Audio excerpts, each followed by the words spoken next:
Hello everyone, night 2 of the Dubai Racing Carnival. Welcome and welcome back to Meydan Racecourse, and the Carnival really hots up this evening with the feature race being the listed Dubai Creek Mile presented by Palm Beach Towers. It's got a rich history of winners and a good field going forward tonight looking to add their name to the winning roll of honour. That one of 8 races on the card. It's as competitive as you might expect. Here are some of the highlights. First race on the card, the Bani Yas, features last year's winner. Normally races up with a pace or just in behind. Drawn a little bit wider this year, penalised as he was 12 months ago, but Alajaj probably the one to beat under Tygo Shea. And then for the thoroughbreds, we will see a race 6 Homebrew in the feature tonight. Come over from the US. He's an interesting new recruit out here. Won a listed race over in the States, then another one at Churchill Downs. And he's a very exciting prospect for the season. As is this horse, Franz Strauss, one of the horses to take out of the Carnival last year with a view to progressing this year. He won on a sloppy track last year from Offit. He won on the front end as well on a quicker track. How will he fare this evening? And great to have this guy back, James Doyle, who won round 1 and 2 of the Al Maktoum Challenge with Algiers last year. And he's got a nice book of rides this evening.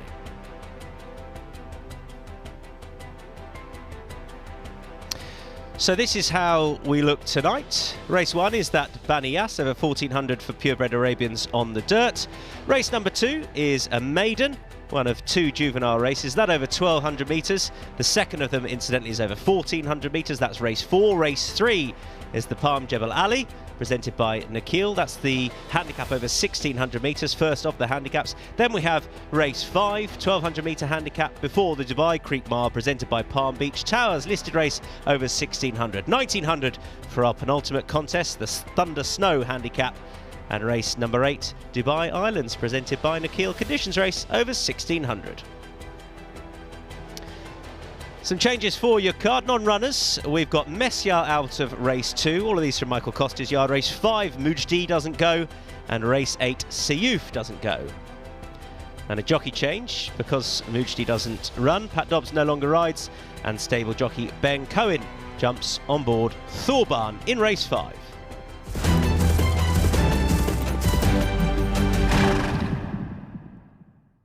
Well, earlier this week we had the 12th edition of the Mohammed bin Rashid Al Maktoum Creative Sports Award. And this year, the UAE Organisation Award went to the Dubai Horseracing Club for sustainability and excellence in event management. It recognises their efforts in putting together 27 Dubai World Cups and all the organisation that goes into hosting one of the most expensive horse racing nights in the world. Sheikh Mohammed bin Rashid Al Maktoum.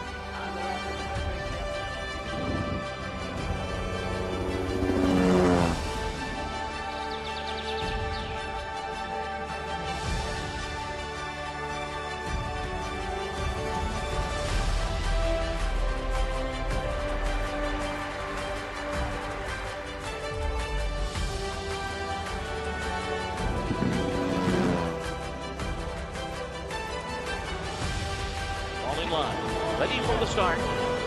They're off in the 27th Dubai World Cup, and it was a very good beginning for Bendu. And from the back of the pack, here comes Ushba Tesoro. Ushba Tesoro hits the front. Ushba Tesoro wins the Dubai World Cup for Japan.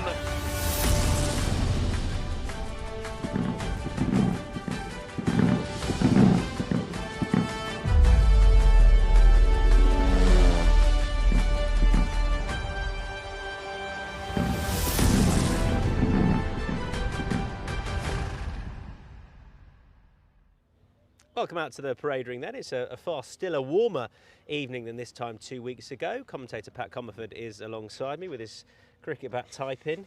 Yeah, I know you had it on last time, but you're now champions, so well done. Yeah, thank you very much. It's great to be seeing the Aussies win again. I'm sure there'll be a lot of people that aren't as excited about it as I am. Yeah, I'm not particularly excited about I can imagine, but yeah, no, look, it was great. It was a great World Cup. It was well fought all the way till the end, and Yeah, commiserations to India. Like, you know, they had the home ground advantage, 100,000 people in the stadium. I'm sure it's a day to forget, but they played very well, you know, undefeated all the way to the end and unfortunately couldn't get the job done. But, yeah, we focus on Meydan tonight and nice card, good card of racing. Yeah, and potentially more Australian domination. So there we are. We'll come to that. Michael Costa and his team have got off to a really good start. But all in all, these are the first listed race of the Racing Carnival, and I think we've got depth throughout the card tonight.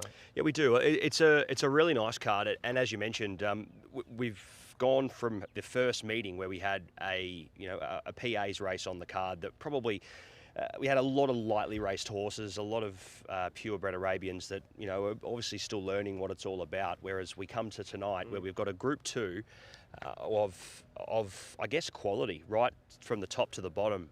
These horses have won plenty of races in their own right, both here in Dubai and also overseas as well. So it'll be very interesting to see if Al-Ajaj is able to, you know, continue his reign as a group horse, or if one of these new kids on the block might be able to spoil the party. So good to see quality there, and obviously the listed Dubai Creek Mile as well for the thoroughbreds. So some nice prize money on offer. Let's kick off with that purebred Arabian race then. The Bunny Yas Group 2, presented by the Palm Crown. It's over 1,400 metres. We've got last year's winner in there, and we've got a few new kids on the block, notably RB Moneymaker, who kicked off in style at Jebel Ali when last seen, albeit over a good bit shorter. Let's have a look at last year's race. This was Al-Ajaj winning. He's won a couple of times at this track. He won here last year, as I said, in a similar sort of stalking style. Now, he's drawn 8 today. I think he was drawn 3 on this occasion, and both wins here have come drawn lower. But I think he's pretty versatile. Pat, I don't think he'll lead. I think he'll get a stalking ride from Tygo Shea. He's probably the one to beat on all known form. I agree. I think he's got the profile here to say that he's going to be very hard to beat in this event. That's on the proviso that he's forward enough for this race. Look, you can't help but mention the fact that, I guess no knock on the stable, but Ernst Tortel hasn't had the start this season that he was hoping for. Very quiet. He's been very, very quiet from day dot, and look, I would really hope to see Al-Ajaj come out and win tonight, but maybe we aren't seeing his horses firing as well this early, and as a result, that does give me a little bit of doubt on where Al-Ajaj is going to be for this race. He's one of the better purebred Arabians in the stable, so he's got the quality there. But we look at, as you mentioned, RB Moneymaker and his win at Alain. We see Najm El Wathbar. We also see Mahir come through that run there as well, and it was just a dominant win. Now, he goes up in distance, which is a big question mark, but he's a horse that's been bought out of the US with the intentions of targeting races like this, Group 3s, Group 2s for the purebred Arabians. And I think he's going to give Al-Ajaj a run for his money. Yeah, I mean, full disclosure, I hope Al-Ajaj doesn't win tonight, because I've selected RB Moneymaker, and of course we have a very important, hotly contested head-to-head, Pat. But we do agree on Moneymaker, who I think that the trip is a concern, and I think the bend will help. And we saw here last week, if you got to the front, you could keep rolling, and I think he will add a 7. And I think he'll keep rolling, because I think he's the fastest horse in the race. I think any further than this would be a big concern, but he's won over 1,300 in the past, so I'm with Moneymaker. He has, and look, as you said, 1,300's as far as he's gone in his career from regards to winning. But look, I think 1,400 metres shouldn't be too much of a concern here for him. Look, he's got to obviously be at his best here tonight, and he's only his second run here, not only in the country. Al-Ajaj has also got the Meydan form as well, and that track form can take him a long way. So, yeah, I agree with you. I think RB Moneymaker is the one that we're going to be hopefully seeing cross the line first here, but it's a nice, hotly contested 10-horse field to start the night. Race number 2 is a maiden. We've had some barrier trials that they've run in. We've got one out of this, which is Maysal. Ben Cohen is on Lafati, and this is a fillies contest. It ties in the form with the maiden that's coming up in a couple of races' time. But Lafati, I thought, was pretty good value for that trial score. Just asked towards the line to pull out a little bit more, and I know that's 1,000 metres, but she's one of those that's been talked about coming into tonight. Yeah, she has. Look, there's going to be no spoils in the quote on the international market, that's for sure, for Lafferty, just the way that the stable's been going as well, and you've got the stable rider engaged here in Ben Cohen. So, look, I think Lafferty on paper looks the one to beat, but I was very taken by the trial of Morjana here for Ahmed bin Hamash, and Connor Beasley has been riding brilliantly so far this season. He's been able to pick up nearly 15 wins for the year so far. He's going very, very well. And Morjana showed enough at the trials as well that I think she's not to be, given a completely, you can't put a line through her. And I think she's going to get every favour from the inside gate as well. You've got to remember, Lafferty's 5 from 5, and there's a fair bit of pace to the inside. Aram should roll forward here. I don't think she'll be in the finish, but Aram will roll forward and add to that pace. I think Morjana is another one there that is going to be utilising that inside gate. And worth pointing out that Michael Costa had a hot pot turned over on a juvenile on night 1 of the Dubai Racing Carnival here. But I'm with Lafferty, you're with Morjana. That is correct. Good stuff. Right, we move on to the first of the handicaps. It's the Palm Jebel Ali contest. We've got full field of 12 going forward here. Triple Venture, I guess, is the obvious one. Now, I selected this horse last time, who was passed by old Fos Sadid. I thought Triple Venture did everything right here. That was over 1,400 up to 1,600. I do feel that Triple Venture, and I have looked elsewhere, is slightly more consistent over the 1,400 than the 1,600 for all he gets it. But this was a good run and was just passed by a horse from a stable in banging form. Yeah, he was. Look, Triple Venture is going to get every favour from the gate here once again. The way that the race maps up, I don't see Triple Venture being caught wide in the run here. It's got enough speed to find a forward spot, and I think we'll be fighting it out in the finish. As you mentioned, Sadid was a good winner here on the night, and we'll see quite a few horses running through this race heading into this event. I did lean towards Cartib, though, here in this race. Well, maybe another Michael Costa horse might be able to spoil the party here. Look, he hasn't got the run under his belt here in Dubai, but he comes into a rating 65 to 85 event here. Racing obviously in 0 to 80s in his last couple of runs before making his way across from the UK. But look, if you take off his all-weather run 2 starts ago, I believe that was at Lingfield. Am I correct in saying that? Yeah, it was. Yeah, Lingfield. Yeah, when he won, that form should stack up here, and the 1,600 metres should be no concern considering he's got proven form over that distance. So look, Cartib could potentially give a sight here, but it's one of those races you can make a number of cases for here. Triple Venture, as you mentioned, has got to be given a lot of respect. Down in class is Pitcher's Point. Now, he's a 3-time winner. He's got 62 kilos, but he only goes up 1.5 kilos from his last start, which was the first meeting of the year there, where he was beaten about...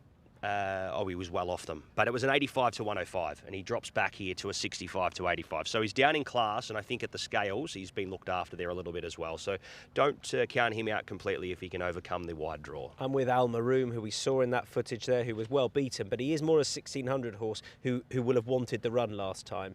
So I'm going to chance him back at a more suitable trip to pass Triple Venture. He's well drawn for all he's not a front runner, but he won't be too far away. Race 4 is the next of the maidens for juveniles. This one over 1,400. It's the Palm West Beach, presented by Nakil, and we've got a slightly bigger field here. I mentioned the form that ties in with the filly I touched on earlier. That was Mendelssohn Bay, I think, who finished second on that occasion, seemingly the choice of Tygo Shea. Correct me if I'm wrong here, because I'm trying to go off memory of what I watched, but I think Million Doro beat Velvet Cactus in a trial. And now I took Velvet Cactus to go better than Million Doro, but I think you're on the other side of the coin. Is that right? Look, I am not saying that Velvet Cactus wasn't the best trialist, because I think Velvet Cactus was the star trialist out of them. He was untouched. But at the same time, there are a couple of other horses here that I think make just as good of a case as Velvet Cactus, and I think those trials can only tell us so much. You worried about Velvet Cactus's draw tonight? I just don't think he was, like, I am worried about the draw, but I'm also worried about the fact that, yes, he wasn't tested, but the question mark is that when he's asked for an effort, which we didn't see in that trial, what's going to be under the hood?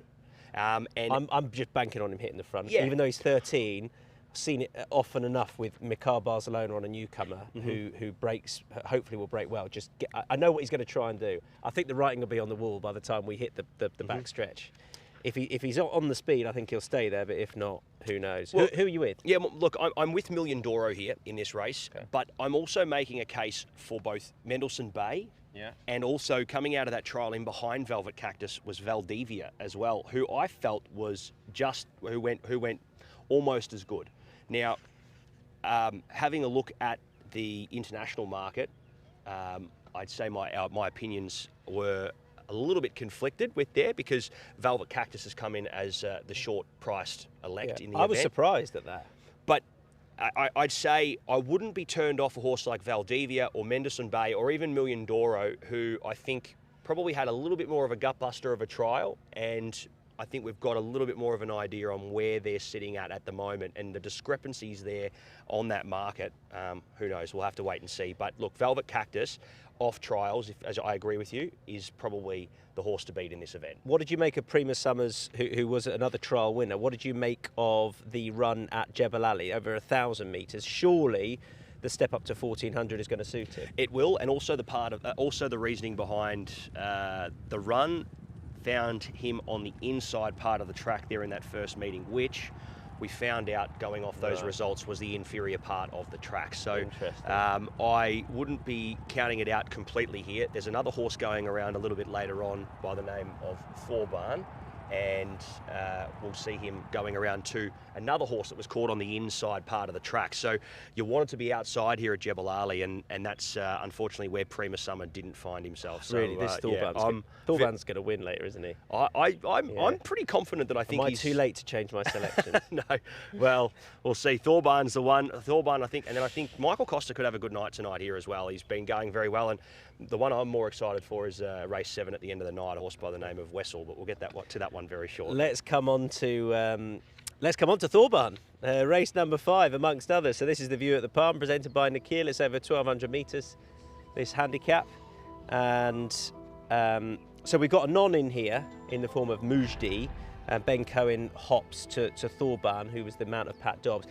So I thought on it, looking at when both were in the race, I thought I'd rather chance Thorbarn, but he's not. And I agree. But he's not the mount of Ben Cohen, and now Ben Cohen is on board. So let's have a look at Renan first of all. Now we'll come to the Costa runners. Renan's my selection. Blinkers, I think, are actually on instead of the visor. I think he was really a late change from where he was in the middle stages of the run last start. For him to find himself into third, it was a big run. Yeah, and you know he tends to improve for a run, and he's just better drawn here. I don't necessarily think he'll hit the front, but I don't know. He looks a bit of a late headway monkey here who lures you in, but I'll be honest, I thought it was really tough. Probably the race I was least confident with anything, which is why I want to jump ship. But Renan for Jose da Silva and Musaba Almeri, who started well last week. Yeah, look, I just lent with Thorbarn for the reasoning that he's got obviously that good fitness run under the belt there from Jebel Ali at the home track. He comes here to Meydan, and look, we saw last meeting that being on speed isn't the worst thing, especially in this early part of the season. We suspected it when we did this show before the first meeting at Meydan, and the results through the evening proved that you wanted to be more so in the first sort of 4 or 5 in running. Thorbarn's going to put himself into the race from 7, and without having the big climb of the final 400 metres that he had at Jebel Ali, which is where he really felt the pinch, with that extra run under the belt, I think he can make his impression felt here, and I think he'll be the one that they're chasing at the turn. Okay. That's race 5. Race number 6 is the features. The Dubai Creek Mile, listed race over 1,600. Some really interesting runners in here, right the way from Mimi Kikuchi down at the bottom to a previous winner who won on his debut out here, Ever Fast. You've got Golden Goal, who's of course a distance winner. Secret Ambition is a real staple out here, and plenty more besides, notably Homebrew, who heads out here, who's a really interesting new recruit. Atletico El Colano lines up for Jose da Silva and Julio Olascuaga, who was last seen behind Isolate in obviously the Godolphin Mile. This is the first start of the season. Well beaten was Golden Goal on this occasion, but ran with a good deal of promise here. He did, and look, he's run well in this race in the past as well. At the start of last season, he was 3rd in this event too. So, look, I think as an 8-time winner who's done all his best work on the dirt surface, this is where horses who are more favoured towards this dirt surface are going to get the advantage here over some of these horses who obviously split their form right across both surfaces and have probably got bigger grass targets a little bit later on in the season.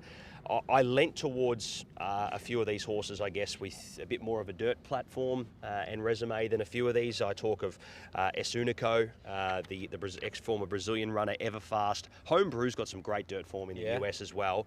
But I did lean towards Atletico Alcolano. He was my top pick. I wonder if he wants further, was my only thing. Well, I do agree with you. I think he's probably a horse that is going to appreciate more ground, but look, 1,600 metres in a race where there's a lot of horses that are probably looking for bigger targets down the track. Hopefully he can run a decent race here. And I just like the fact that he's got that race form from this event in the past. They've used this as a kick-off point for him in previous seasons, and he's been able to pick up some prize money along the way there in this event. So. Do you have a contact for Michael Costa? Do you speak regularly? Or not? No, not really. Good, because no. I'm worried as to why you haven't gone for Homebrew. No, because I thought he was the obvious one here. Yeah, look, I like his form. He's got that Everfast sort of look about him, coming over from the States, winning this first start. I just thought he was the exciting one. I could pick holes in everything. Yeah, look, whereas I don't know what holes to pick in this horse. Yeah, I just my big question mark I had with Homebrew was, is he going to need the run? Like, they've bought him obviously as a horse who's been racing, on this surface over in the US, and he's obviously a horse that's going to have some big targets here. I'm sure they've got some nice plans for him here in this upcoming season, but I don't think he's going to be fully screwed down for this. This is a race, I think, that's just to sort of get him out, get him to the races, and I don't think that they need to be showing their hand with this horse too early in the season. So look for him to be building up. I just thought, and look, the international market's got him as favourite. I thought maybe a horse that probably will need a start or two to find his best here. But look, who knows? I could be wrong. He's got a lot of class, and Sheikh Ahmed's obviously invested in this horse as hopefully a runner that that potentially can pick up some features later on in the season. But I just don't know if he's going to be fully screwed down for this. And again, 1,600 metres, probably the starting point for him. I think 1,800, 1,900 is where we're really going to start seeing him come to the fore. Mimi Kikuchi is a filly who probably will need the run. I think that's what Solomon Migadara has been quoted on saying in the build-up to this. She had some great form last year.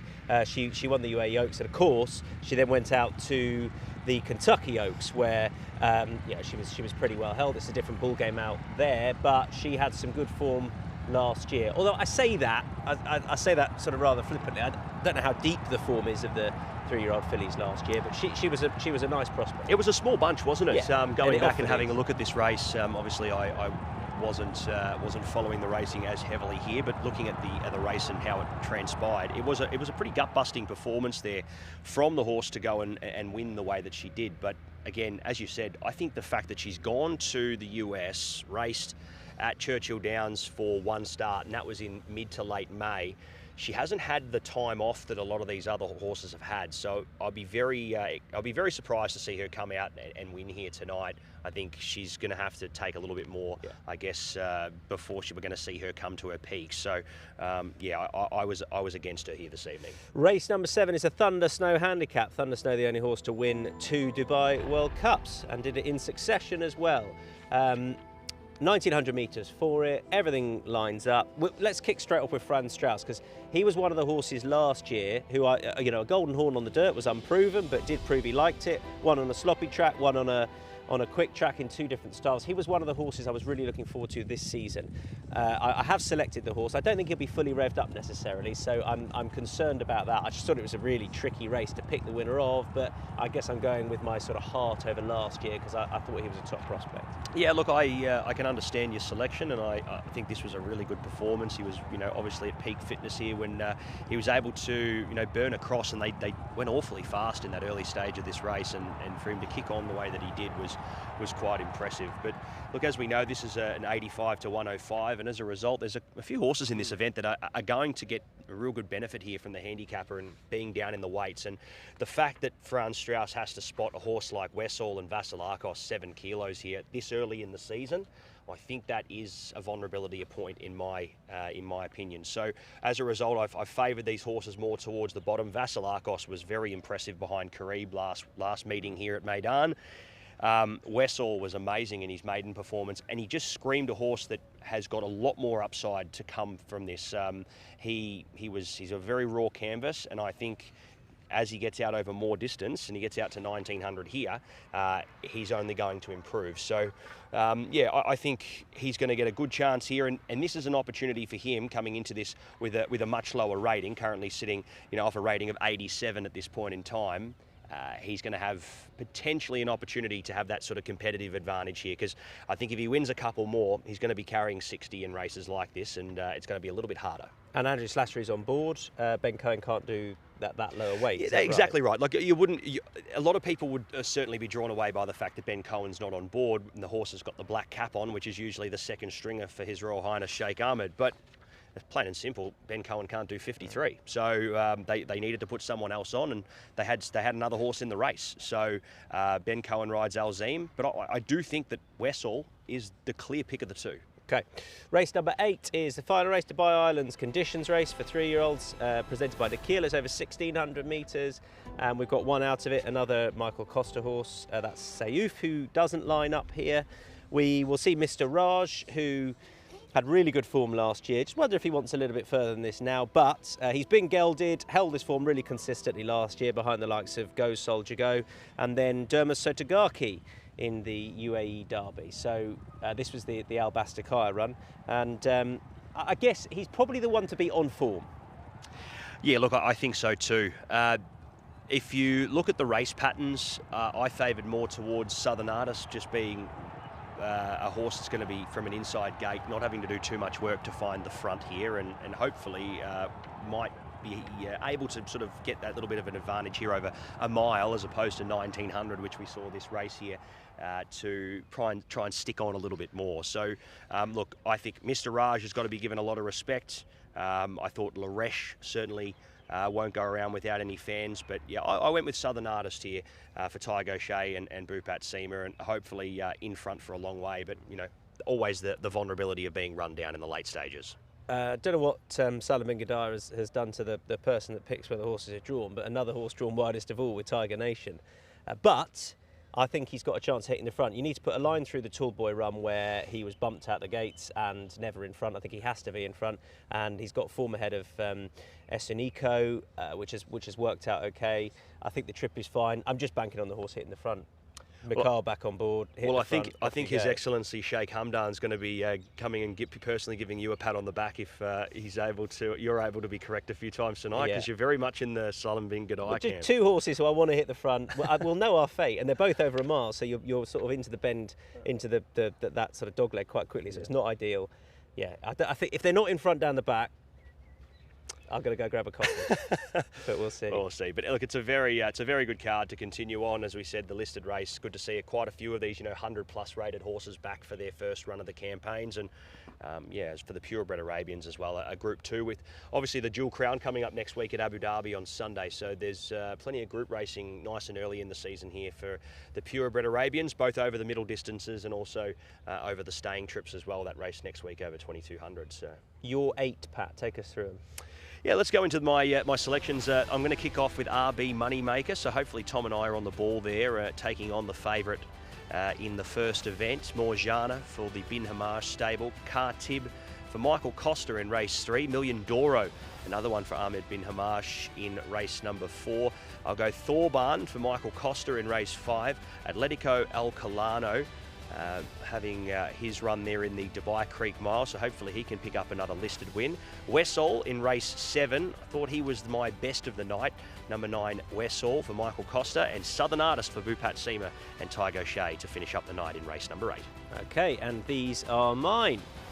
I have gone for a couple of yellow. Interesting, we've gone for 5 Michael Costa horses, and we differ on all of them, so there we are. It's got a real feel of an Australian stitch-up. RB Moneymaker's the only one we agree on, and Lafferty is my selection in race number 2. Al Maroon race 3, the other Maiden Velvet Cactus, Renan, Homebrew, who I'm excited about seeing, Franz Strauss and Tiger Nation. There we go. Good stuff. Which race are you most looking forward to, the feature? Dubai Creek Mile? Yeah, look, I'm looking forward to the Dubai Creek Mile. I think it's one of the harder races of the night, to be honest, to decipher, because, again, we don't really know how a lot of these horses have come into this. I think Al Neiford's a big interesting one as well for Bupat Seema up the top. He's been off the scene for quite a while, so it makes it a very interesting race, but yeah, probably one of the more nervous ones to call, because you just really don't know which ones to be keeping an extra closer eye on. But yeah, look, I'm looking forward to it. I'd love to see Westall come out and win again in race 7. So I think I'll be looking forward to a race 7 the most. Okay, good stuff. Pat's going to hot foot it up to the commentary box soon enough. We'll hear from him just before our opening race. If you missed anything from 2 weeks ago, here it is again.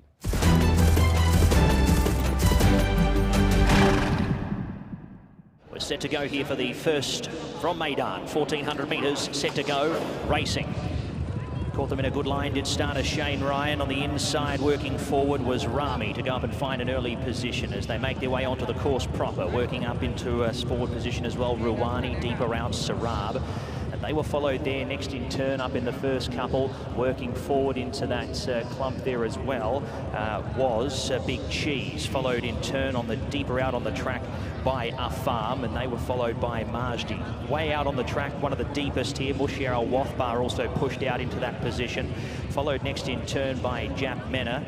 Crossing up on the inside there, Yatwi to find a nice position in behind the speed with Asma. Next in the field came Super Duty. They were followed there into about 5th to last there by Jap Haddad as they make their way off the back with around 600 metres left to travel, and the rest were headed there by Majdi. Making the running up in front is Rami. His stablemate Lath for company up into 2nd. 3rd in the running Yatwi. 4th on the inside Asma, followed by Big Cheese in 5th, being scrubbed along now. Same can be said here for Jap Mena, who's in 5th.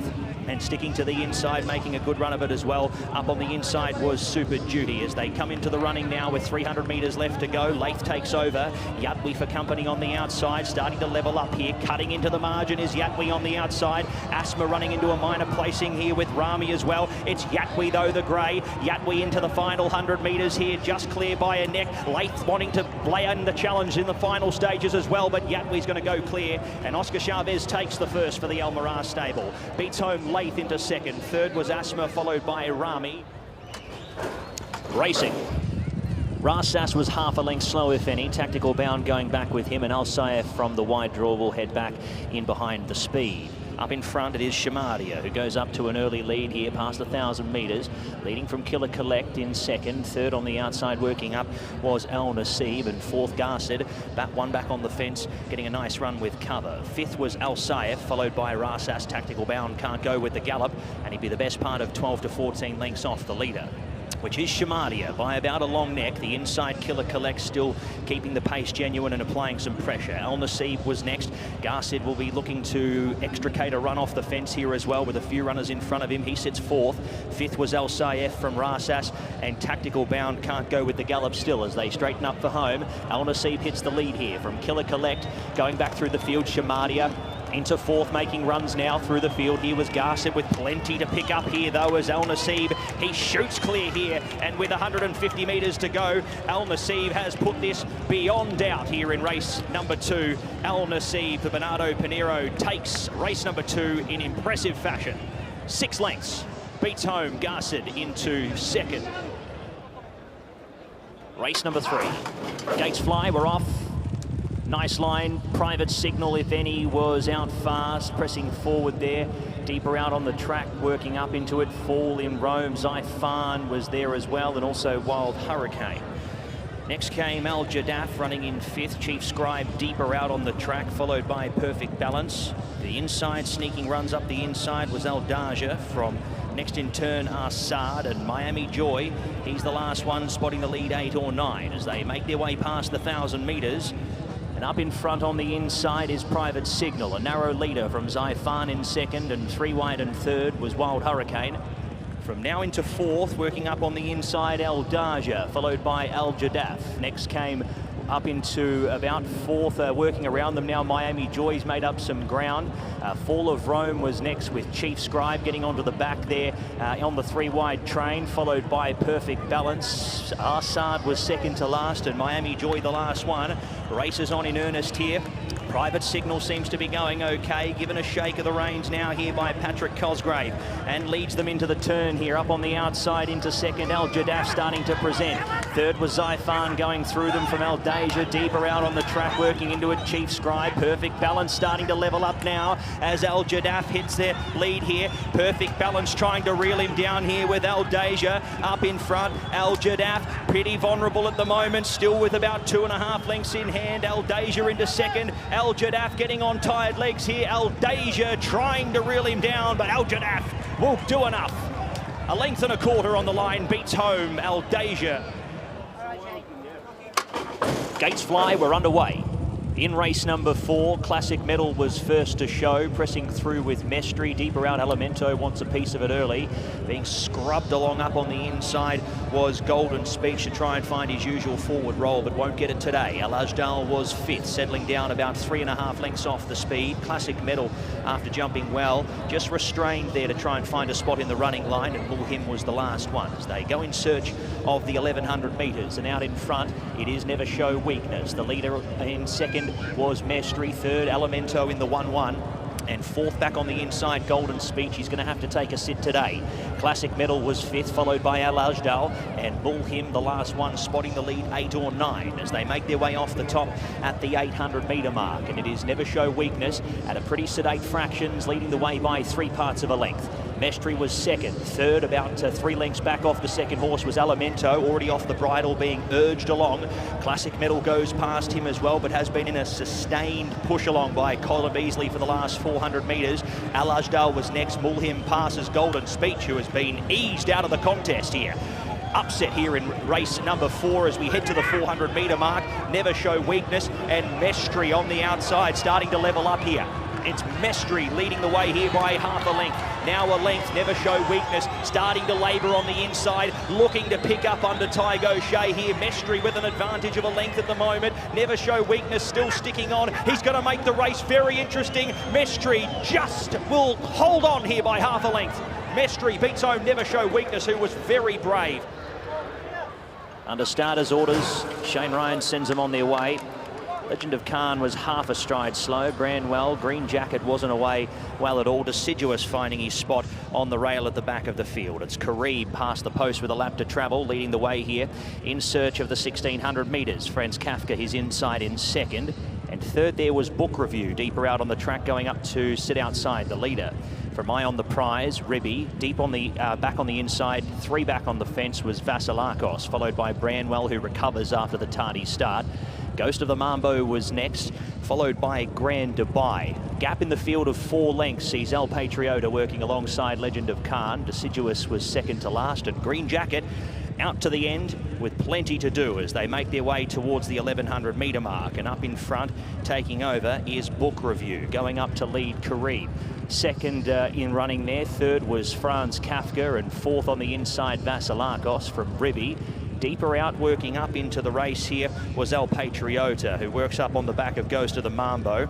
Some moves coming out wide. Deciduous starting to peel out wide. He's 6 deep at the moment into that back turn and starting to make a forward run here from the back. Next in the field, Branwell, followed by Grand Dubai, working alongside Eye on the Prize. El Patriota now third to last from Legend of Khan. Green Jacket's been off the bit, chasing the entire way. With about 550 metres left to go, they're approaching the top of the straight here. And up in front, it is Book Review, now claimed up on the outside by Franz Kafka. Deeper out, working into it, Vasilakos. He's been on a wide, sustained run here at the moment, has Ghost of the Mambo. He's going to have to be brave to win. Karib looking for runs. His gate was shut off there. Legend of Khan working through from the back as well, looking very ominous as Vasilakos takes over here in the final 200 metres. The outside, Karib finally starts to get a run here now. Karib levelling up to the outside of Vasilakos, and Karib down to the shadows of the post is going to go on and score. Karib with the lightweight wins by a long neck. Beats home Vasilakos, who was very brave there into second. Set to run from the mile. Racing. Best line of the evening here. All of them got a fair start. The outside, pressing up in the early point, was Echo Point, going up with Down on Dubai. Working forward, Western Symphony into a forward spot. Same can be said working through was Pitcher's Point, and also Sayuf into a handy spot, but just restrained a little bit there as well as those runners decide to come across. Next there was Lasso Dude, followed by Bishosh, 3 back the inside, followed by Tranquil Knight. In turn came Marshall Plan in the running line, followed on the outside there by Tambry Wells, sitting about 4th to last, Justa Fiscal 3rd to last.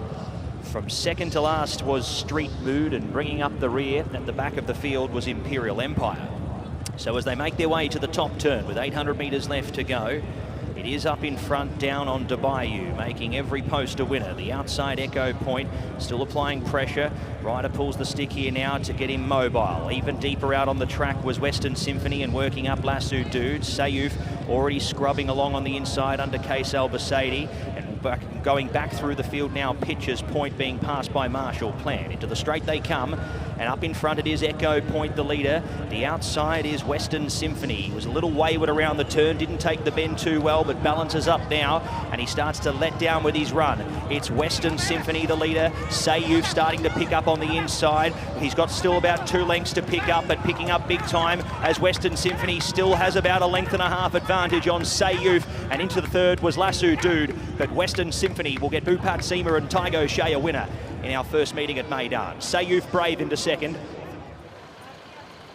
Lined and ready. Starter presses the lever and we're off. Good run to the inside. Al Tariq was one of the best away.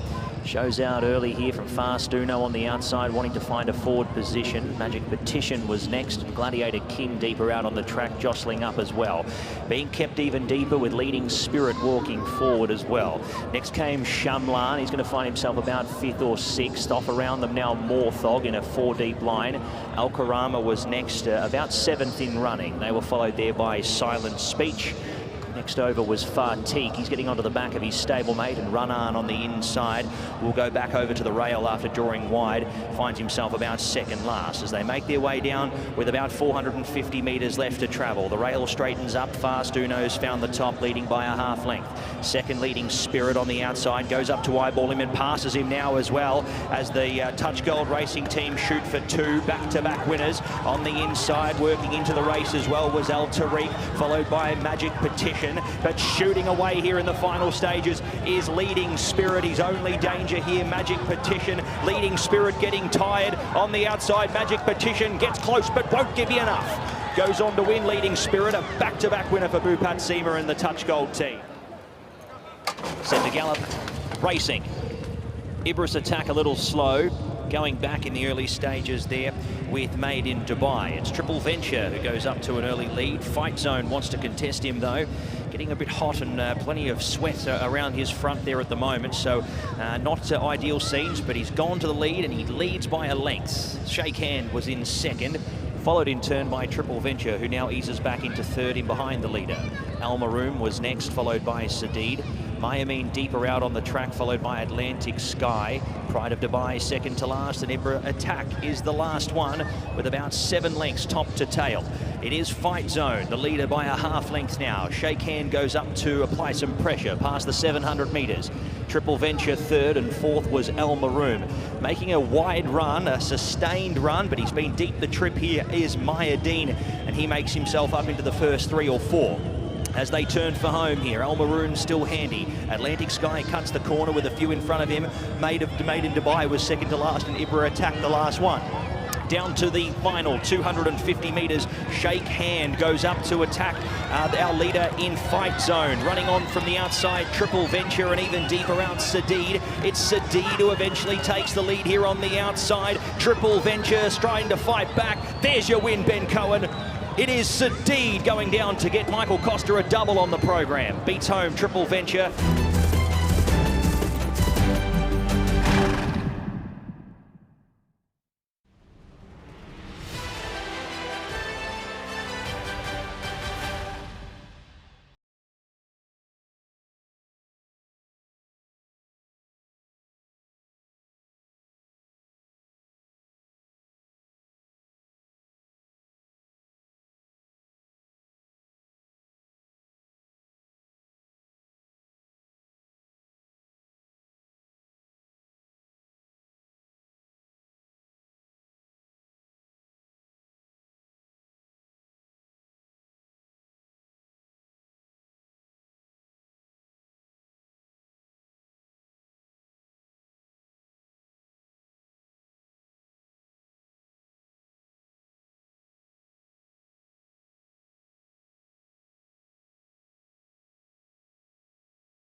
ready for the start.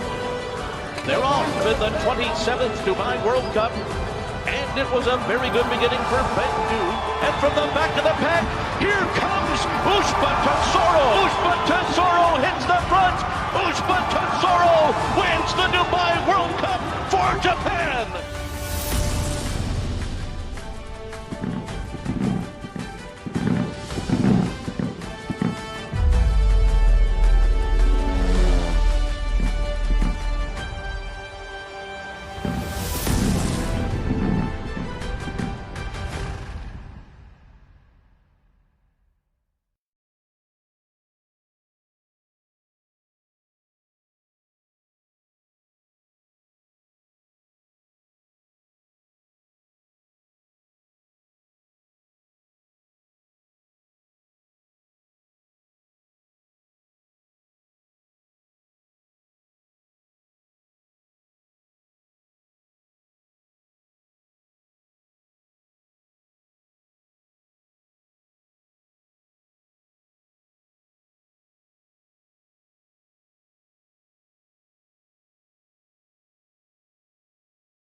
Right, Adrian will be up on Nadal Shiba soon enough. Has got form tying in with the principals here. Welcome back to tonight too. How do you rate your chances on this horse? He's coming back in trip. He ran a good race in Abu Dhabi first time out. I hope he's freshen up. He ran a good race in this last year. He's got a good enough draw, so I reckon he can run a good race. Is he quick enough to get the lead, do you think? Will you be trying to? I won't be trying to. If I get close to the lead, that'd be good enough. Where are we with Desert Wisdom? Well, he's trained in a different place now. He's back in Sharjah. He's got the class, he's got the draw. He needed a run last year, so I'm not too confident first time out, but he definitely got the class to do it. How do you reflect on last season? Ultimately a bit disappointing? Yeah, very disappointed really. He showed a bit of form on Super Saturday. I thought he was coming back to himself, but it was a bit disappointed, but maybe he can turn it around this season. And ultimately mixing it up between here and Bahrain this year, or mainly here? Well, the thing is the Bahrain race is on the same day, so that's a bit of a negative, but I hope to be there on the big days. Okay. Good man. Cheers, Adri. Good luck. Thanks.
Wheels then, mate, which is 3.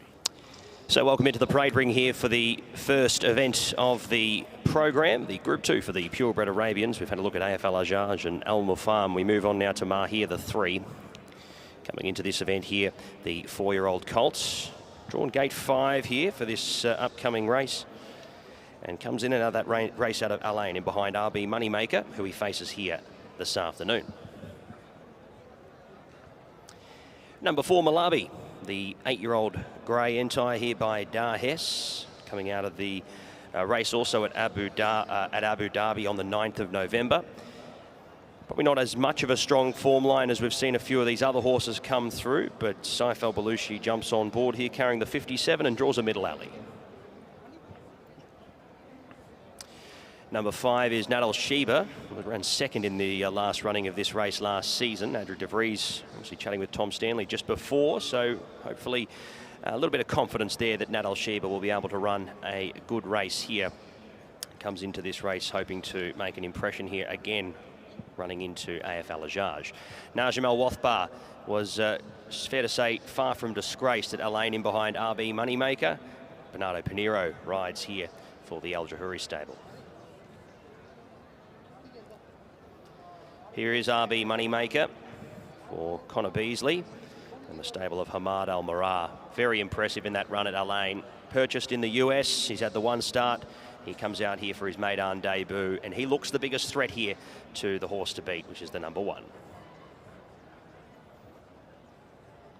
Oscar Chavez will ride Reem Bainuya for Saif Al Marah and Abu Dhabi Racing. Hasn't been seen since the 16th of March, coming out of a Group 1 company there over 2,200 metres. So he'll be looking for potentially further in feature races down the track. Mamara XM, one of the 2 runners here for the Liwa stable, and trainer Mohammed Dagash comes in with the standard cap here. Sandro Pava will do the riding here with the 55 kilos. And spotting the yellow distinguishing cap is his stablemate mascot Almori.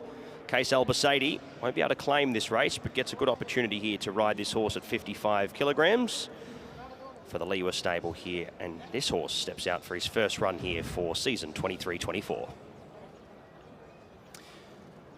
So that's our field here for the first Group 2 company for the purebred Arabians runners heading out to post.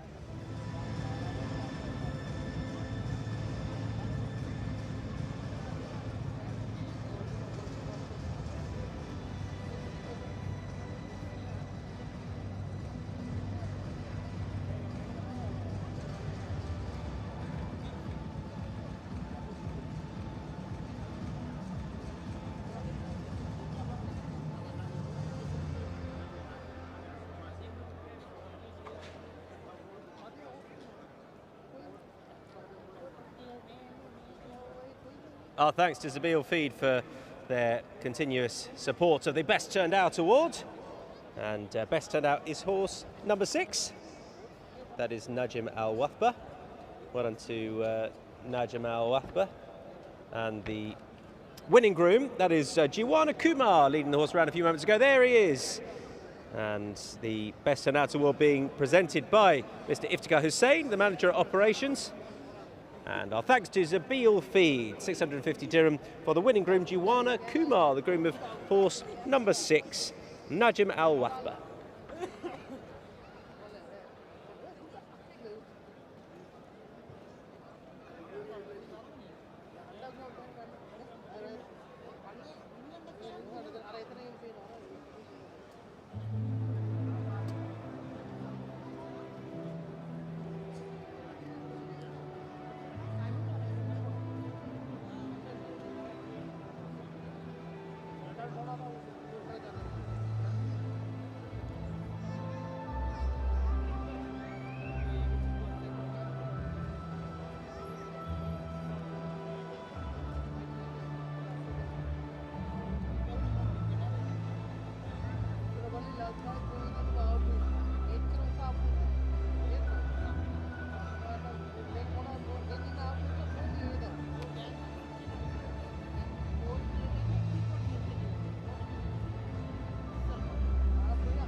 All right, there are the horses then. We're about 5 minutes away from post time. And that is AF Alajaj. Got some good form coming into this at this sort of grade over this distance. He won this race last year. And probably fair to say that on the basis of that, that makes him the horse to beat. He's largely pretty consistent around this grade. Comes up a little bit short at the top level. He is, how old? 6-year-old now. It's probably about hitting his prime. Last seen in the big one, that was all a little bit too much. Maybe 2,000 stretches him a bit, but 1,400 is ideal.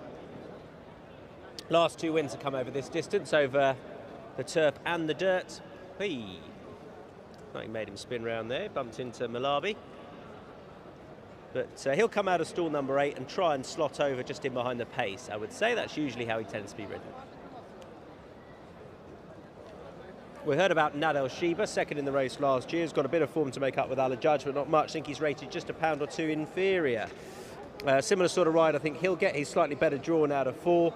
And I thought Adrian de Vries was pretty confident he'd go well. Albeit over I think the key with him is he probably does want a little bit further, so he'll want to test at this distance. And Najim Al-Wathba lines up under Bernardo Pinheiro. This horse at Alain last time was behind RB Moneymaker. Now, RB Moneymaker went forward that day. This horse wasn't slowly away, but in the mid to late part of the race, he was off the bridle much sooner than the winner Moneymaker because he just couldn't quite sustain that gallop. Moneymaker's a quicker horse.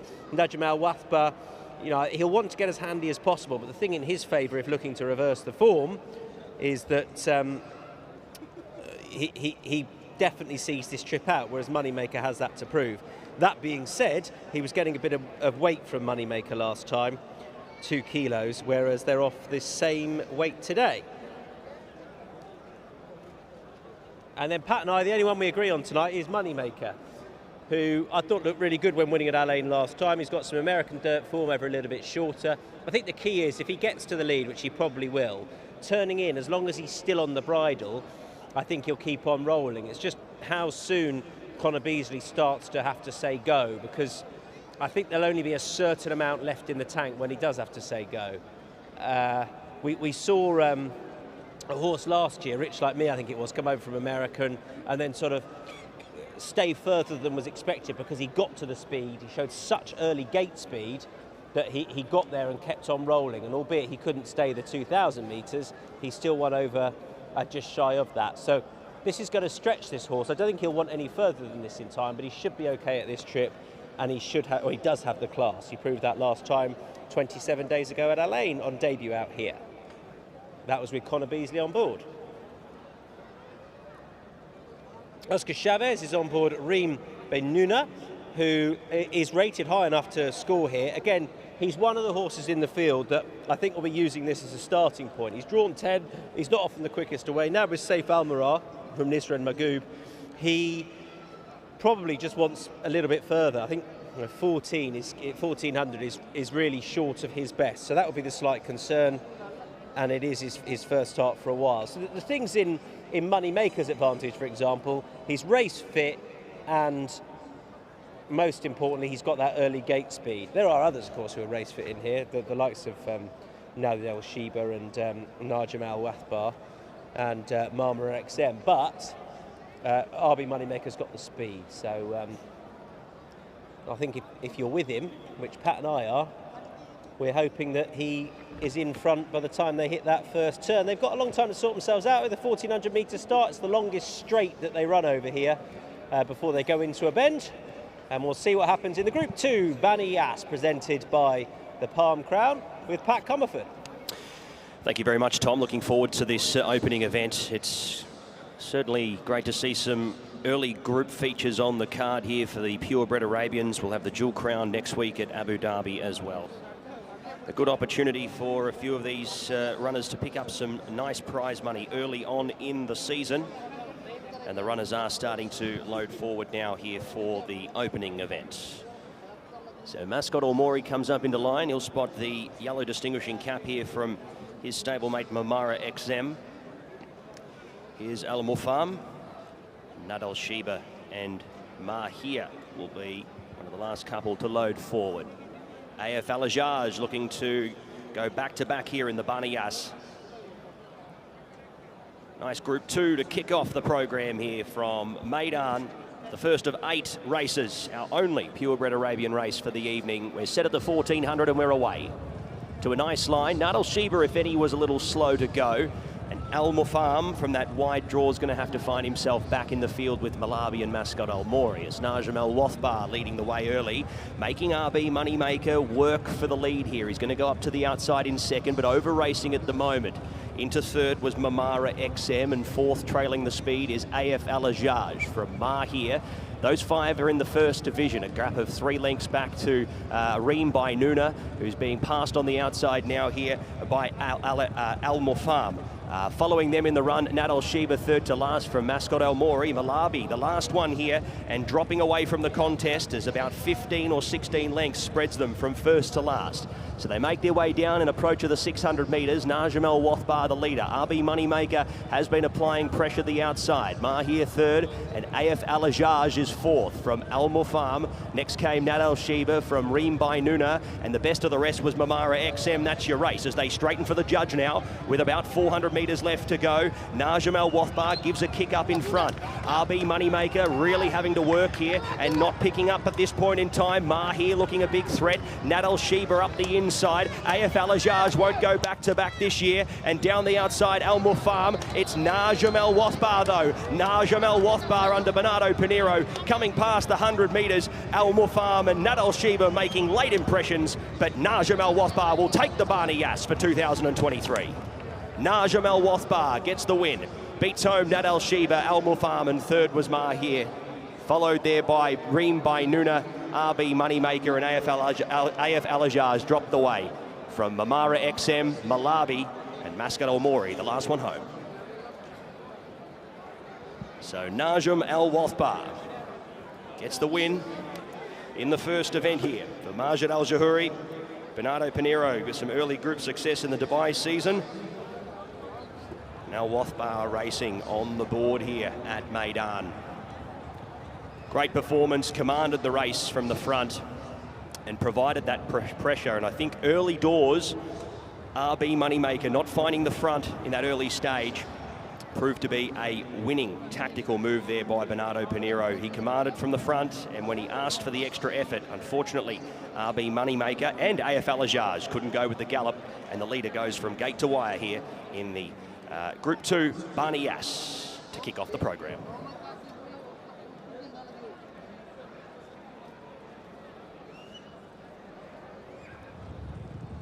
Yeah, it was a race-winning move to hit the front, definitely, from Bernardo Pinheiro. This horse does have plenty of gate speed. He wasn't as quick as at Alain as RB Moneymaker, but he was drawn 7 paces to the inside, or 6 paces to the inside of that horse, and that paid dividends. And RB Moneymaker, he was a little bit keen early, and then I think he sulked a bit when he couldn't hit the front, and I don't think he's seen it out anyway. But this horse hit the front and kept on rolling. Notable disappointment was Alajaj. He just blew up a bit, I think. He faded out of it pretty tamely. Nadal Sheba's run on with promise. The only one really to run on with a good bit of promise. The other thing to point out was that he raced towards the rail early, as did the eventual winner. I don't know that anything coming wide has really been suited by coming wide. I think that's worth paying attention to. The other thing that Bernardo Pinheiro did really well was he did just keep one Horseracing off the rail, which meant that Moneymaker was pushed wide throughout it. He knew that nothing was quick enough to go up his inner, so that was a smart bit of race riding from Bernardo. It meant that everything had to come a little bit wider than him. But this horse has stepped up the best part of the stone, and I think that's largely because he was in front.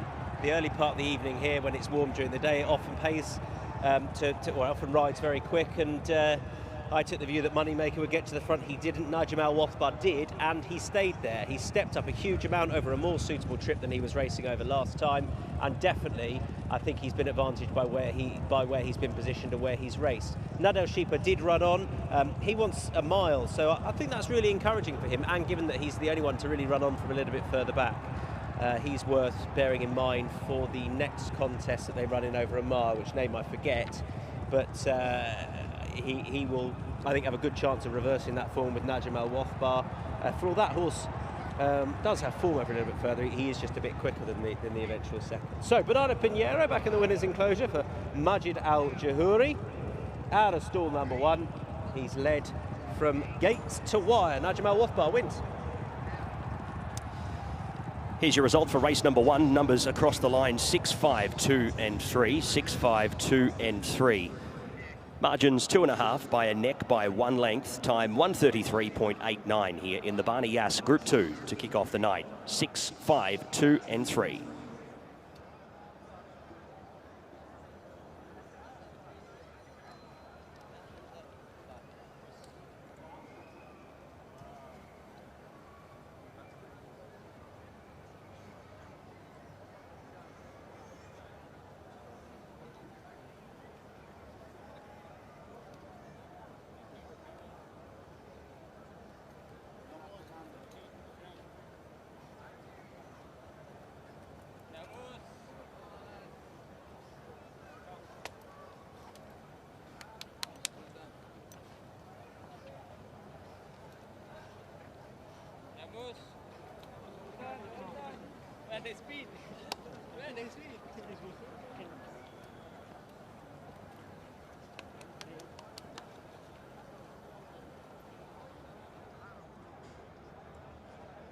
Coming back into the winner's enclosure, please welcome Bernardo Pinheiro, Majid Al Jahuri, and the winner of the Barney Yass, Najim Al Wasba.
Bernardo Pinheiro then, weighing in after that success. He's got Pinheiro on his breeches and he's got BP on his boots. So they're not going to get nicked by anyone else in the weighing room. And he's got a win to his name tonight. Well done. I didn't know whether this horse would get to the front because Moneymaker was in the race, but he was quick enough. Thank you very much. Yes, beginning the season, both ran together, you know, in the 5 furlong, and both jumped very fast. I think my horse was not 100% that day, and my horse is a pretty fast horse. He showed this last season, but I still think for 5 furlong, it's only one breath, you know, don't give time to him to breathe and relax, change the gears. And that was, I think, the thing that last time Moneymaker could keep going, you know, impressive. Today when I started the race, I saw we got a draw 1 and his draw in the middle. And today I was also a question mark. We would like to see who is more fast and how they will keep going, you know. And I guess, you know, you were round a bend today. You always had that horse on your outside, and you just looked in a lovely rhythm. Yeah, you know, as I said, I got draw 1 today. Fortunately, it means a lot, you know, for the horse. He's pretty fast horse. Just managed to jump out from the gates and take the lead. Once he just sit beside me, I believe both of us was in the good pace, and both horses breathe. And unfortunately, my horse came this straight, still have power. If he's going to contest further races over further, would that be a concern? Do you think 1400 is his limit, or a mile okay? No, he's very fast horse. You know, we try him in the end of the season because no many option of races in the Derby, Alain Derby last year, 1008. He actually did well, and I think now he's growing. You know, he got more muscle. He set that down. I believe he can go a bit further, but I don't think more than a mile for now. Good stuff, Adam. Thank you. Thanks.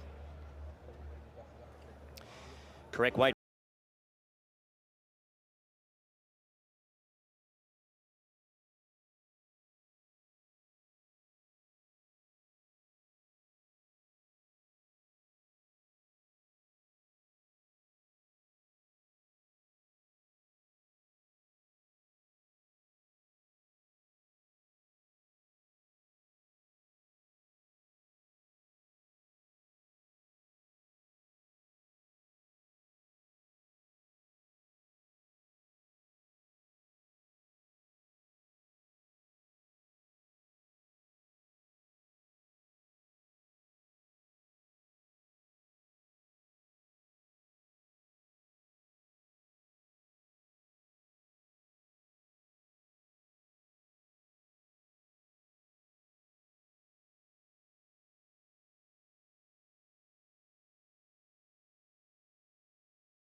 So Najm Al Wathba is in the winners' enclosure at Meydan and really taking a step forward to take the Baniyas Group 2 presented by the Palm Crown. To make the presentation, I'd like to welcome to the stage Ahmed Al Ghafli. He'll make his way up. Thank you very much, Ahmed. He is the director at the Palm Crown and he will be at Nikhil. He'll be presenting the Baniyas trophy. 3 different trophies, as you can see. And first of all, that big trophy to the left of shot, that is going to go to Connections of Al Wathba Racing. Please welcome to the stage the manager, Khalil Dabana.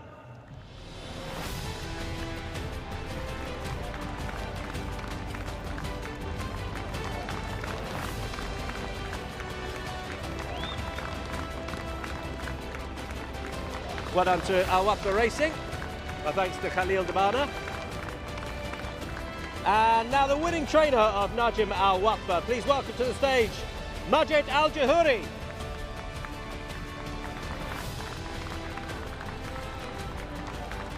Majid heading up with some of his team, who will be delighted with that success.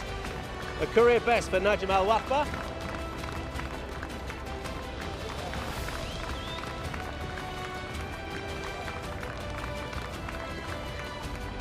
And we've heard from the winning rider already.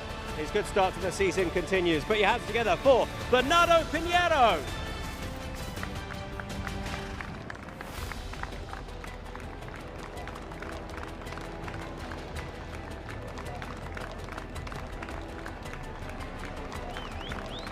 Well done to Bernardo, and then everyone can retake their place on the stage. We'll have one final photo, please. Thanks very much, everyone. And anyone else who wants to go up can have their group photo after that success in the Bunny Yas Group 2, presented by the Palm Crown. All the trophies in a line together. The winning connections of Najim Al Wafa.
Okay, horses are making their way down the tunnel.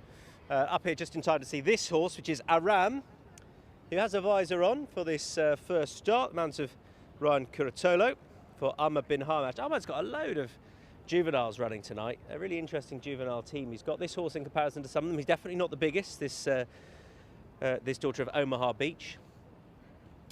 Being this is a fillies contest, I should probably refer to them all as she. And there she is making her way away from us. She does look beautifully turned out. She should definitely have the speed for this 1200 metres. She's pretty speedily bred. She looks nice and relaxed. Two handlers, visor on, and looks pretty precocious and sharp. She's making her way down the tunnel to join the rest of them.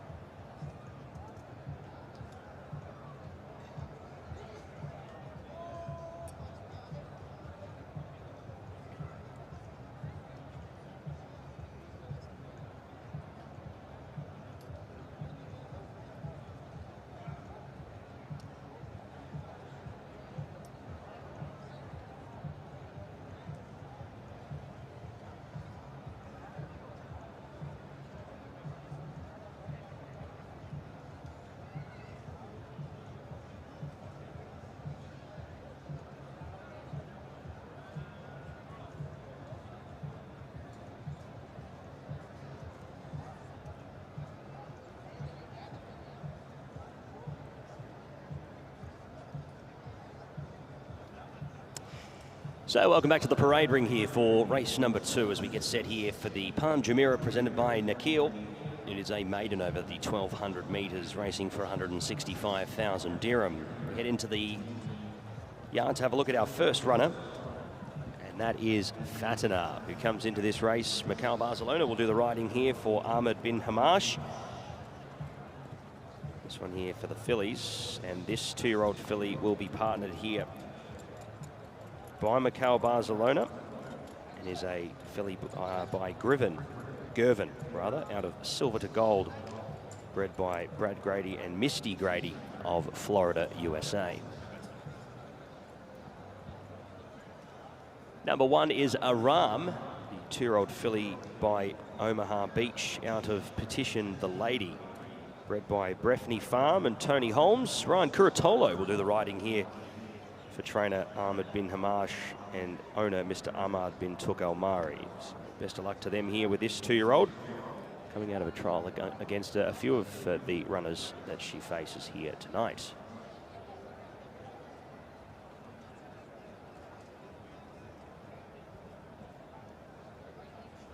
Number 3 is Lafferty. Ben Cohen for Michael Costa, for His Royal Highness Sheikh Ahmed bin Rashid Al Maktoum. 2-year-old filly by Mitol out of Magic Bell. A Kentucky sales by at Keeneland, bred by Burleston Farms.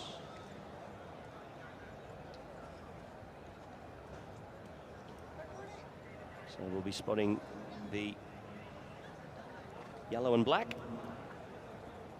Ahmed bin Hamash has basically all the other runners, including this 2-year-old filly by Street Boss out of Gladiola. That is Morjana, coming off a nice trial win. And Connor Beasley will partner here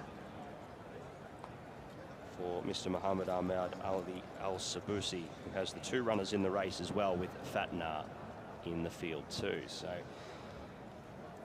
that's our runners. Over the page to the 6, Jamadia.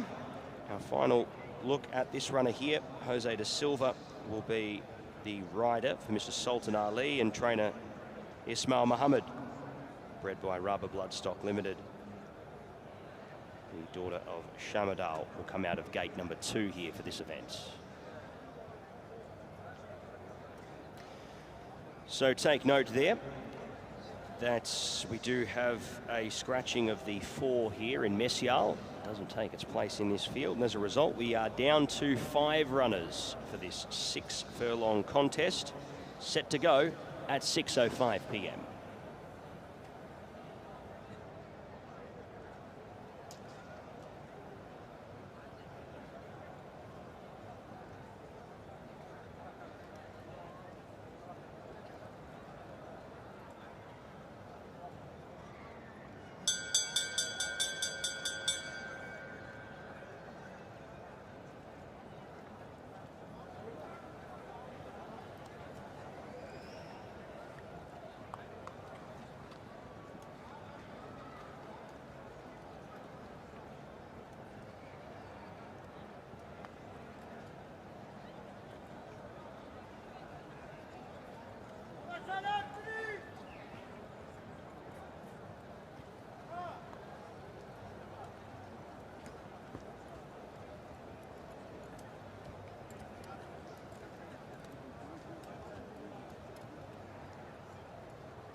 Well, the Michael Costa team have continued really where we left off a couple of weeks ago, with another few winners in the last week and some notable runners tonight. I guess some nons as well. In fact, all 3 from your team. Everything all right?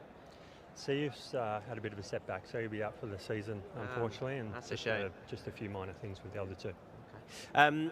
Lafati here then, she obviously I thought looked pretty good in her trial, although you never know what to make of those necessarily. What's she like at home? She's a nice filly. I think she's above average. The trial indicated that she's definitely got ability, and she's coming on a lot for that trial, and as you said, you come here tonight at the races, you don't know how everyone goes, so that's the beauty of the younger horses racing, but I think she's definitely a filly that's above average. And sort of an out-and-out 1,200 metre filly, do you think, or not? No, she's got a little bit of scope. I don't think she's a speedy squid at all. I think she's probably going to be at her best once she builds her strength into the preparation, potentially gets to a mile, but I think she's definitely still sharp enough to get the 6. Really excited to see Homebrew in the feature. What can we expect? He's a horse that came from the US last year, so he's had a long time off. He's obviously got ability from his US form, but just the time between runs, I think it's just a nice starting point for him. So I couldn't declare him for you, but I think he's a horse that we might be able to look for later in the season. Okay, so you wouldn't necessarily want him, given the time he's had off, to be absolutely sort of, fully revved, if you like, for tonight, with an eye on what he's going to build onto later in the season. Yeah, definitely. He's a horse which is not a robust horse, so we don't overtrain him. We'll use his races to top of his fitness. Okay, we'll see how he goes. Anything else you wanted to mention on the night that you think has got a particularly good chance? I think they've all got chances, and all horses which will be, progressing through the season. So a nice hand and nice rides. We'll see what happens. Good luck. Thank you. Cheers.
Right, best turned out award then, and it's gone to this horse number 5. She's Mojana. Best turned out, and 650 dirham going to Uttam Singh, who looks after this filly. Well done to Uttam, and our thanks to Dr. Ziad Al-Hawat, veterinarian and scientific key account specialist at Zabil Feed. Our thanks to them, and well done to Uttam Singh.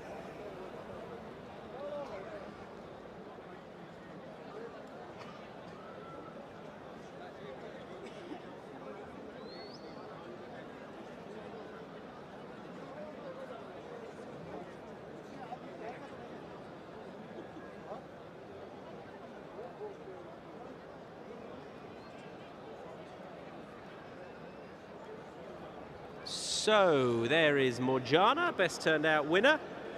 She's well drawn, she's in 1, went well in the trial, and if she hits the front, she could be difficult to pass.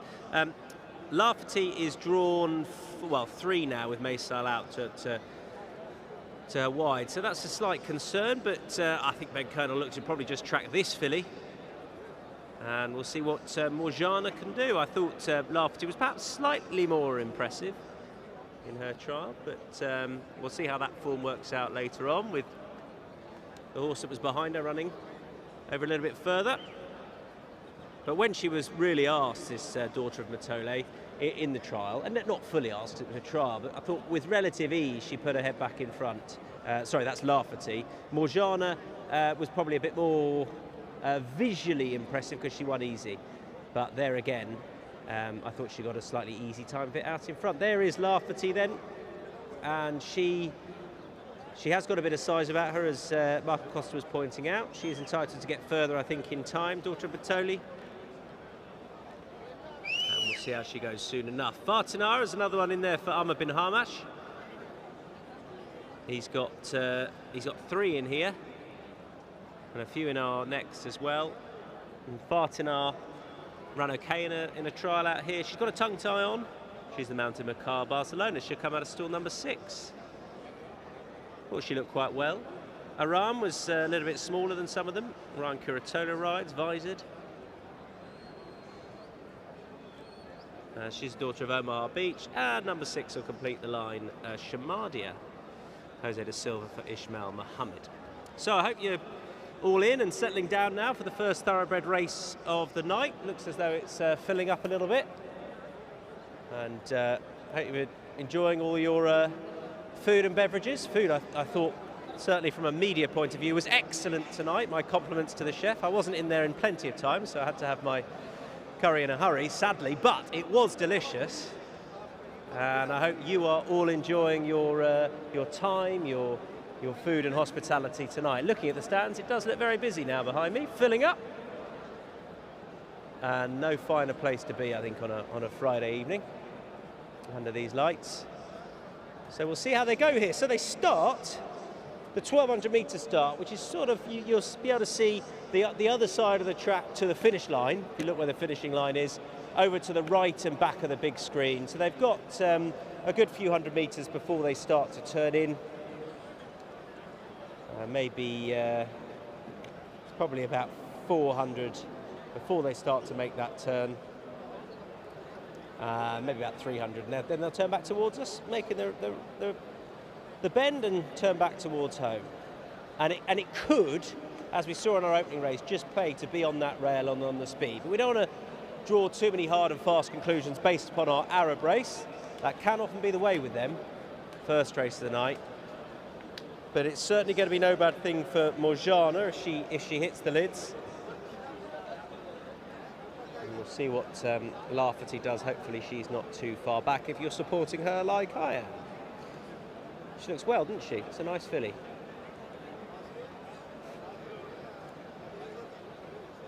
So there is Morjana. She's a street boss.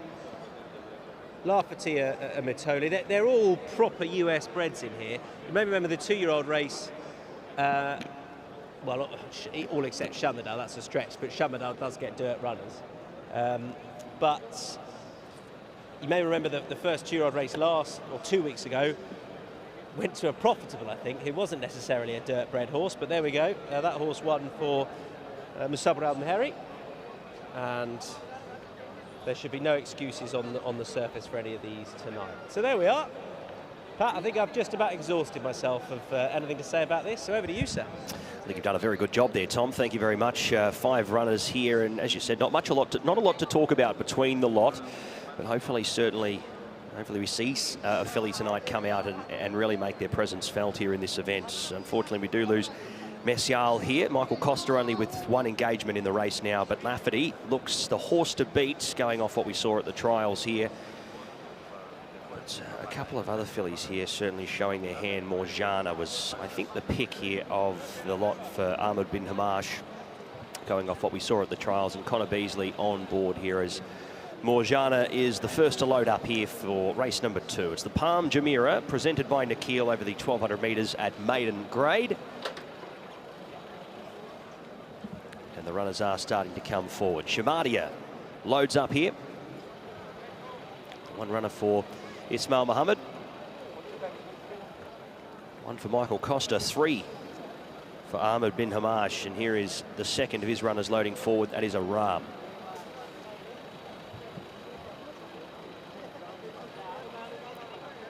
So Lafferty and Fatnar will be the two to come up to complete the line here at the 1200 metres for the first of 7 races for the thoroughbreds here from Meydan.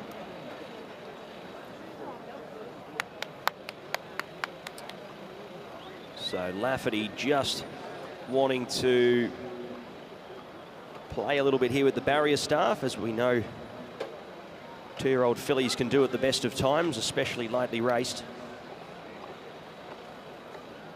And up comes Fatnar.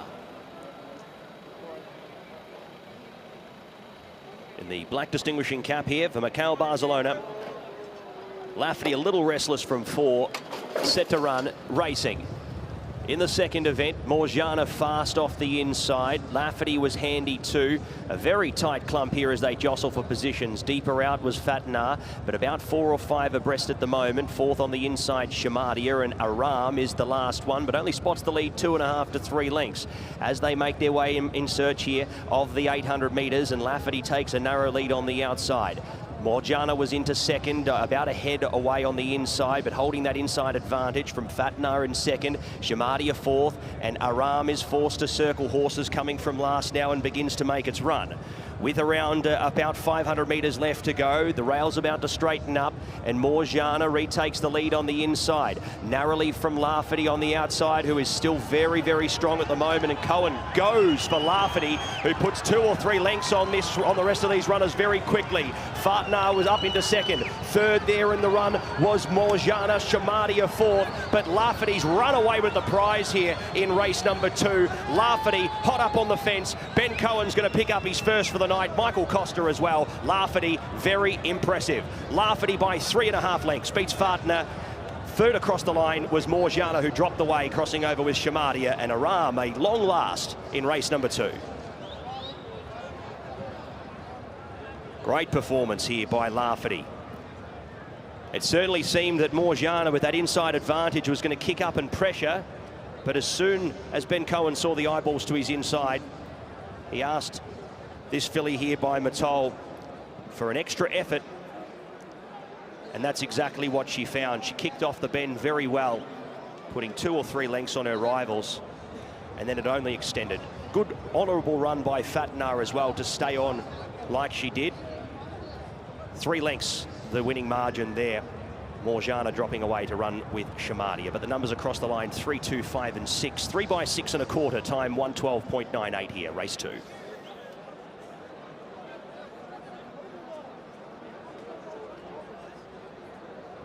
Yeah, she's done that nicely, hasn't she? And Ben Cohen, he got her out well. She was being tricky. She was rearing a bit. She wasn't the sharpest away, but Ben, you know, he knew that he had to get her up there and get on speed. Didn't want to head Morjana immediately. Ultimately, she's just gone through the race like the better filly, and I thought she cornered really well. And then when she got in the straight, it was Ben's backside up highest, always going the best compared to Morjana and Connor Beasley, and edged over to the rail, did Ben Cohen, and she's extended away to win really nicely. Fartanar has stayed on well. Maybe she wants further, but I think she's probably been helped as well by the running of the race. It became a battle up top, really from the gates, and yeah, this is a nice filly. She is obviously very quick. She does look as though an extra furlong would suit. Don't know how much further she'd want necessarily. She does show a good bit of speed, but you've got to be pleased with the way she's gone about that. She really grips at this ground, proper dirt action, and she extends away to win quite nicely. The time's not bad, just shy of 1:13. It's a track record time of 1:09 on a very fast night by a very fast, ill-fated horse. But for a 2-year-old, that's not a bad time, I think, given how well she's won. And I think the future is very promising for her. She was described as above average by her trainer, and she looks it as well, given that she's beaten a previous comfortable trial winner, Morjana. It's not easy to weigh up how much the form is worth, but I think the signs are pretty positive. And you know, ultimately, I'm sure they'll be hoping she can make it into a Guineas filly. She's certainly got the early speed you require, and they'll just have to see, I think, what the limit of her stamina is. But it's always a good sign where you can, you know, travel within yourselves, upsize a quick horse, and then see them off pretty quickly, which is what she has done. So, Lafferty takes our opening thoroughbred race, daughter of Breeders' Cup winner Matoli, Ben Cohen and Michael Costa.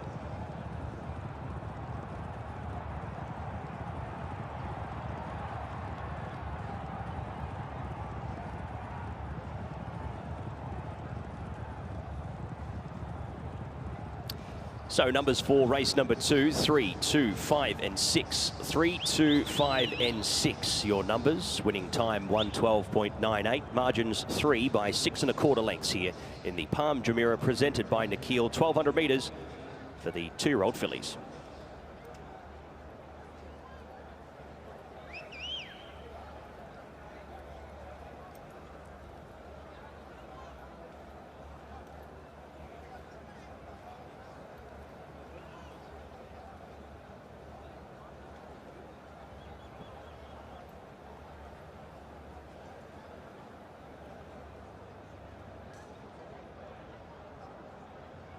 All right, winner of the Palm Jumeirah Maiden, ridden by Ben Cohen, trained by Michael Costa in the colours of His Highness Sheikh Ahmed bin Rashid Al Maktoum. Your winner, Lafferty.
Well, I think that was a pretty taking performance as far as a juvenile run goes.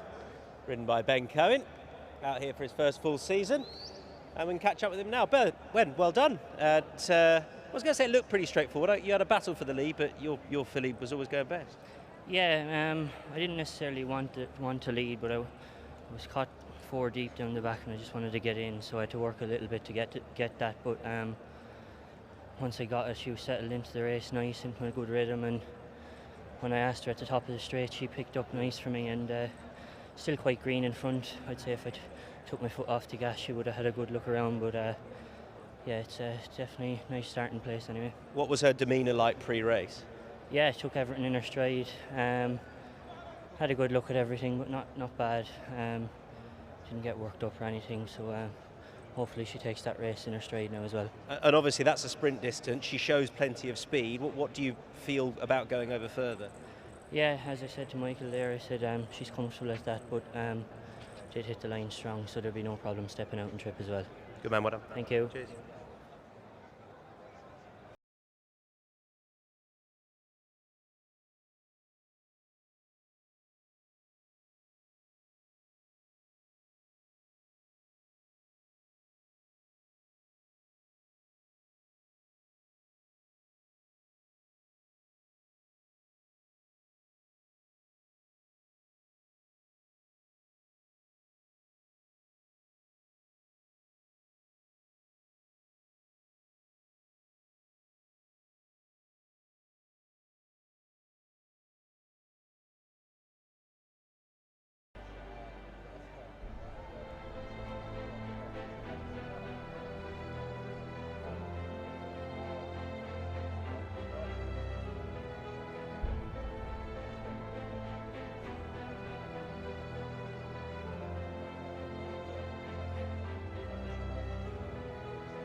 So, the Palm Jumeirah Maiden, presented by Nikhil, has gone to Lafferty. And to make the presentation once again, please welcome the director at Nikhil, Ahmed Al-Ghafli. Thank you so much, Ahmed. He'll be presenting that trophy to, collecting on behalf of His Highness Sheikh Ahmed bin Rashid Al Maktoum. Please welcome his racing manager, Mohammed Saeed Al-Shehi.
Right, horses either side of me. We're going to start with number 3 over to my right. The Chestnut ran really well here last time over 1400. Not sure 1600 is his ideal trip.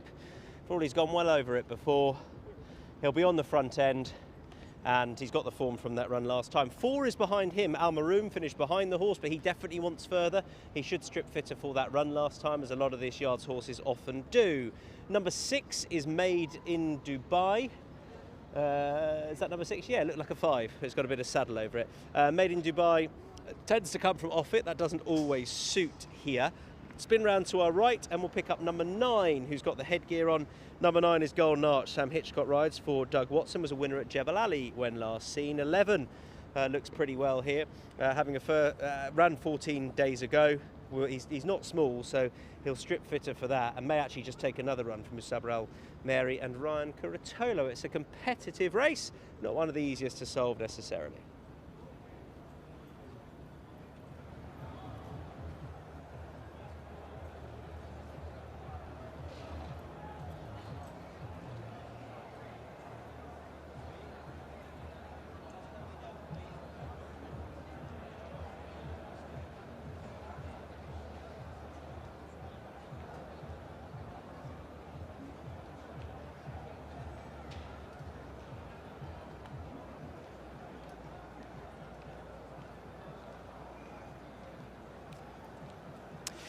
So we're into the parade ring here for the 3rd event, a very open event on the program here. The Palm Jebel Ali presented by Nikhil over the 1600 metres. A nice big field for us here of 12 runners. And we head to our first horse, Pitcher's Point. Pat Cosgrave does the riding here for Bhupat Seema, carries the 62 kilograms here, coming down in class after that run on the 10th of November here at Meydan, 85 to 105 event, down to a 65 to 85. So he'll find this easier and only gets an extra 1.5 kilograms coming down in class. Hoping to add a 4th win to the campaign and his career this evening in his 21st start. Number 2 is Car Tib. He comes here as a 8-start runner with only 1 win to his name. He's got the 3 seconds as well. Ben Cohen will do the riding here for Michael Costa on the 4-year-old son of Siuni, who steps out for his first run in Dubai. Last seen at both Windsor and Lingfield on both the turf and the all-weather, where he ran a nice win at Lingfield 2 starts ago in late July, and followed it up there with a win, a 2nd placing at Windsor on the turf over 1600 metres. Those were 0 to 80 company races, so the form should stack up here if he's forward enough to contest. Number 3, Triple Venture, very brave in behind Sadid last time out, was only beaten 0.75 of a length on that occasion there. Connor Beasley stays in the saddle, goes up 1.5 kilograms here, carrying 59.5 the last time we saw him at the races. The 6-year-old gelding by Elusive Quality did enough on that first start to say he could be in the finish here once again. Number 4 is El Maroon. Tygo O'Shea will do the riding for Bhupat Seema, 60 kilograms here. Has the 1 win from the 16 starts with another 6 minor placings, and comes into this race out of that event with Sadid. He ran 5th on that occasion. He was 5.5 lengths off the winner. He's 2nd up for the campaign.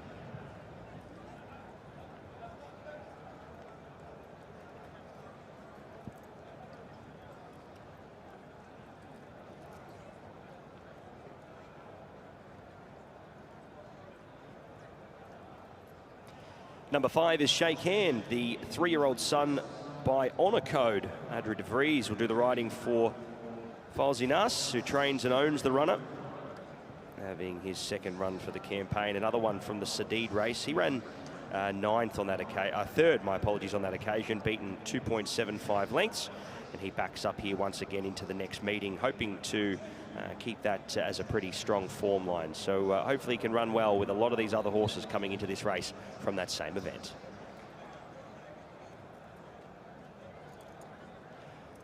Well, His Excellency Sheikh Hamdan has a very good hand in tonight's races right across the board. He's got Made in Dubai here for Salim bin Gadaya, and Mikhail Barcelona will do the riding. Was in that race there in behind Sadid, ran 8th on that occasion, was down the track.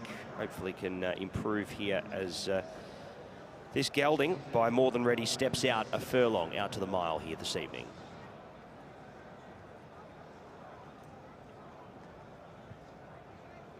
Meydan's one of the more experienced runners of the lot. Ben Cohen will ride here for Doug Watson.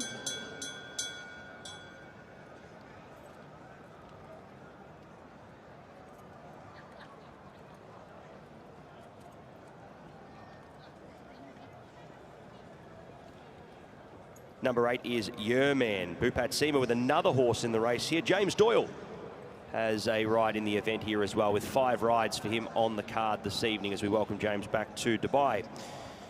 This runner has a run here on the quick backup from Jebel Ali last week, where he ran in the 0 to 85 over the 1600 metres.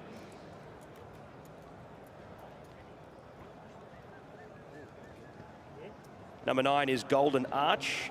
Sam Hitchcock will ride for Doug Watson. Drawn out on the track here, has had the 8 starts for a win and a second placing, and having the first up run this evening.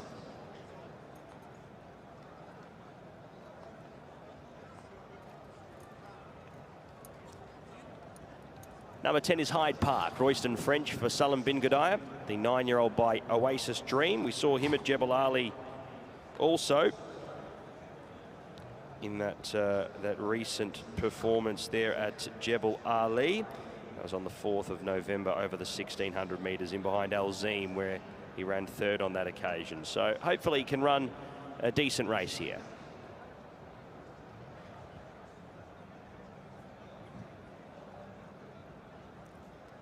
Here's Aldaja, the 4-year-old colt by Warfront. We saw him at Meydan over 1600 metres. In behind Al Jadaf, running 2nd on that occasion, beaten 1.25 lengths. On his best day, he could be running potentially a top 3 or top 4 placing here. And El Introvertido, Bernardo Pinheiro already with a winner tonight, a 2nd runner in the race for Fauzi Nas. The Maidener coming into this, having its first run in Dubai after 3 starts for a 3rd placing only, making its way here from South America.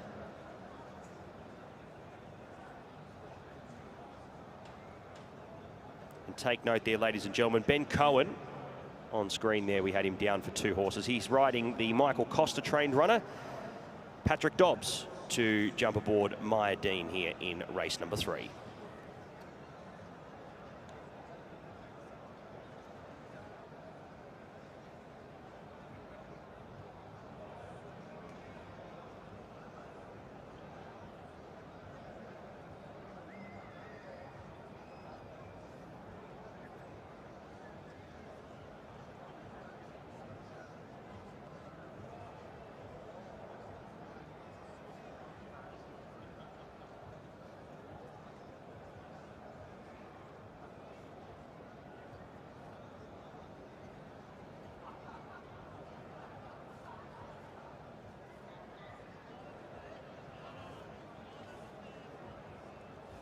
Joined by Amr bin Hamash. Also have the owner, Hamdan bin Hamash, and Hamad and Isa alongside.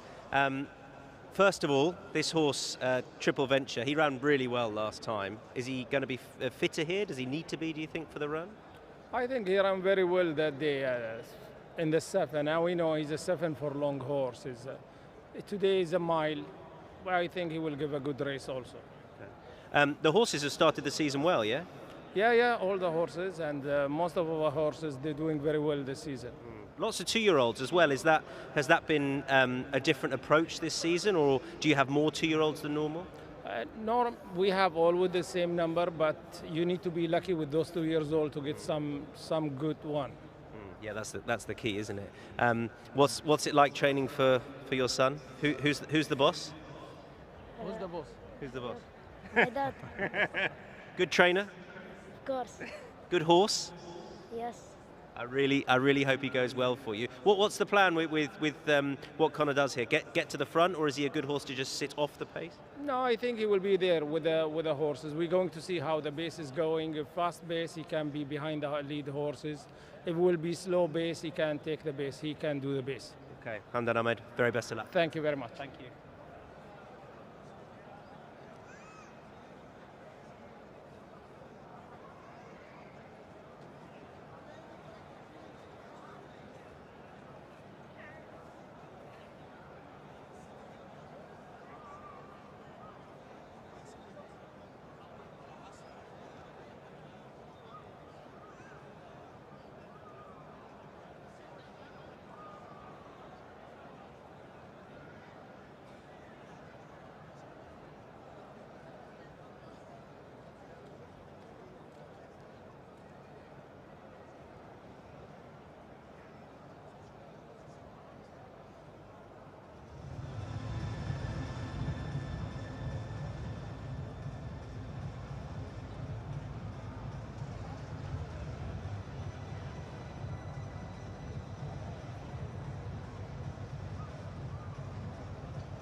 insight into how much goes into getting feed ready for these horses with Zabeel Feed, and our thanks to them for supporting the best turned out winner, which is Golden Arch, number 9. Meydan Singh, the winning groom, leading the horse around a few moments ago, and presenting him with the award is Zabeel Feed's Mr. Iftikhar Hussain, the operations manager there. He receives 650 dirham, does Meydan Singh, the groom of horse number 9, who is our winning horse for race number 3. Thanks to Zabeel Feed, and well done to the winning groom of Golden Arch.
Okay, there is Triple Venture. Now, I was with this horse last week. I've deserted him, but I'm probably wrong to do so. He has got good form over 1400 and this distance. I think he's better over 1400, but he's race fit and he ran really well last time.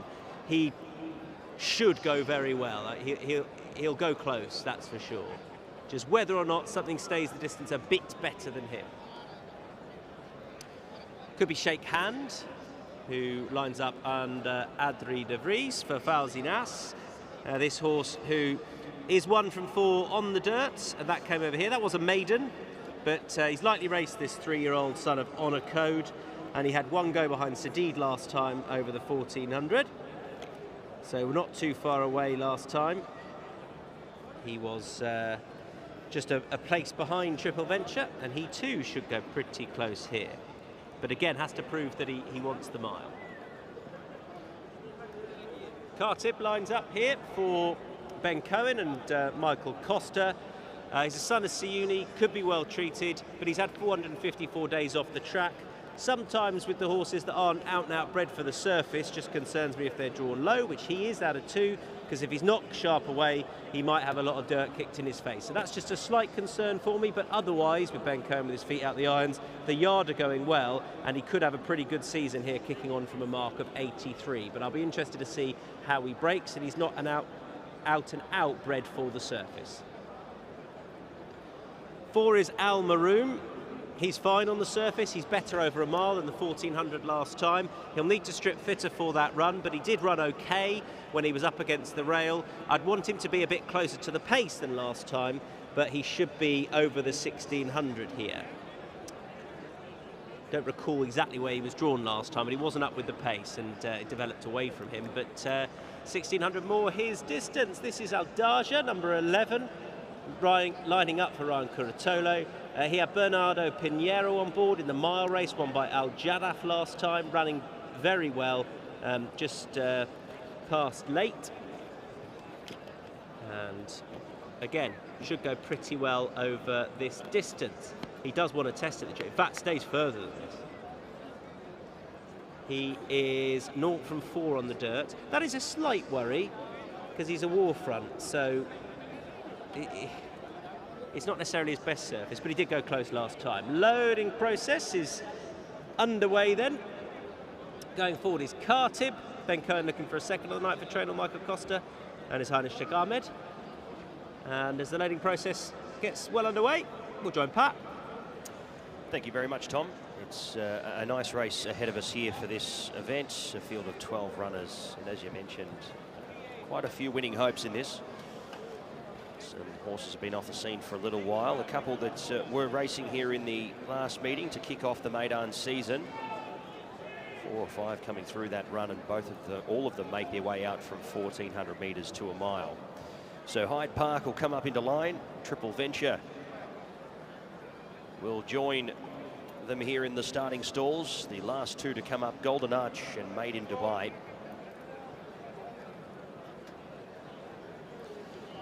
As we get set to at the 1,600 metres for our first race from the distance. With our listed event here coming from the same trip later on, the listed Dubai Creek Mile. Set to go, race 3. Racing. Cartib, he missed it something terribly, going back with Yerman in the early stages, working through El Introvertido to find a good spot after being half a stride slow, but won't beat Hyde Park to the lead as they make their way out past the 1,400 metres and onto the course proper. So it's Hyde Park the leader, El Introvertido in second, in behind the leader. Coming up to his outside, Triple Venture now making a bid for a forward spot. And deeper out on the track there, Pitcher's Point with the 62 kilos underneath Patrick Cosgrave. Aldaja followed. Then came El Maroom on the inside, working up alongside Meydan. They were followed there next in turn by Golden Arch. El Maroom now about spotting the lead about 5 and back on the inside with 4 behind him. That was Cartib recovering there with next in the field, working up into third to last was Made in Dubai. Second last was Shake Hand, being passed now by Yerman. So they make their way past the 700 metres and are heading down the side part of the track. It's Hyde Park. He's had a pretty okay fractions up in front, should have something in the locker. Triple Venture in second. Third on the outside, Pitcher's Point from Meydan. Back on the inside, El Introvertido's got the stitch, being passed now by Cartib. Made in Dubai, El Maroom, Golden Arch, Yerman, Aldaja, and last is Shake Hand as they come into the straight. 300 and change left to go. Triple Venture takes over here, leads a half length. Pitcher's Point on the outside, presenting with a challenge, working through the inside now. Made in Dubai with a bursting run. Made in Dubai up on the inside, gets the measure of Pitcher's Point and Triple Venture. Made in Dubai, a weaved passage through, and Made in Dubai goes on and takes the third. 2 lengths on the line, Pitcher's Point second, Triple Venture third, Meydan fourth. From El Maroom, Golden Arch. Next in the turn where was El Introvertido, Cartib, followed by Hyde Park, who's run 4th to last after leading there for a good chunk of the race. Next came Yerman from Aldaja, and Shake Hand was one of the last from gate to wire. Made in Dubai gets the win. Nice ride as well from Macau Barcelona. Coming around horses there, and as the rail straightened up, the gap appeared to head towards the fence. Coming around on the inside heels of the heels of those leaders. Cut the ground when necessary and had enough in the locker to pick up the win on the 4-year-old son of More Than Ready. Start 13, win 2. Macau Barcelona gets a return winner here in Dubai for season 23-24.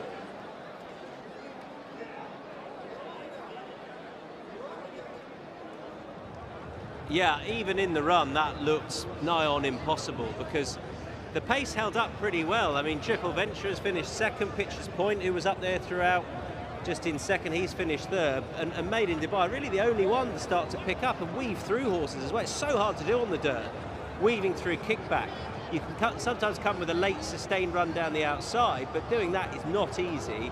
I thought he was a turf horse. That's his first win. As Pat said, he's now 2 from 13, but he's now 1 from 11 on the dirt. And he's got a 50% strike rate on the turf. So to do that's really impressive, and I think fundamentally you've got to be a well-treated horse. They hadn't exactly gone hell for leather up top. I think the first 400 split was 24 seconds, so that's not crazy over the distance. But he's just done really well to pick up, and I think Conor Beasley, it's another second for the team. He must have thought he'd done everything just about right on Triple Venture, but ultimately he's got a bit tired late on. I think he is a better horse over 1,400. He'll win at 1,400 this season, I'm sure. He's just got tired late on. Meydan's run okay, but I guess hasn't had the change of pace that the winner had. Up the inside, who was that? Hyde Park. He's run okay, always going round on the rail. Al Maroon was a bit disappointing. Fully has run on a bit. He couldn't hold his position on the rail. He was one of the first off the bridle. I think probably with hindsight, stall 1's not the best for him. Probably wants a little bit wider and to come with a sustained run down the outside. wouldn't mind seeing him over 2,000 as well, because he did look outpaced. But this horse, this is his distance, and he's now proved himself on the dirt.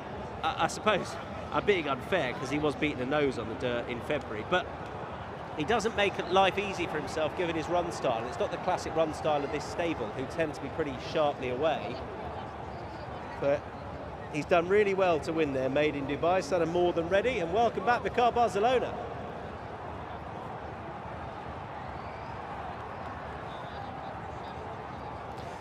So unofficial numbers here for race number 3. The Palm Jebel Ali presented by Nikhil. 1,600 metre event here. Numbers 6, 1, 3 and 7. 6, 1, 3 and 7. Made in Dubai gets the win here for Salim bin Gadaya and Mikhail Barcelona. Winner's time 139.60.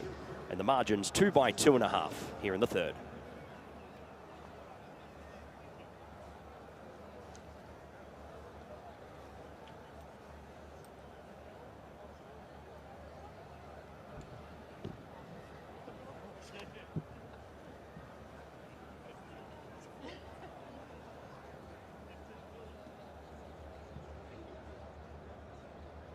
Okay, Mikhail Barcelona on the Salim bin Gadaya trained. His Excellency Sheikh Hamdan bin Mohammed Al Maktoum owned. Number 6, Made in Dubai.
Mikhail Barcelona weighing in after that success on Made in Dubai. Has some nice rides coming up. Velvet Cactus in the next, Mimi Kakushi in the feature.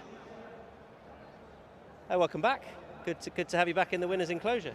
Yeah, thank you. Good way to come back. Yeah, not an easy way necessarily in how the race developed. We're used to seeing you, you know, on the front end and controlling it, but he's not always the quickest away, this horse. No, exactly.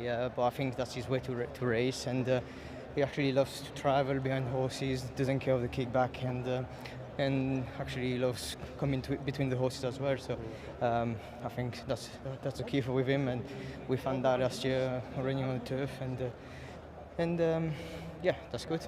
At what point did you think I might win this? Well, when I was straight, my horse was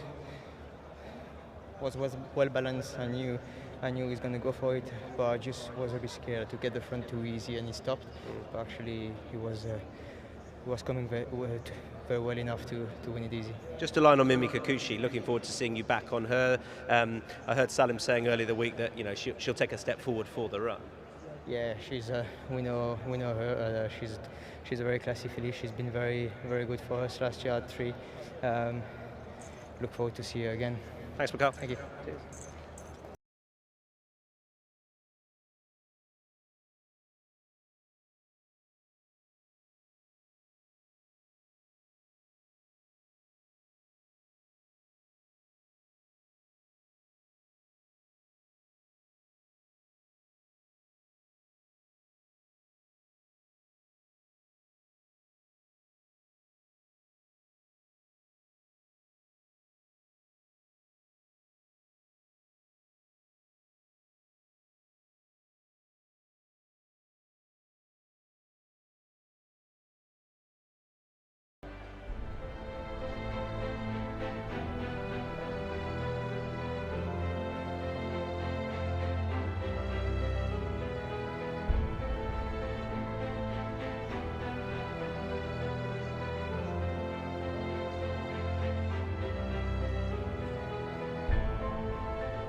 Okay, time for the presentation. Once again, please welcome up Ahmed Al Ghafli, who is the director at Nakheel and presenting the award for the Palm Jebel Ali. That was race number 3. And an exciting one it was. It was won by Made in Dubai, and collecting on behalf of the owner, His Excellency Sheikh Hamdan bin Mohammed Al Maktoum, an integral part of the team at home. Please welcome Jen Reggio.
More 2-year-olds on show then, and looking forward to seeing these. In particular, actually, this one, number 5, over to my right, our left, that is Million Doro, who's a son of Bolt Doro. Connor Beasley will ride. This horse won his trial from Velvet Cactus. Did so pretty nicely, although things went more to plan in the trial. Again, it's how much stock you put into, or how much substance you give those races, because obviously the nature of them being a trial is not everything is asked a similar sort of amount, but he's nicely put together, this son of Bolt Doro. Obviously he had the speed to win over 1,000 metres. They don't go all out, but I think 1,400 is a logical starting point, and he should stay further as well. We drop back to horse number 10, just missed number 4 who's walking away from us. That's Military Operation. Number 10 who's going to just join us very shortly. That is Thiban, another one for Amr bin Hamash. He was talking about how, yes, he's got a similar sort of number, but it does look as though he's got a nice bunch this year. Number 10, Theban. He's not necessarily an out dirt bred horse. Be interested to see how he moves on it. Safe Al Belushi rides. He's got a visor on for this debut. You can drop back to horse number 11 behind, and that's Valdivia. Interestingly, the same sire, but a different build. He's a bit stockier, this horse. Gabriel Malune rides for Ahmed bin Hamash, and I suppose on jockey bookings he'd probably have maybe a slightly better chance than Theban. And as Pat pointed out, the trial was quite encouraging for this horse, who ran on when not asked a huge amount. He's got plenty of power in his hindquarters. I guess he looks more a dirt prospect than the horse in front, but we don't know because we haven't really seen them on the track yet. Let's have a look at number 13. So if I just take you over to the horse who's in one of the saddling boxes there, and we'll just skip on past this horse who's going to come next to us, who we've seen already. 13 is what happens in Vegas, who is gelded before this first start, lining up here for Doug Watson and Saeed Hashish. This horse was with Ian Williams. I was quite taken with him when he walked round, actually. He's a nice looking son of New Bay. He just has to prove that he wants this sort of surface. That's not an absolute given. We might be able to just see him with his white bridle just stroll out in front of us. I think he might come out shortly. If he doesn't, we'll leave him to it and have a look at some of the others. He's just thinking about it now. Might be because he's having a good old look at us. But he's got racecourse experience, one of the three in the race that do. He makes his way out. I wonder if we can have a look at a few more over to our right, if they are in. Yes, there's number 5. And that is, we've seen Million Doro, there we are, best laid plans. But we'll take another look at him just having the finishing touches applied as I then check who else is alongside here.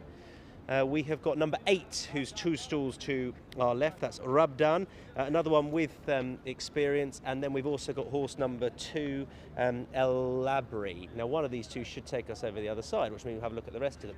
They've got slightly different demeanours, these two. So you've got horse number 8, which is Rabdan, who's got just one handler. He's sort of stood alertly looking around. And then the saddle, or the finishing touches to the saddling process, being applied to number 2, Eliabri from Musabra Al-Meri, Ryan Curatolo rides. And he's just a little more, I don't want to say edgy because that's unfair, but he's just looking around a little bit more. He's got a cross noseband on as well. And that might just indicate he's a little bit more forward going, perhaps. Horses over to our left have made their way out, so these two will be making their way out to join the rest of them soon enough. It's a nice big field for this juvenile contest, but the sort of race for these juvenile colts, although one of them's a gelding, over 1,400 metres, that should produce or hopefully produce a nice sort and potentially a Guineas runner as well. You see this horse, he just wants to have a bit of a kick as the girth strap's tightened. He's fine, but he's just saying, don't touch me there, Miss Subber. Right, they'll be heading out soon enough.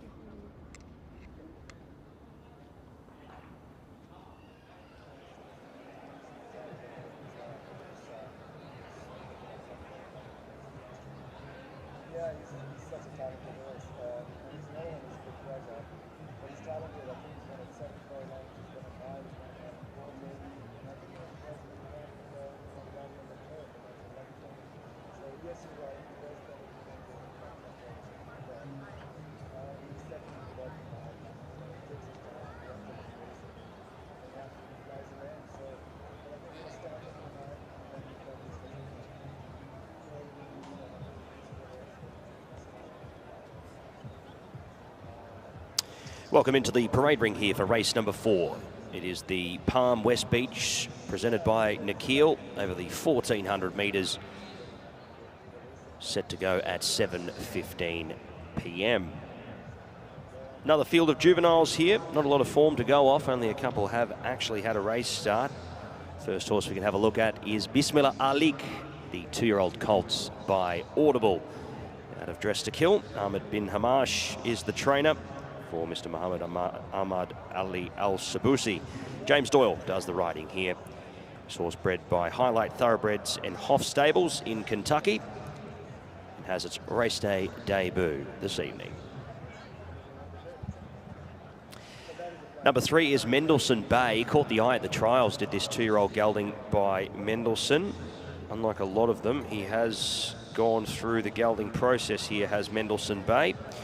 He's carrying the 57 kilos here for Tygo Shea, and Bupat Seema for the Suited and Booted Racing Syndicate, bred out of Kentucky as well by Kuyuthi LLC.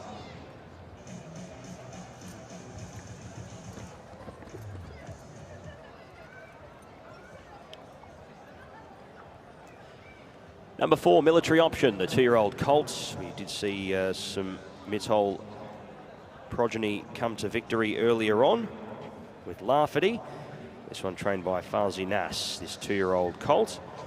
Out of Operetta, a Canadian mare, and Adri de Vries will do the riding here for the victorious team, bred by Liam Gannon and Nicholas M. Lotz of Kentucky. Let's move to number 7 here. It is a 2-year-old colt by Alzam out of Taranata, Ibrahim Al Hadrami. That's Raz Al Had, bred by New Line Stud Limited in Ireland. Al Motassem Al Balushi will do the riding here. Has had the 1 start already at Jebel Ali on the 4th of November. Ran 5th on that occasion, beaten 21 lengths on that occasion. So was down the track there over 1,000 metres. Heads out to the 1400 and turns a corner for the first time in its racing career. Number 5 is Million Doro, who caught the eye with a few of these out of the same trial. He won the trial on that occasion, did the 2-year-old colt by Bolt Doro, bred by Two Hearts Farm 11 LLC of Kentucky. Another one for Ahmed bin Hamash and Mr. Muhammad Ahmed Ali Al Sabusi. Connor Beasley will do the riding here on this runner. Drawing well there in gate number 3. We move to the 2 now, and that is El Yabri for Musaba Almiri. Ryan Curatolo will ride for Mr. Juma Mubarak Al Junaibai, and hopefully can run a decent race here. Well bred, 2-year-old colt by American Pharaoh out of Responsible for Love, so out of a Duke of Marmalade mare. So we'll be looking for a bit more ground, but at the same time, hopefully can make an impression here. Just needs to overcome the wide draw, bred by Pursuit of Success LLC in Kentucky. Prima Summer also stepped out at Jebel Ali on the 4th of November in behind Marsoom. It was a pretty hot contest. Was in the wrong part of the track on that day as well, on the inside, and proved throughout the day to be the tougher ground. Hopefully, this 2-year-old colt by Summer Front is able to run a decent race here for Bupat Seema, Patrick Cosgrave, owned by Mr. Michael Hillary Burke and Niga Burke, bred by Martin Lake and Serendipity Farm in Kentucky.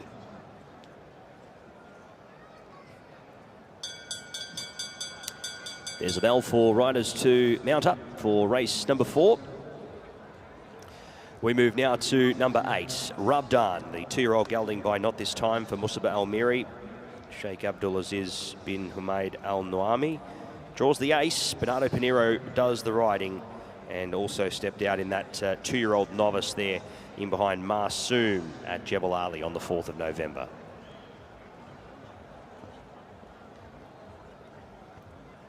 Number 9, Shah Baby for Julio Olaskoga and Mr. Ahmad Al Sheikh. Jose Da Silva who does the riding here. The 2-year-old colt by Tonalist out of Peregrina draws wide here today, so we'll need some luck from the gate.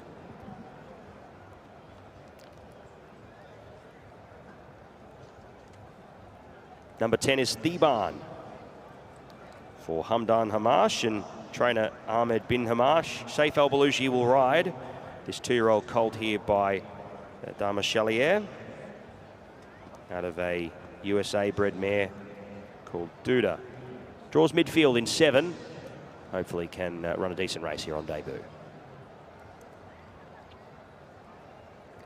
So the runners begin to leave the parade ring here. Number 11, Valdivia, I thought trialled very well here.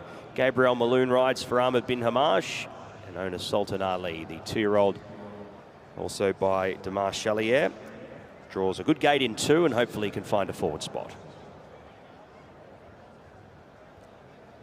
Off the trial form, Velvet Cactus looks to be one that caught the eye here. The 2-year-old colt by Union Rags.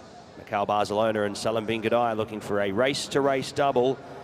And they partner up here with this runner who caught the eye, but we'll need some luck from a wide draw.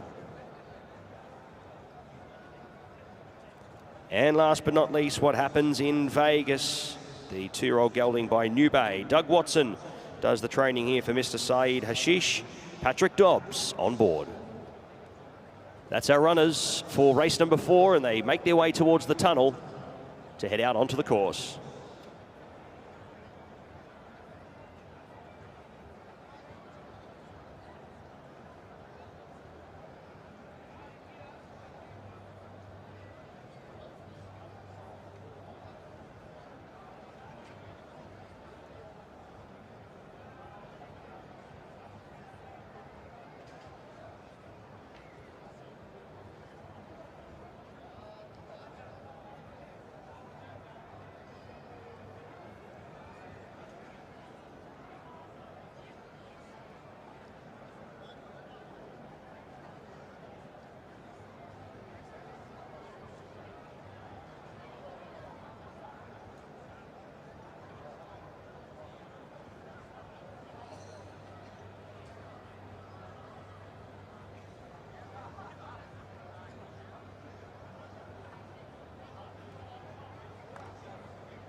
Just waiting for our groom to come back for the best turned out award. So time to grab a word with Salam Bin Ghadai, who won our most recent race with Made in Dubai. It was very exciting. You don't often see horses weaving through on the dirt, but he won nicely.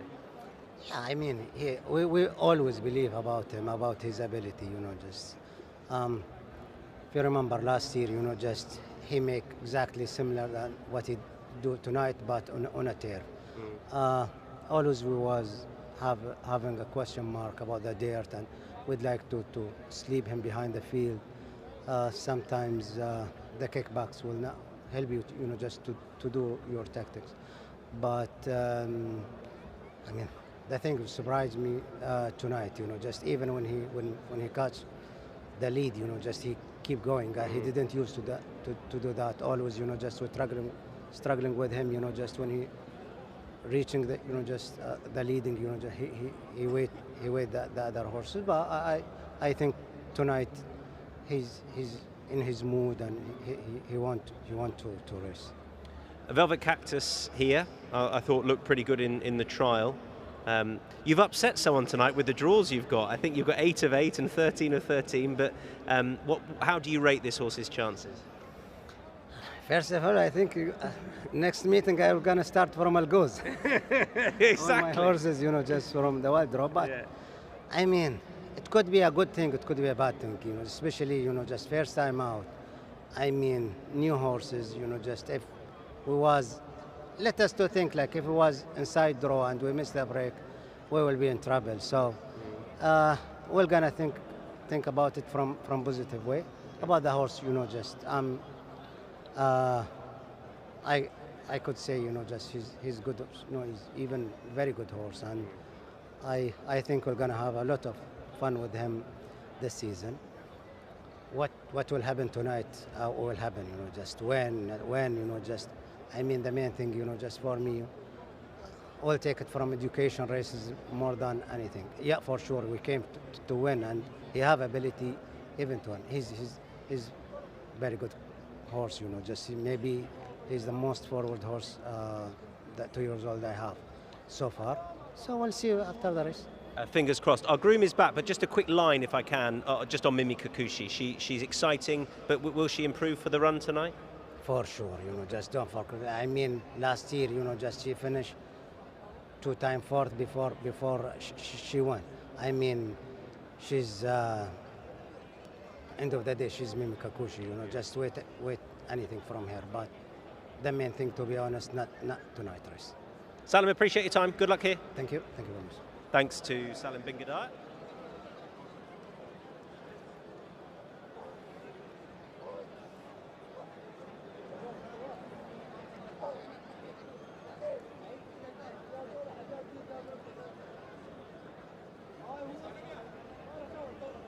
And this is Thiban, who has been adjudged best turned out, one of the Ahmed bin Hamash runners in the race. And the winning groom gets 650 dirham for Thiban, being best turned out. Our thanks to Zabil Feed and to the presenter of the award, who we see again tonight. That is Mr. Iftikhar Hussain, the operations manager at Zabil Feed. And receiving the award is the winning groom, Rajendra Kumar. Well done to him. And our thanks to Zabil Feed, the winning groom of horse number 10, Thiban. Right, loading process well underway. So we'll see what happens with Velvet Cactus. Drawn wide. We know the plan is to try and get over and get to the front. Million Doro looked pretty good ahead of him last time. Mendelssohn Bay, well, that form has been franked. So you could make a case for a few of these, I think. Should be a good race. Certainly will be, Tom. Thank you very much. A nice open affair, and we've got only basically trial form to go off for a good number of these, and certainly the ones that have raced already definitely will take plenty from the experience, but weren't really up with it in that first debut run. So hopefully the experience has matured them a little bit here, and a couple of weeks later to a few weeks later they come here for their second start, looking to improve on that. So just take note as well, Ben Cohen has taken the ride here over James Dorr on Bismillah Alik as it makes its way forward. So Ben Cohen has picked up that ride there. Quite a few of these coming through trials together, none as impressive as Velvet Cactus, who ran second to Million Doro in that trial here at Meydan, untouched. We'll see when Velvet Cactus has asked for an effort. If there is something under the hood here, Salim bin Gadaya and Mikhail Barcelona looking for a race-to-race double. As Thiban loads forward, our best turned out horse here for race number 4. Congratulations to the Sice and to the stable there as well. Set to run. from the 1400 metres. A little bit of movement to the inside. Also to the middle, Prima Summer, just a little restless, racing. Military Option was slow out. Going back as well, Bismillah Alik. Mendelssohn Bay half a stride slow. Jostling for positions up in front though. Million Doro's going to utilise the inside to go up and find a good spot in front. Velvet Cactus also pressing forward with Prima Summer. Al Yabri's deeper out on the track. Followed there next in turn on the inside. Working up there was What Happens in Vegas. Next was Shah Baby. Settling about midfield here. Rabdan the rail with Mendelssohn Bay. Theban was following them. A few of these out wide getting jostled back here to just worse than midfield. What Happens in Vegas now off the bit, being passed here by Bismillah Ali, Raz Al Had. Next was Valdivia. Military Options been last throughout with 600 metres left to go. Million Doro the leader. Velvet Cactus already being felt for here on the outside. Al Yabri comes up to the outside to present here with Prima Summer. Mendelssohn Bay's got the inside advantage. Rubdan was next. Theban in sixth, and the rest here headed by Valdivia as Million Doro kicks away here. Million Doro puts up 4 or 5 lengths on Mendelssohn Bay. Into third here, running into the race as well late here was Al Yabri. Million Doro from Mendelssohn Bay. Million Doro, Mendelssohn Bay on the outside, doing 2 to his 1 here late. Mendelssohn Bay for Bhupat Seema and Tygo O'Shea will take the 4. Mendelssohn Bay reeling in Million Doro in the late stages. A good win. Third was El Yabri, followed there in turn by Valdivia. Next came Theban from Shah Baby, followed by Military Option, Prima Summer, Rabdan. Next in turn was Bismillah Alik. Velvet Cactus dropped away, was off the bit from the 600. Next came What Happens in Vegas, crossing over with Raz Al Had. Mendelssohn Bay. Great trial 2 weeks ago. Looked to be a promising type. And Mendelssohn Bay has denied a very brave Million Doro who had to do the hard yards from the front. Al Yabri's run a very good race in third. And it was tight across the line there for fourth, but Valdivia will take it. 3-5, 2 and 11. 3-5, 2 and 11. Mendelssohn Bay, our winner here in race 4.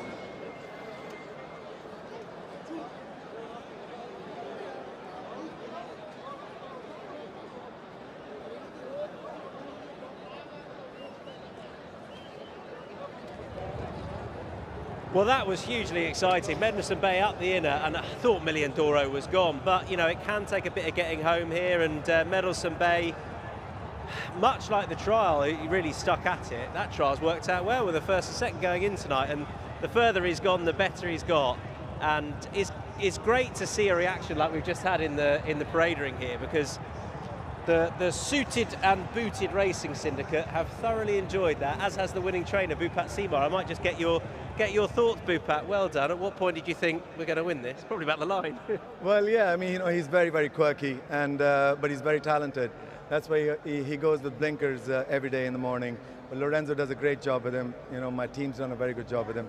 And I'm thankful to these people. We try to convince them to buy this horse. I was in America, and they put the faith in, and they bought him, and he's repaid it. Who's the best? Who's responsible? Who should I speak to? Who should I drag over? Paul, can I come over? He says he's thankful to these people. Have you put together suited and booted racing? I have, yes. Go on. So tell us about how that's come about. Oh, good question.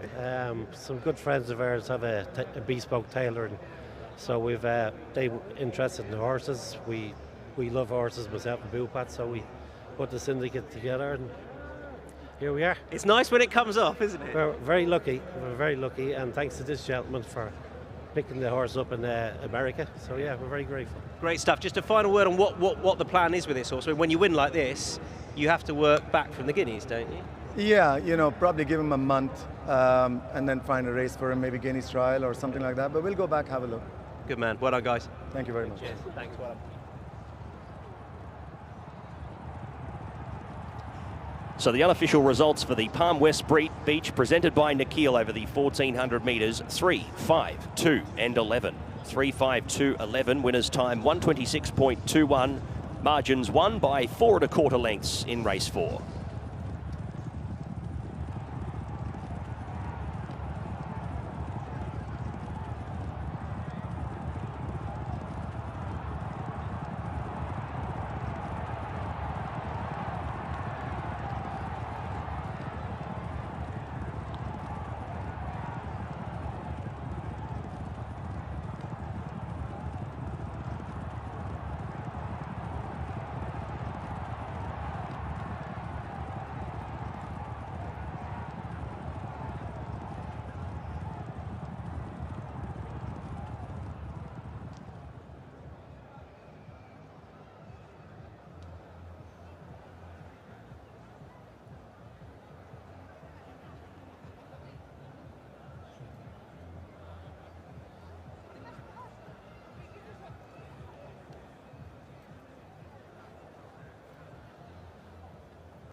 All right, Tiger Shea coming back in on the winner, trained by Bupat Seymour for Suited and Booted Racing, who are applauding the winner, Mendelssohn Bay.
Tiger Shea then, weighing in on Mendelssohn Bay.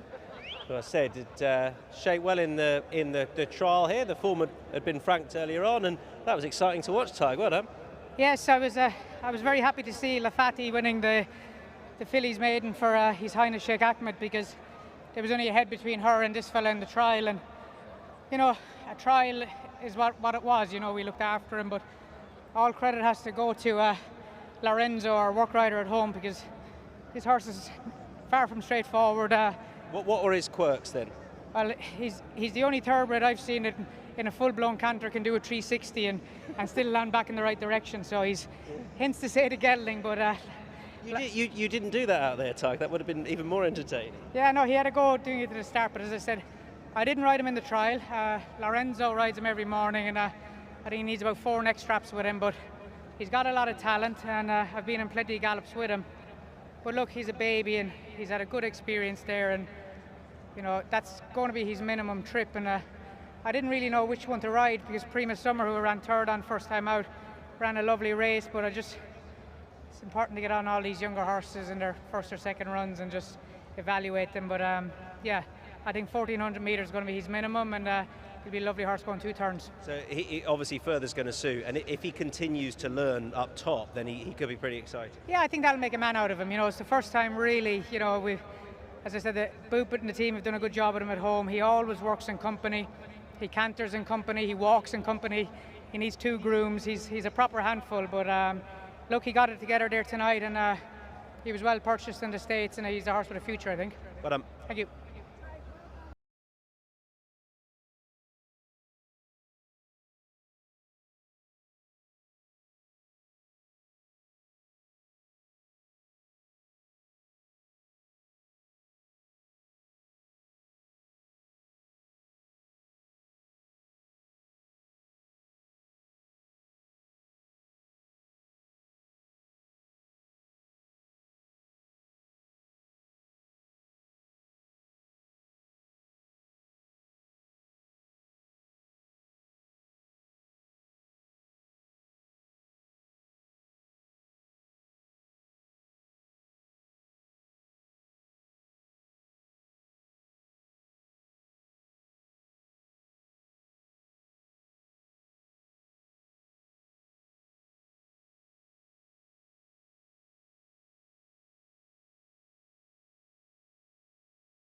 So welcome up onto the stage once again, director at Nakheel, supporting the races this evening. That is Ahmed Al Ghafli. Thank you, Ahmed. He'll be presenting the award to the winning connections of Mendelssohn Bay. We've seen plenty of them, and delighted they are with that success. Please welcome to the stage the winning connections. They're from Suited and Booted Racing.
So on the screen you can see Smile for your chance to win, and it's instalment 2 of Faces at the Races.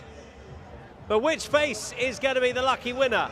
For 500 dirham, Concourse 3, Level 1, Reward Centre is where you need to go to collect your prize, your cash prize, if you are the winning face. Nonchalant thumbs up from the man in the white t-shirt on the rail, more of a plead from the man in the red polo, a confused wave from the check shirt man. Who's it going to be? That's quite the picture you're holding up there, sir.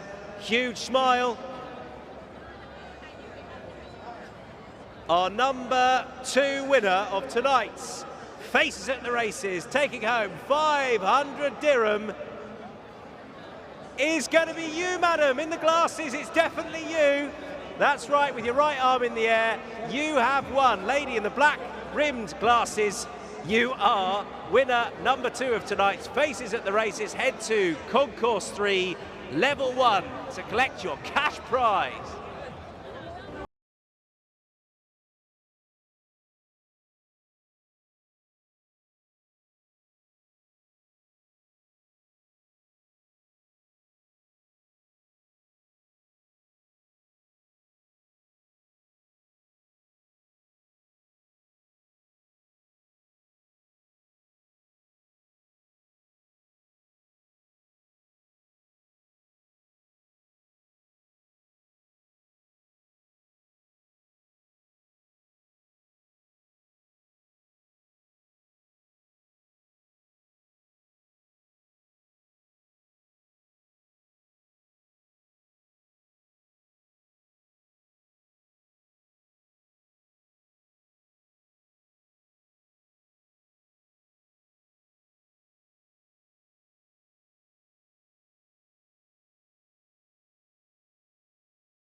Welcome back to the parade ring here for race number 5. It is the View at the Palms, presented by Nikhil over the 1200 metres. And we go with a field of 11 runners.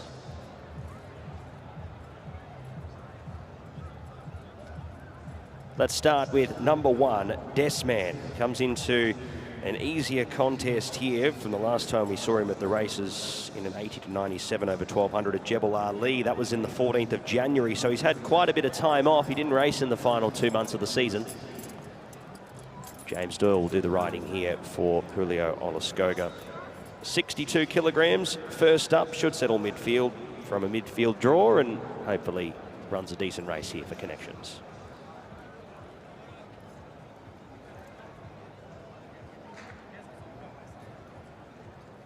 Number 2 is Ranan. Now the visor comes off here from last start. The blinkers come on.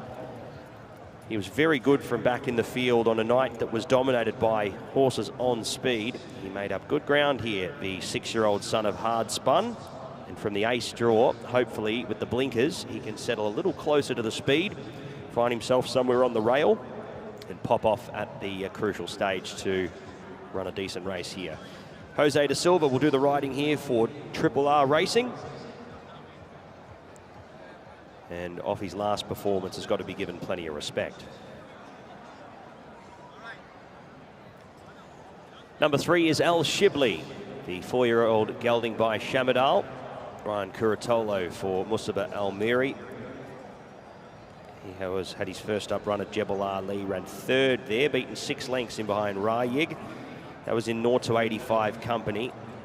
He comes into this 65 to 85 and hopefully can run a good race here. He's down 1 kilo in weight here with the rider now carrying 61 as opposed to the 62 last start. Draws a good gate, hopefully can find a nice spot in running. Number 5 is Ribby. Oscar Chavez will ride for John Hyde and Shadwell.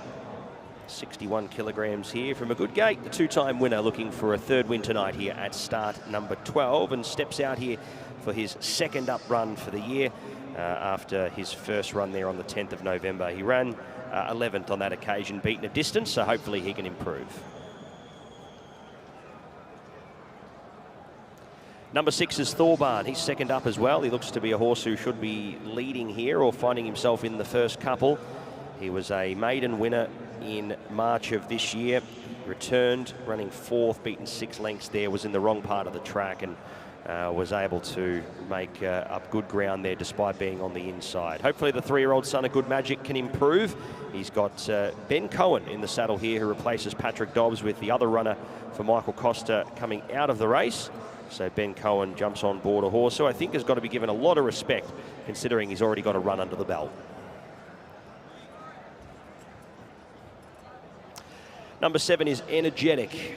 He should be up in the first couple as well. Ismail Muhammad trains for Mr. Khalifa Saeed Sulaiman. The 3-year-old colt by Dandyman. Yet to win in 6 starts, only the 2 seconds to date, but hopefully can run a great race here. Has done all the racing on the dirt surface so far. Bell goes for riders to climb aboard. Here's the white son of Frosted, Mr. Cafu. He's down as a grey, but he'll be, you'd say, be a white very soon. On the lighter side of grey here. He's got a wide draw to obviously deal with here. The 7-year-old, the 4-year-old, who's had the 7 starts for 3/3, and hopefully can run a decent race here for Ahmed bin Hamash. Connor Beasley to do the riding. Number 9 is Chief of Navy. Tygo O'Shea and Bupat Seema looking to go race to race. Horse used to be in the stable of Musaba Almiri. It's now with the stable of Bupat Seema for Mr. Saeed Sultan Al Rahumi. 7 starts for a 3rd, and he has his first run for the season.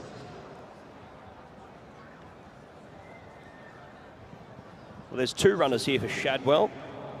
This one here also trained by John Hyde, and that is Al Hadir. Case Albasadi will spot the black distinguishing cap. He claims 2.5 kilograms here, getting the horse down to 54. He's a 7-year-old gelding by Warfront, stepping out for his 28th start. So far, 2 wins and 10 minor placings. 11 is Batran, the 5-year-old son of Camacho. Ahmed Al Naedi trains this one here for Mr. Ahmed Obeid Muhammad Al Naedi. So Ahmed Al Naedi training and owning the runner. Al Motassim Al Baluchi does the riding. 13 starts for 3 wins and 5 minors, so has turned a profit in his short time at the races. And 12 is Jumeirah Beach, another one for Salam bin Gudaya and His Excellency Sheikh Hamdan bin Mohammed Al Maktoum. Mikhail Barcelona rides at the 54.5 kilograms. 8 starts for a win so far to date, and he has his first run for the year. We only saw him once last season in January. Before that, he hadn't raced since March of 2021, so it's been a scattered couple of preparations for this son of Exceedent, this daughter of Exceedent Excel. Hopefully she can run a decent race here tonight for Connections. That's our field here for race number 5. Really looking forward to this event as the runners make their way down through the tunnel here for race number 5.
So the best turned out winner, sponsored by Zabil Feed, our thanks to them. It's gone to horse number 9, and that is Chief of Navy. Well done to the winning groom. He receives his award there from our presenter, and that is our thanks again to the presenter, Dr. Zaid Al-Hawat, who is the veterinarian and scientific key account specialist at Zabil Feed. 650 dirham to the groom of Chief of Navy. So we saw the horses arriving down at the start. Nice competitive race this. I'm with Renan, who has the blinkers on. Did say visor, but they've gone back to the blinkers that he normally wears. And he has worn a visor before, but I think this horse just needs a little bit extra to get his head in front. He's gone really well here on the turf, on the dirt, over 1,000 metres, over 1,200. I think 1,400 might just stretch him. I think this is the right distance. He ran really well here last time in behind Leading Spirit, when caught a little bit wider than ideal. He's drawn 1. I think that's okay. He might need a little bit of luck, but we have seen a couple of horses from off the pace run really well up against the rail. So I guess the best thing is to just sort of, you know, stick on that rail and hope it opens up for him and that they go too hard and get a bit of a pace meltdown. There are plenty of runners, so coming wide from one might be tricky. He's got a leading chance. This is Mr. Cafu out of stall number 11, horse 8. He's had the visor taken off, has this grey sort of frosted who won out here a few years ago. And Mr. Cafu's been, well, he's been running okay, but he has just dropped down the weights a touch, and that was off the back of a run at Jebel Ali at the back end of last year, and then a reappearance effort over a trip probably short of his best. This is a bit more like it. But again, from 11, he'll you know, not want to get too far back in a big field. But he'll probably be one trying to be produced late for a run under Conor Beasley. Now Thorban's interesting because he's now the mount of Ben Cohen, with the other runner taken out, which was Mujdi.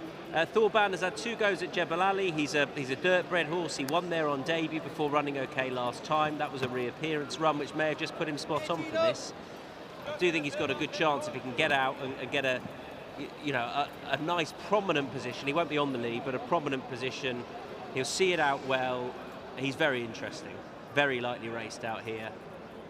And actually, before the jockey shift, I sort of half fancied his chances more than Mujdi, so it should go well. 3-year-old. Loading process has started. Thorban will be the next in. Should be pace on here.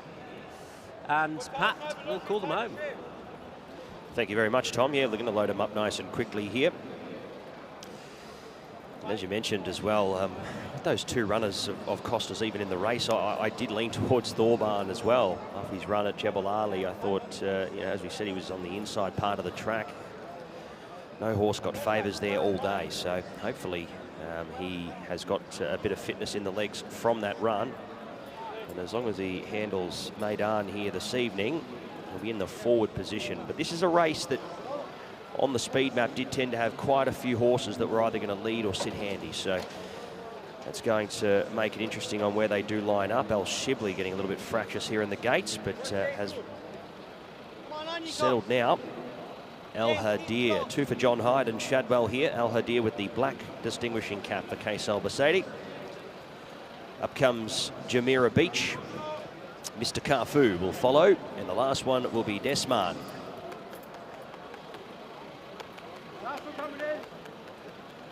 Desman will be the last to come up. So we're locked and loaded here at the 1,200 metres. Set to jump, racing. Batran a little slow. Jamira Beach was fast away. El Shibli, after being a little fractious in the stalls, jumped very well. Thorban in the first couple. Mr. Carfu working across from deeper out. Next was Energetic, followed by Chief of Navy, and deepest of all, working up in about a 5 deep line was Al Hadir. Desman's going to be about 3 back on the inside, spotting the lead 4, a gap of 4 lengths there back to Runan, third to last. Couldn't utilise the inside gate and the blinkers this evening in the early stages of the race. Ribby was second to last, and after the slow start, Batran is the last one. With 550 metres left to go, Mr. Carfu goes up to the outside of Al Shibli, serves it up to him, keeps the pace quite genuine here as they make their way past the 450. Third was Energetic.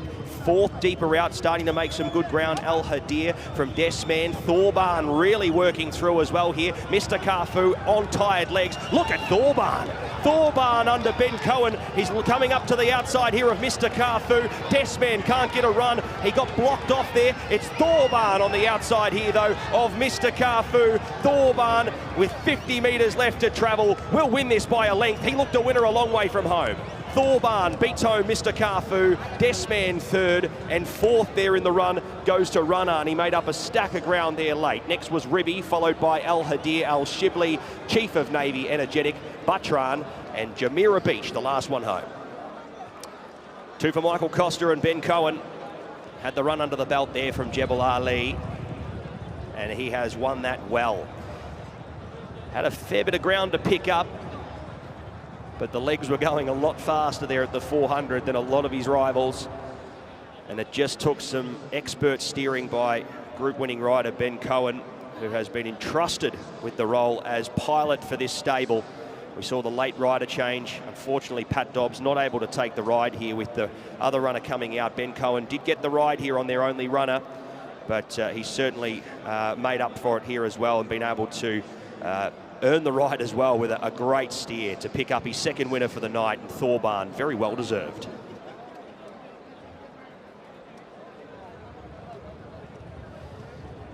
Yeah, another one to come from off it tonight, albeit not in our first race, but another one to pick his way through the field. And when he got rolling, when he got straightened up, he just looked as though he was going to go on and go past. He's going to have a nice future out here, this horse, particularly because it didn't go perfectly in the run. It's different to Jebel Ali, and he had to face a little bit of kickback. But then when he got straightened up, that's what you'd love, the way he picked up and put the race to bed. He's a 3-year-old, it's his third start. You'd look on that and say 1400 is going to be absolutely fine. Just be interested to see in the straight where he came from. So he was a little wide, and he just had to aim through horses. But really like the way he's done it, because the pace is, by and large held up pretty well. For all, we've had a couple coming off it tonight, but he's had to fight to get there. I'd say he's had a hard enough race, but they can still take their time with this 3-year-old. And I think there's going to be a lot of options for him going forward. He'll be up knocking on, he'll be high 80s off the back of that. But he should have a nice season. Touch on some of the others. Mr. Cafu led throughout. He's been a touch unlucky late on because he's hit the front and then just been caught. I think that's 4 seconds for Connor Beasley, so probably not going to ask him for an interview. I don't think he'll be best pleased with how it's gone so far. He's done nothing wrong, he's just been caught late by this horse. I think he's been in good positions, but he's been caught by some better treated horses. Mr. Cafu has been passed by Thorbarn. Runan, I thought, shaped fine. I think that's where he is at the moment. He's entitled to knock on the door, albeit off a, he was drawn once. We had to switch wide round horses, but he wouldn't have beaten this Thorbarn, who's an exciting horse to go forward with. And it'll be exciting to see Mouj D, who, Ben Cohen was on board him. There's probably not a huge amount between them. He didn't run tonight, but I'll be looking forward to seeing him out when he lines up. And the good form of the Costillard continues. Thorbarn the winner.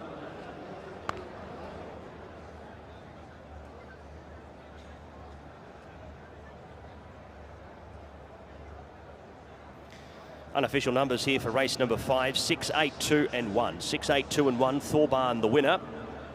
Time 1:14.21.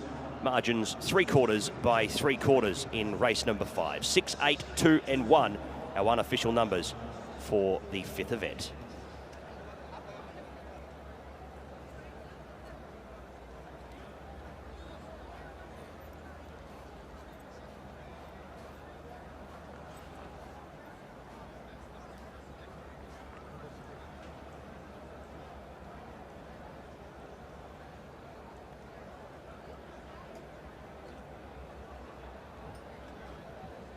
All right, the yellow and black back in the winner's enclosure. So too Ben Cohen. Put your hands together for Thorbarn.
Yeah, nice performance from Thorbarn and Ben Cohen.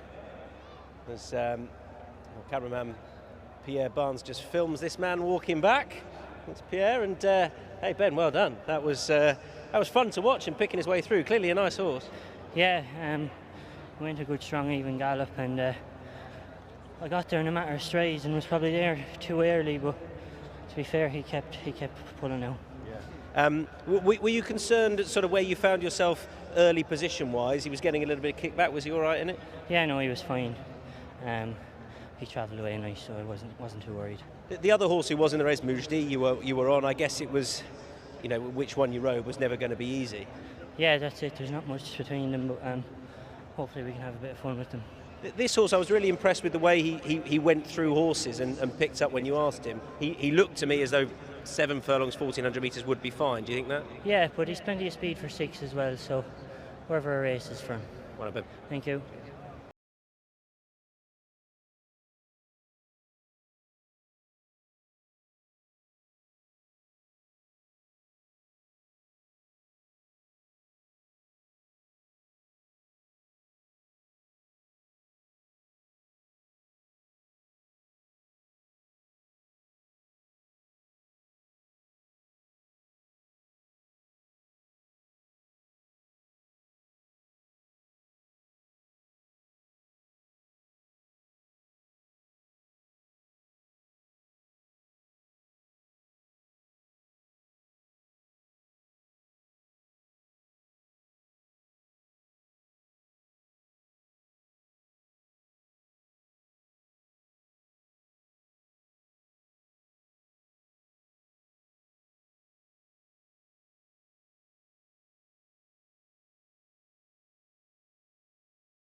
We've had some really exciting finishes to tonight's racing, and that was no different with Thorban taking the race.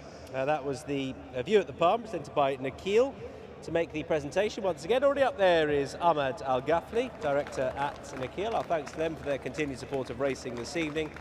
And once again, receiving the award for that success. And they've got plenty more to come for Thorban. In the colours of His Highness Sheikh Ahmed bin Rashid Al Maktoum, please welcome racing manager Mohammed Saeed Al Shehi.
Earlier this week, there was the 12th edition of the Mohammed bin Rashid Al Maktoum Creative Sports Awards, and the UAE Organisation Award went to the Dubai Horse Racing Club for Sustainability and Excellence in Event Management. That recognises all the organisation that has gone into 27 editions of hosting the Dubai World Cup, one of the most lucrative international horse racing events. Sheikh Mohammed bin Rashid Al Maktoum.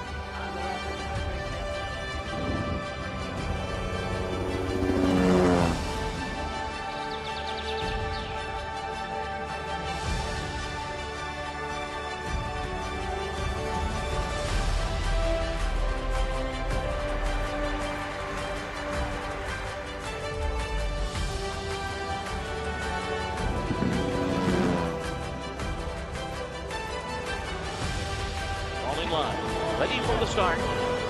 They're off with the 27th Dubai World Cup. And it was a very good beginning for Bendu. And from the back of the pack, here comes Ushba Tesoro. Ushba Tesoro hits the front. Ushba Tesoro wins the Dubai World Cup for Japan.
Dubai Creek Mile, presented by Nikhil Palm Beach Towers. Over to our right, this horse is going to walk away from us, but I just want to show you that I think he'll take a step forward for the run. That's Alnaford off the back of 608 days off the track.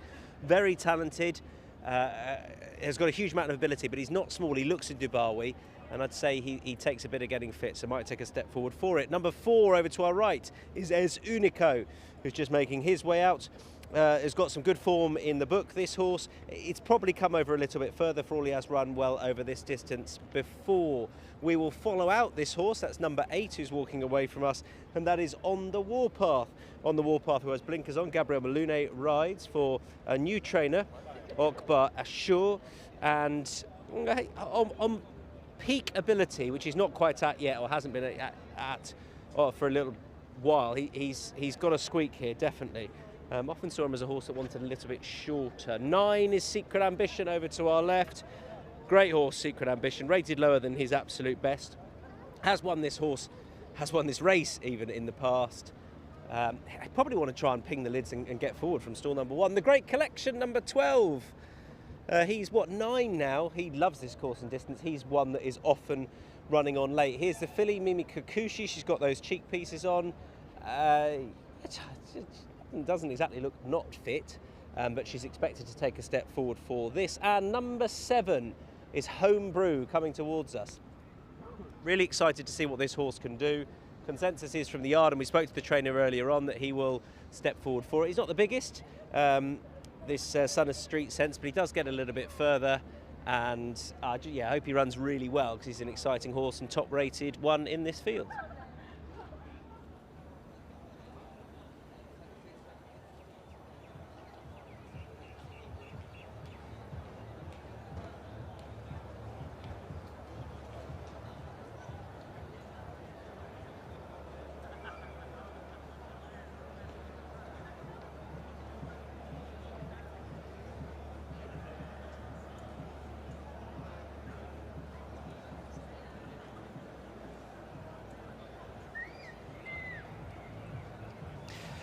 So welcome into the parade ring here for our feature race of the evening, the listed Dubai Creek Mile. Nice field of runners to contest here. We do go with a field of 13 runners. Number 1 is Alnaford, the 5-year-old son of Dabawi for Tygo Shea and Bupat Seema. Haven't seen him at the races since the 26th of March there. Unfortunately, wasn't to be there in the Group 2 on World Cup night. He was found to be lame there after the race, and unfortunately the race result didn't go to plan. But he's back to the races here now, hoping to kick off a new season here, and we'll hopefully see him run a decent race here for Mr. Michael Hillary Burke and Niga Burke. That is the 1 in Alnaford.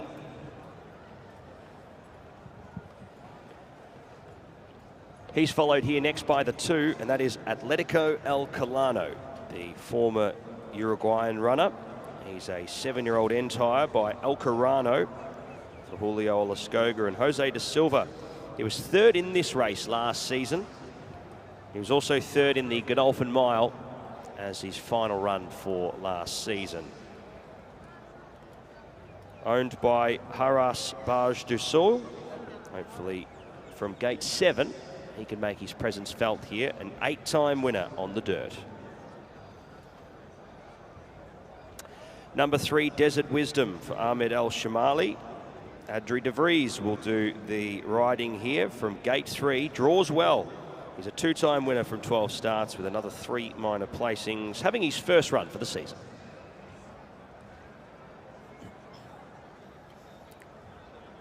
Number 4 is Es Unico.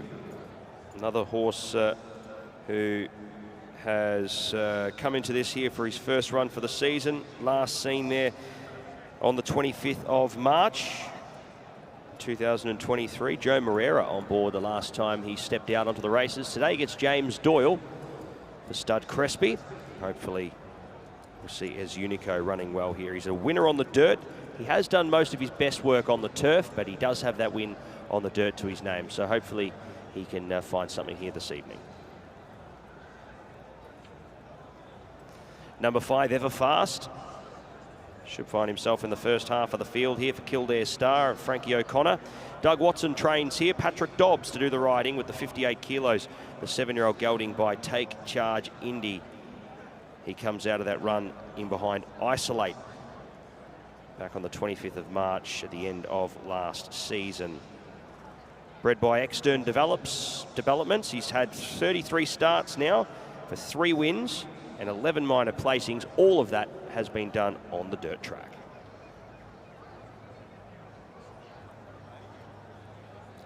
Number 6, Golden Goal. Another one for Doug Watson, owned by Dale Brennan. Sam Hitchcock does the riding here with the 58 kilos. He's getting on now. He's now 9 years of age, but lightly raced. A 7-time winner from 22 starts, 4 wins on the dirt, and 3 from 5 on the all-weather tracks. So he is certainly a horse that doesn't go on the grass at this stage. He's only had the 1 start on the grass surface for no dice, but he's definitely on a preferred surface here and kicks off his campaign for 2023-24 season. Here's the interesting runner in the race. Homebrew comes into this. Hasn't been seen at the races since September of 2022. He's had time off the scene. He's a 4-year-old colt by Street Sense, owned by His Royal Highness Sheikh Ahmed. Michael Costa does the training. Ben Cohen in the saddle. He comes off a long break. He looks a horse that will be very impressive and targeted towards some feature races here in Dubai later on in the season. How screwed down will he be, though, here for a listed race over a mile? Interesting to see whether or not he's in the finish here, or they'll use this run to find his feet. Number 8, On the Warpath, the 8-year-old son of Declaration of War for Akbar Ashore and the Adel Resort owners. 27 starts, 5 wins, 11 minors. Yet to win on the dirt in 10 starts. He's 3 from 6 on the all-weather with 2 minor placings. But as for dirt racing, 5 minor placings. Yet to win in 10 attempts. Bupat Seema also saddles up Secret Ambition here for Mr. Nasser Asker. Bernardo Pinheiro will do the riding on the 10-year-old Entire. Haven't seen him since the 11th of March 2023 at Jebel Ali, where he was ridden there by Richie Mullen, and he was a winner in a 1,400 metre conditions event. This looks much tougher. Number 11's Tambarada for Ahmed Bin Hamash and the Sam Syndicate. Connor Beasley, 4 seconds tonight, so he'll be hoping to pick up a winner before the end of the card. Nevertheless, been riding very well so far this season. The 5-year-old gelding, another one by Dabawi. 3 wins from 11 starts and 2 minor placings. Another horse yet to win on the dirt. Number 12, The Great Collection, Oscar Chavez for Doug Watson and Zor Sekrakov, the owner here, owning the 9-year-old gelding by Saint Andan. 39 starts, probably more starts than most of these horses. Quite a few starts more than most of these horses. 39 starts for 7 wins and 11 minor placings. He's done all of his good work here on the dirt, and he's back on his preferred surface here to kick off the campaign. Mimi Kukushi, the filly, 3-year-old filly coming to this. She obviously went over to contest at Churchill Downs in the Kentucky Oaks. She was before that a winner here in the Oaks at Meydan over the 1900 metres. Mikhail Barcelona jumps on board here. He partnered this horse in both the final races of last season and also the race in over in Churchill Downs in the USA. Salam bin Gadai trains here for His Excellency Sheikh Hamdan, but does have to come from a wide draw. The stable also indicating a little bit earlier that she may need the run. And finally, Street Mood, the 4-year-old colt by Street Boss for Mustafa Almiri, Ryan Curatolo. He'll settle back in the field. He'll have to come and pass a lot of these in the late parts of the race. We saw him at Meydan here in the last meeting in an 85 to 105. He was beaten 6 1/4 lengths. This looks a little tougher. Interesting to see how he goes. That's our field for the listed Dubai Creek Mile, our feature on the program this evening, presented by Palm Beach Towers.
there we are then. That is the winner of the Best Turned Out Award on the Warpath, number 8. And it's gone to the winning groom there, Beal Singh, in shots. Well done to him on this horse's near side. And he takes home 650 dirham. That is being presented on behalf of Zabil Feed by Dr. Ziad Al-Hawat, the veterinarian there at Zabil Feed.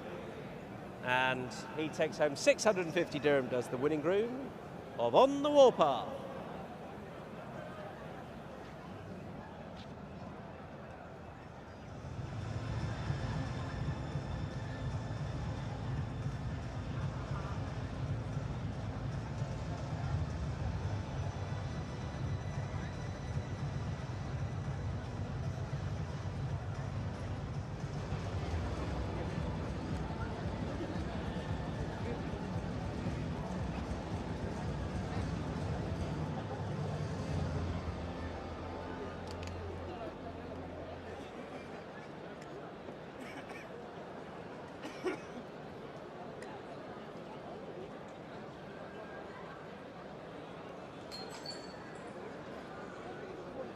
So there we are, 650 dirham for the winning groom. Great insight into what goes on into producing all that different horse feed. Feed for the different horses' requirements, and it's all done by Zabil Feed, who are responsible for the awards for the Best Turned Out winners.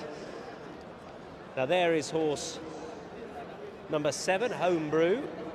Could be another winner tonight for the Michael Costa and Sheikh Ahmed team, although the trainer's comments indicating that it's not all about tonight. And given the nature of this race, that's unsurprising. It did go to Everfast on his first start in the UAE from America. In fact, there is Everfast in front. He's got a bit warm, isn't he? Not too bad, it's a warm evening, but a little. We know that he goes fresh, and we know that he's good enough to take this. He looked really good, really exciting when he won this race. That was couple of years ago. Doug Watson's got a really good record in this. Prince Agi took it last year. But we'll see what Everfast can do on his first start of the year. Largely consistent last year. Second in this race last year. Actually, that was second to Prince Agi in January. That horse who went on to score again. But that's good enough form to take this. It's just where he is on his first start of the season. Really excited to see where this horse is. I did think, looking at him, that he would improve for it, but he's had 608 days off the track. On his peak form, he could be good enough. When we last saw him, he was rated 111, but he was disappointing in that race won by Baccarat Leon, the Godolphin Mile of 2 years ago. Prior to that, he'd really come up through the ranks. His run behind Hot Rod Charlie over 1900 was excellent. I think that was really to see whether he was a World Cup horse or a Godolphin Mile horse. They brought him back in distance. He came back lame off the back of that, and we haven't seen him since. But it's great they've got him back to the racetrack.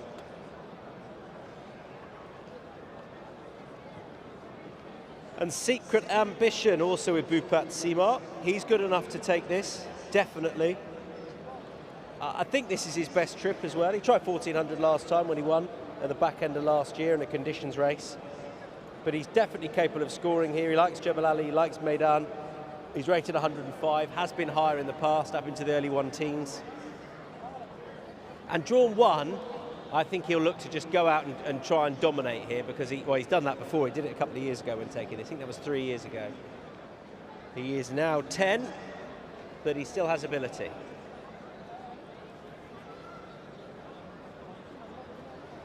That's Atletico El Culano, the pick of our commentator.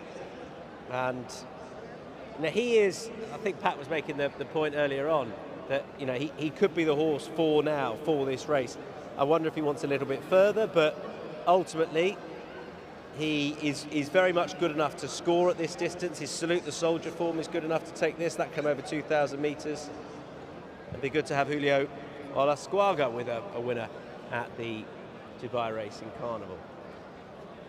A newly formed Dubai Racing Carnival. So, we'll see what happens here. Plenty of really interesting horses in here, Pat, the likes of Alnafood, the likes of Desert Wisdom if he bounces back. What can Homebrew do? Secret Ambition and plenty more besides. All yours. Thank you very much, Tom. It's one of those races, isn't it? So many horses with plenty of talent, very high ratings. The big question remains is who's going to be forward enough to be at their best now to be taking this out, or are we looking at horses who are going to be making a slow progression towards some bigger races in the back end of the season? But there's still a listed race up for grabs here, and that is the 2023 Dubai Creek Mile, and hopefully we have a very worthy winner coming up. Whoever takes this out, I'm sure, will be a well-deserving winner. As Homebrew comes up here, hasn't been seen at the races for a long time, since late 2022 over in the USA. So a new purchase stepping out here for Michael Costa and His Royal Highness Sheikh Ahmed.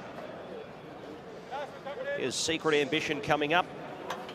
Bernardo Pinheiro hoping to add to the feature race tally, taking out the Group 2 for the Pure Arabians earlier on. Set to go, we're racing in the Dubai Creek Mile. And it was Everfast who was very fast off the machines, working forward in the early stages with Secret Ambition on the warpath. Desert Wisdom wants an early piece of it as well. Homebrew settles down into fifth. Well, I say settled down, they are going lickety-split up front here. Golden Goal deeper out, working up with Al Nefud.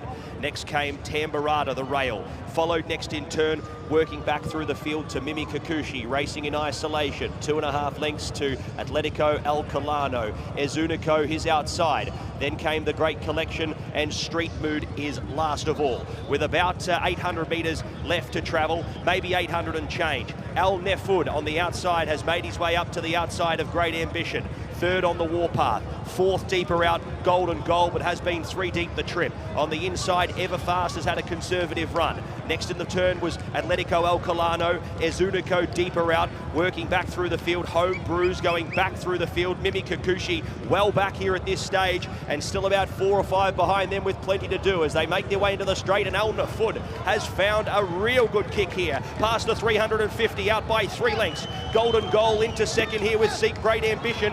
Secret Ambition into second. From next in turn there was Golden Goal, and Atletico El Colano fighting on here with Everfast, but it is all Al Nefud. Al Nefud ranging away. He's going to make this a very, very easy win in the Dubai Creek Mile of 2023. Al Nefud streets them 6 lengths. Beats home into second, a very brave Golden Goal. Everfast was next from Secret Ambition. Next came Atletico El Colano from Desert Wisdom. Ezunico. Next came the Great Collection, followed by Street Mood, Homebrew, and Mimi Kikuchi never in it. Tambarada, one of the last ones to cross over, and last of all was on the warpath. He is all class, this son of Dubai, and it's great to see him back there. Unfortunately, Dubai World Cup night didn't go to plan, but they have got him back fighting fit. And at the 600 metres, he had a gear in the locker when not a lot of them did.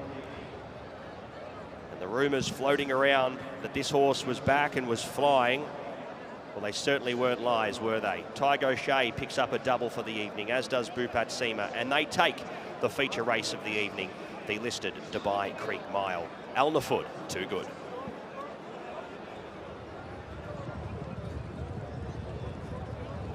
Wow, that was pretty impressive, and comparatively time-wise, that's pretty comfortably the most impressive of the night. Still nigh on a second slower than last year, but it's not a quick track tonight, and that's a good time compared to what we've seen. He's bolted up. I thought he'd take a step forward for the run, so maybe he will, but also maybe I don't really know what I'm looking at, because doesn't look like he needed it, does it? He bolted up. I mean, he's not small, he's got plenty of back end on him. I know he's a Dubai, but 608 days off the track. Don't know how easy it is to get him ready at home, but he's obviously been ready enough, and he's gone through the race like the professional he's always been. And I guess when you have such a long time off the track with an injury, you're worried whether you've got the same horse, but that would be pretty encouraging that you do. They've got to work back from the Godolphin Mile unless they try going over further again. That's definitely an option, but I think that's the first performance that we've seen for the racing Carnival where you've gone, see you on World Cup night. Obviously not next, but you will line up on that night based on that, because that was electric. Really, really taken with that. And I'll be honest, I didn't really look at a huge amount in behind. Golden Goal was in there pitching. Homebrew was never in it. Had to face a lot of kickback, and that didn't go to plan. But I'm sure there'll be other days. But you know, to get this horse back from such a long time off the track and finishing lame in the Godolphin Mile of 2022 is hugely encouraging. And you've got round 1 of the Al Maktoum Challenge. That's coming up in a month. So I guess that would be. Well, we'll chat to Bhupat Sima after this because I want to give him a bit of time, but I guess that would be an option. That's over the course and distance, and then we'll see off the back of that. But, really smart, really taking. He's back. Unofficial placings in the Dubai Creek Mile, 1, 6, 9 and 5. 1, 6, 9 and 5. Al Nafud, a return winner here in the Dubai Creek Mile. Time 1:37.55. Margins 6 3/4 lengths by 1 length. 1, 6, 9 and 5. Our unofficial numbers.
Welcome back into the winners' enclosure. Winner of our feature race, trained by Bhupat Sima, owned by Michael Hilary Burke and Nigar Burke. Ridden by Tiger O'Shea, Al Nafud.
Yeah, well done to Tiger O'Shea. He's just weighing in off the back of that.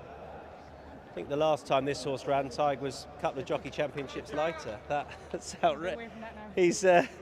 Goodness me, he's absolutely bolted it in what looked a deep race. Did you expect something like that? Look, it was his first race. I said to Michael and the owners, you know, he hasn't run for 600 days, but I've made no secret the regard I hold this horse in. I certainly don't think he's got any equal over a mile in this country. You know, he is fragile. His form says that, but he's a hell of a race horse with a big engine. And look, I think that is his trip. He'll go to 9 furlongs. He'll probably best at a true run mile. And he was just so unfortunate 18 months ago. You know, I've never come into a race on World Cup night as confident as I did coming into this lad. And unfortunately, he cracked the pelvis. And you know, that was then, and this is now. But he's back. And you know, like all of ours, they're going to improve. But he's a high-class horse, and I'm delighted for the Burke family. And you know, they weren't afraid to put their hand in their pocket and purchase this horse, and I think he'll repay them in rich dividends. Yeah, and you know, he's not small. He's got that sort of Dubawi build where I looked at him and thought, oh, he might need it. But if he takes a step forward for that, that's hugely encouraging. I was on him the other morning, and you know, had a breeze there for 4 furlongs, and you know, I said to Booper, look, obviously he's going to improve for, you know, you see a performance of that and you say, you know, it's scary if he does, but he has to, you know, he hasn't ran in 18 months, and we've been wrapping him up, and he hasn't come off, we haven't taken him off the bridle at home. He's just been going through the motions, and look, he's a very generous horse, but he's just different than a lot of the dirt horses I ride, as in one of his strides, a horse beside him nearly has to take 2 to stay up with him, which is it's a huge asset. It's great to have him back with him. Thank you.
All right, that was a performance to light up the evening, to light up the carnival from Al Nafud, and to make the presentation for the Dubai Creek Mile listed race presented by Nikhil Palm Beach Towers. Once again, with our thanks, please welcome to the stage Director Nikhil Ahmad Al-Ghafli. He'll be presenting 3 awards.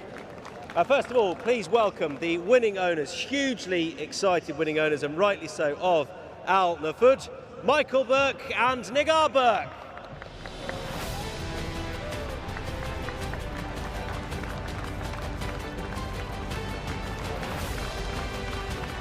Well done to Michael and Nigar, with Elena as well, who's accompanying them up there. And they'll receive that trophy from Ahmad.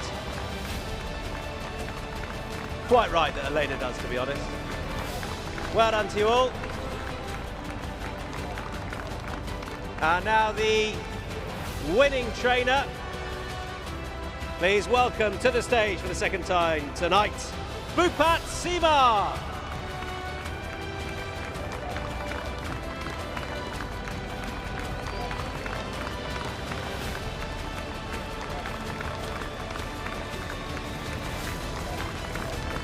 Bhupat being presented with one of the plates for a listed winner here for the winning trainer and the winning rider of Al Nafud. Never lost faith in the horse, quite rightly, Mr. Tiger O'Shea.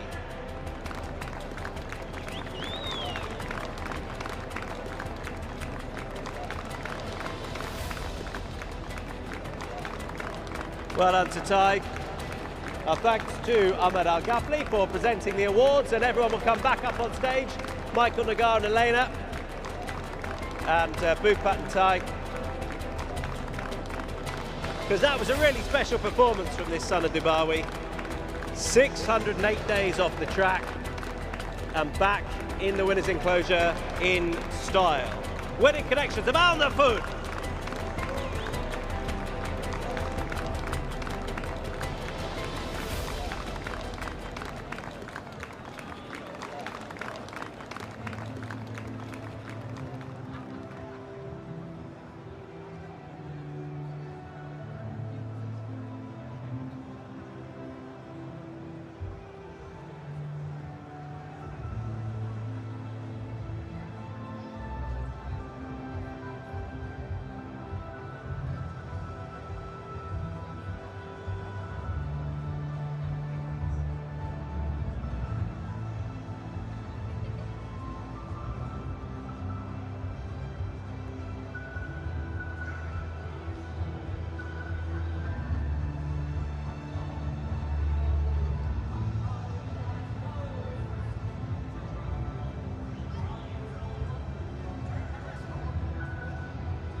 Joined by the winning connection, so I think they're waving up at the McGettigans pop-up up there, and that'd be a good place to go and celebrate. We've got Nigar, Yelena and Michael and Bhupat Seema.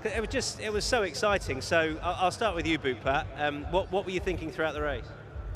Well, he's a very special horse. He was favoured for the Godolphin Mile 2 years ago, as we all know, and you know, unfortunately, he got injured in that race, and he was getting sold this year. And I asked Michael Jr. and his father, I said, please buy this horse, he'll reward you back.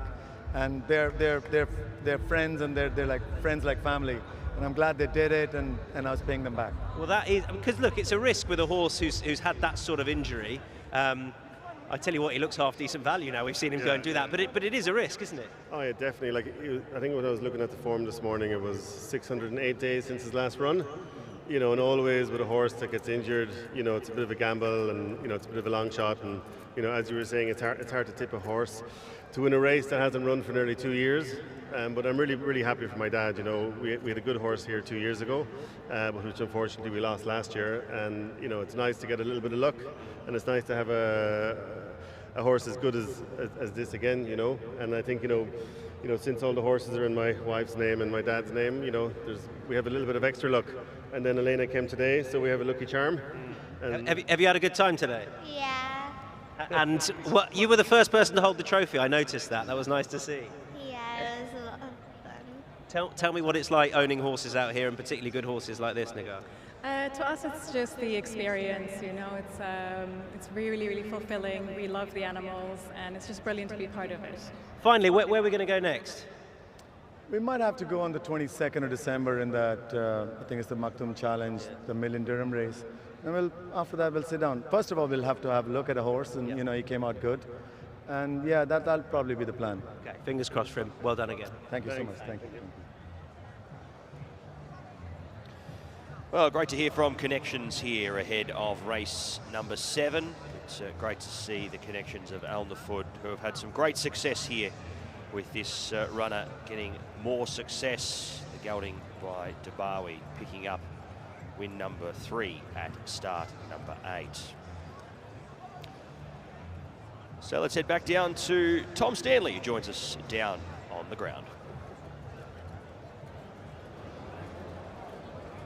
For our third Faces at the Races, where you can win 500 dirham if we choose your face. Get your smiles ready. You can head to the Reward Centre Concourse 3 Level 1 to pick up your 500 dirham if we select your winning face. Looks like it's a hospitality special, but who's it going to be for tonight's third winning Face at the Races? It can be anyone, but we are going to need a nice smile for you. That was a good smile. Lots of people turned out to see all the horses here tonight making their way around the parade ring. And that is you, sir. Pop your head up, have a look, big smile. You've won 500 dirham. Well done to you, tonight's third winning Face at the Races.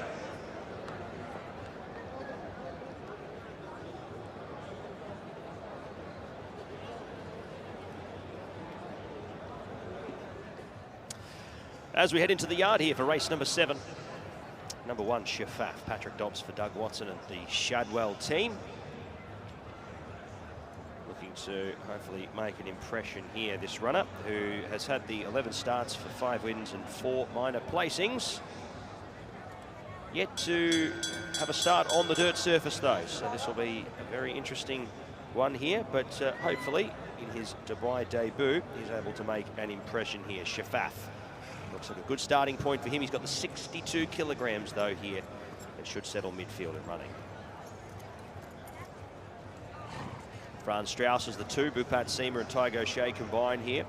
And Mr. Greg Bryce, the 4-year-old colt by Golden Horn. He's had the 9 starts for 3 wins, 2 minor placings, and finished up the last season with 2 nice wins in January and February. Underneath Tygo Shea, who partners him here once again. One of the winning hopes.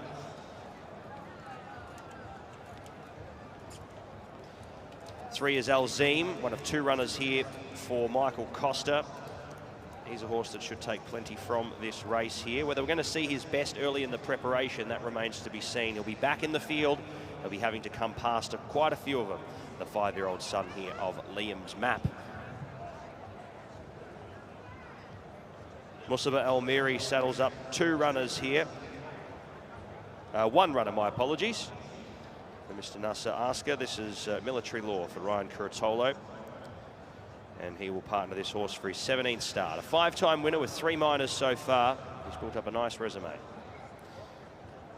Connections have 2 runners in the race. They also have the 5 in New Comedy. This one trained by Ahmed Al-Shamali, former Godolphin runner. He should be handy enough to the speed from 5. Bernardo Pinheiro rides here with the 55.5. He's had the 2 wins and 2 minors from 11 starts. Book Review is our next horse He was out on the track here at Meydan over 1,900 metres last time out in a 75 to 95. He was down the track on that occasion, and he goes up in class. So this will be extra tough for him here in this event.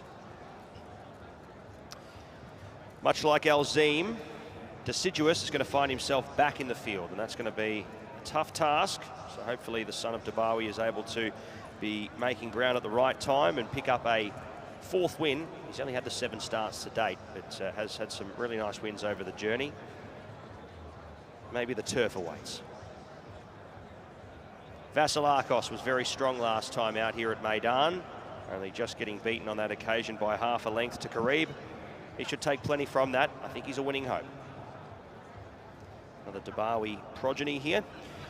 And then number 9, Wessel. Good to see Andrew Slattery in town here for this ride here. He'll take this light ride here for Michael Costa at the 53 kilos. Very impressive in that maiden run over 1,800. He should improve with the extra ground. And at the weights, I think it's going to take him a very long way in this event. Maybe one of the horses to beat. That's our field here for race number 7. It is the Thunder Snow Handicap presented by Como Residences over the 1,900 metres, our distance event on the program.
Well, it's the penultimate race. I think absolutely rattled through the action tonight. This is Franz Strauss. Now, he was hugely exciting last year in his 2 successes since switching from the dirt.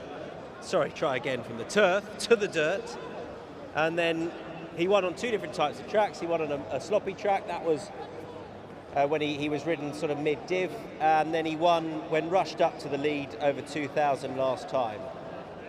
Drawn 2 here. Tiger O'Shea's sure to be prominent on him or try and have the horse handy. And, well, the yard are in good nick, aren't they? So there's a lot of pluses for this horse. I guess, for all he's won on the speed, he wasn't that sharp away last time. So I just want to see him, Tiger O'Shea knows what he's doing, obviously, see him get on the speed. But I'm really excited to see what he can do this year. Look, he took a run last year on the turf to get right, so maybe he'll need this. Didn't really see him in the prelims, but he's definitely an exciting horse to go forward with this season.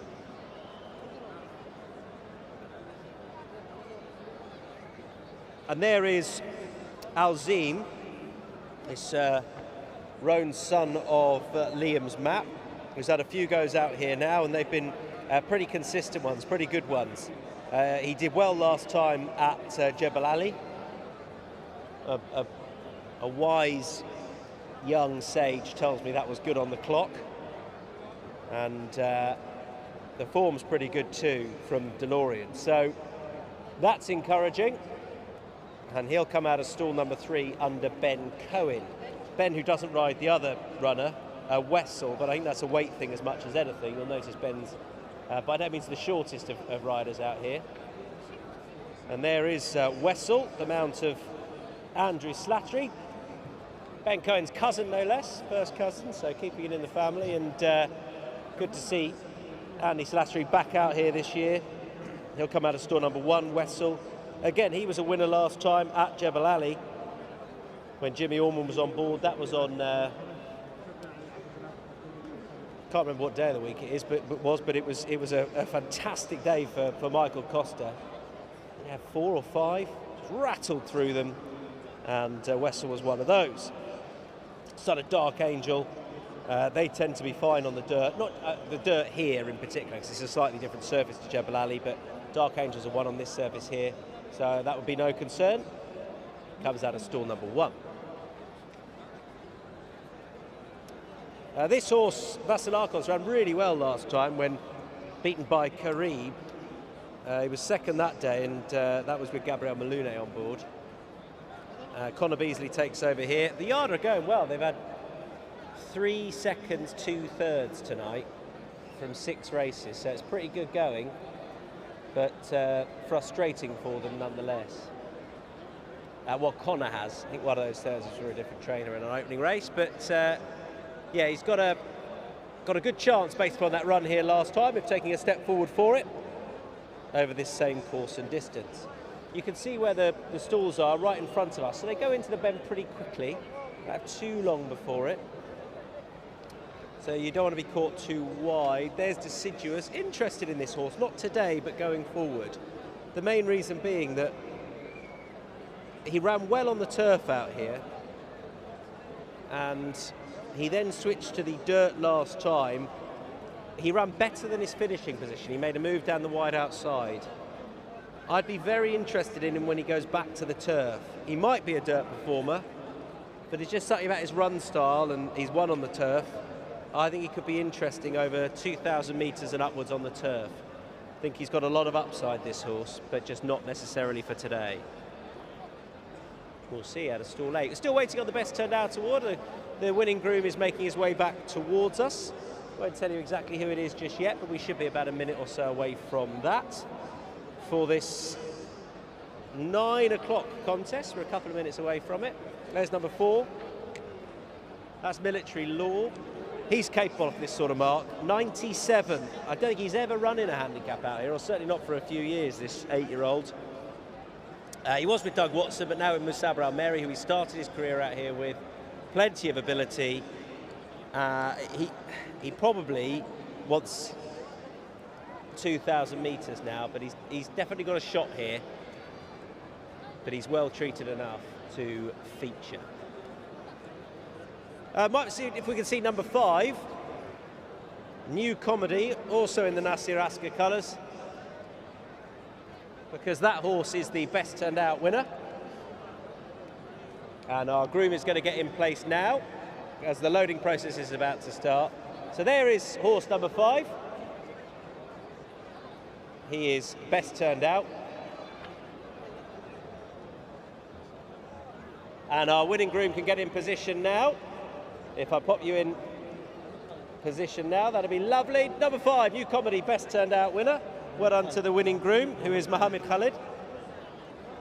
And Mohammed takes home 650 dirham. That is being presented by Dr. Ziad Al-Hawat from Zabil Feed. And New Comedy, best turned out winner. So, loading process should be just about underway. 2 more races to go. Pat has gone well, I've gone for Franz Strauss, and Pat has gone for Wessel, who I think was his main one of the night. I'm not keeping score between us, Pat, but it's 1-1. It certainly is, Tom. Thank you very much, and well, hopefully one of us is able to get on the board here. I think off the inside draws, both of them have their chance. New Comedy comes up along with Military Law.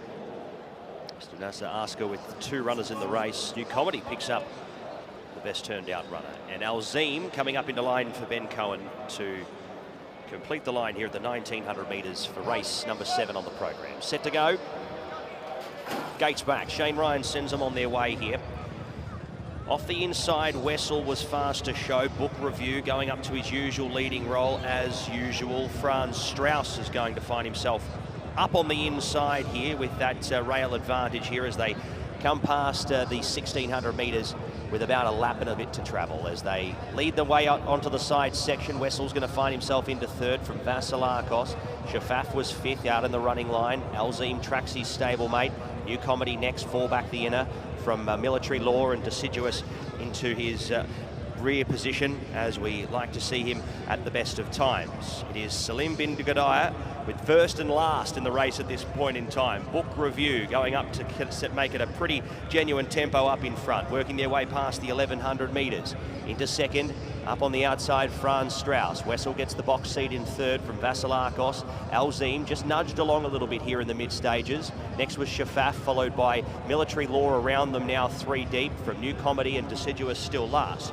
With 800 metres left to go, Book Review has done it pretty tough up in front. They've really rolled along here. Franz Strauss about a length and a quarter away in second. Third was Wessel, just being asked for now. Vasilakos fourth, a wide run here from Military Law to come into the race, but has been deep the trip. Next was Shafaf, followed by Deciduous up to second last, and dropping out to last here now in the run here was New Comedy as they straighten up for home at the 450. Book Review, has he got enough in the locker here? Out clear by a length and a half. A few of these really paddling in behind. Franz Strauss into second. Third on the inside, Alzim, followed by next in turn Wessel, but Book Review has stolen this. Book Review past the 150, out by 5 lengths here in the event. And it is going to be His Excellency Sheikh Hamdan once again here for our night of racing here at Meydan. And Royston French on the board. 5.5 to 6 lengths on the line. Franz Strauss runs second, Alzim third, Wessel fourth, and Vasilakos fifth. All of these paddling in behind. They couldn't pick up the leader. Deciduous followed from Military Law, New Comedy, and Shafaf, the last one home.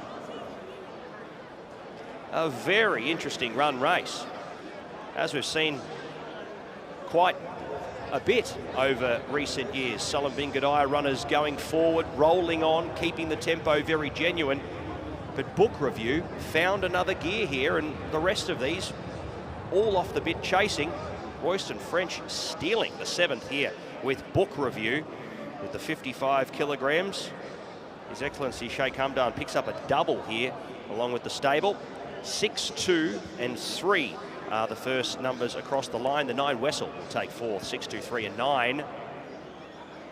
Another interesting result here. Made in Dubai and Book Review pick up connections in the stable, a double here at Meydan. Yeah, in very contrasting styles, and this is what we've become much more accustomed to seeing in these colours out here.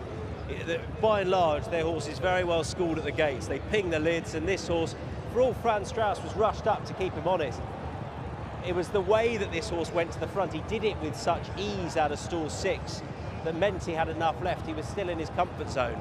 You know, he's won the race he ran in, or he's won over 1900 on his last couple of seasons on debut, I think, but perhaps he just needed that run last time where he was beaten a distance. He couldn't quite hit the front, and I think he sulked, but because he got there today, that's made all the difference. He just loves being in front of horses, and he got into a nice rhythm. And as I've said already tonight, if you have the right horse who gets rolling out in front, kicking dirt at those behind him, he just wasn't stopping, was he? I think both the Costa runners have run with credit in behind. The black hat of Wessel, he sort of ran on again, having looked potentially just a little outpaced, although that isn't necessarily his pedigree. And I think Alzim's got plenty of scope for the future as well. He's tried 2200 over here, but he got a little bit far back. It's a difficult trip to make up ground because of where you start. You're into a bend very quickly, and that can really help a horse on the rail on the speed. And that's exactly what this horse was. He nicked a few lengths at the right time. He was on the right lead coming into the straight, and he's won very easily. Much better than when last seen. And it's worth, you know, noting with this yard that the horses can really bounce back from a poor run if they haven't got their own way the previous time, which this horse didn't. It's worked out much better for him, and he's put that race well behind him just 2 weeks ago. That's much more like the Book Review, or we know what Book Review can do, and he's scored over this course and distance again on a Royston French.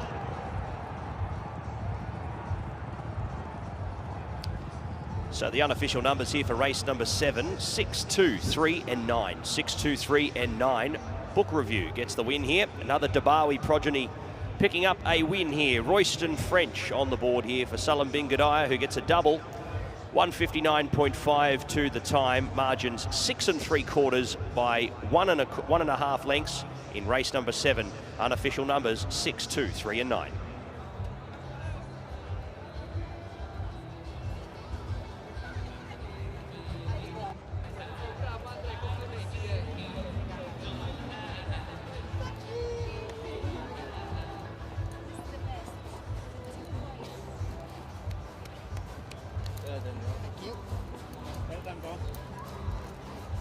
Royston French's turn in the saddle for Salim Bin Gadaya in the colours of His Excellency Sheikh Hamdan bin Mohammed Al Maktoum. Please welcome back into the winners' enclosure. Number 6, your winner, Book Review.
Royston French in the winners' enclosure at the Dubai Racing Carnival for this 7th contest. Book Review wins.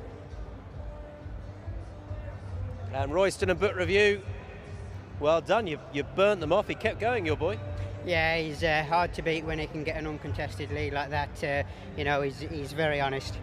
So last time, is it a case of like, if he doesn't get to the front, he just sulks a bit, or it's just not how he likes to roll?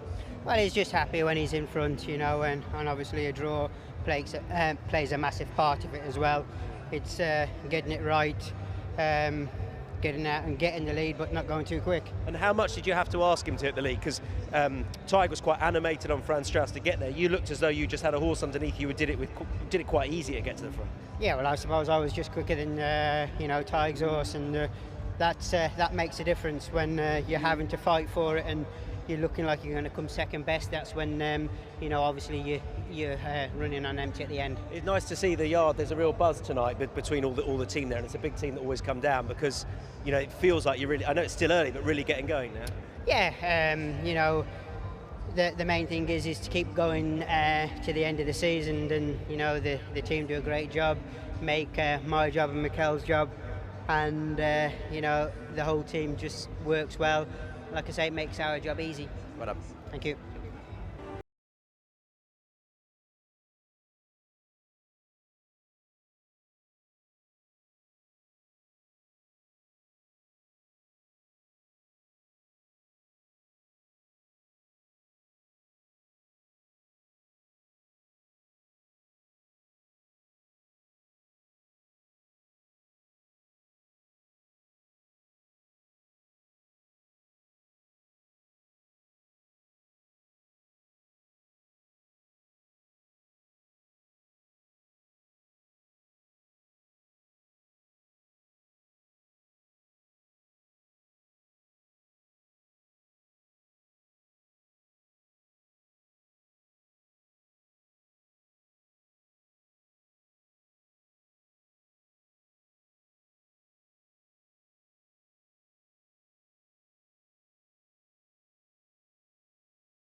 Time for the presentation then for our 7th contest, penultimate race. Great performance from Book Review to take it. It's the handicap, which was presented by Como residents, the Thunder Snow Handicap, and Nikhil. To make the presentation once again, please welcome to the stage Ahmed Al-Ghafli, the director at Nikhil. Our thanks to him, and he's presenting the award on behalf of the winning owner, His Excellency Sheikh Hamdan bin Mohammed Al Maktoum. Please welcome Rashid Mohammed bin Ghadir.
Now, a few nights ago, there was the 12th instalment of the Mohammed bin Rashid Al Maktoum Creative Sports Award, and the UAE Organisation Award went to the Dubai Horse Racing Club. Years of putting together one of the richest horse racing nights in the world, the Dubai World Cup, rewarded a couple of nights ago.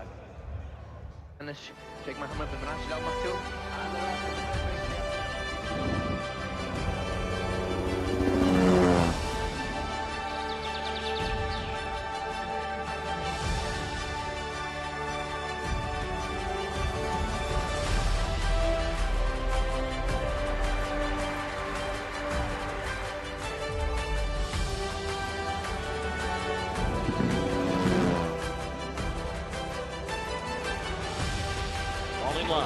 Ready for the start.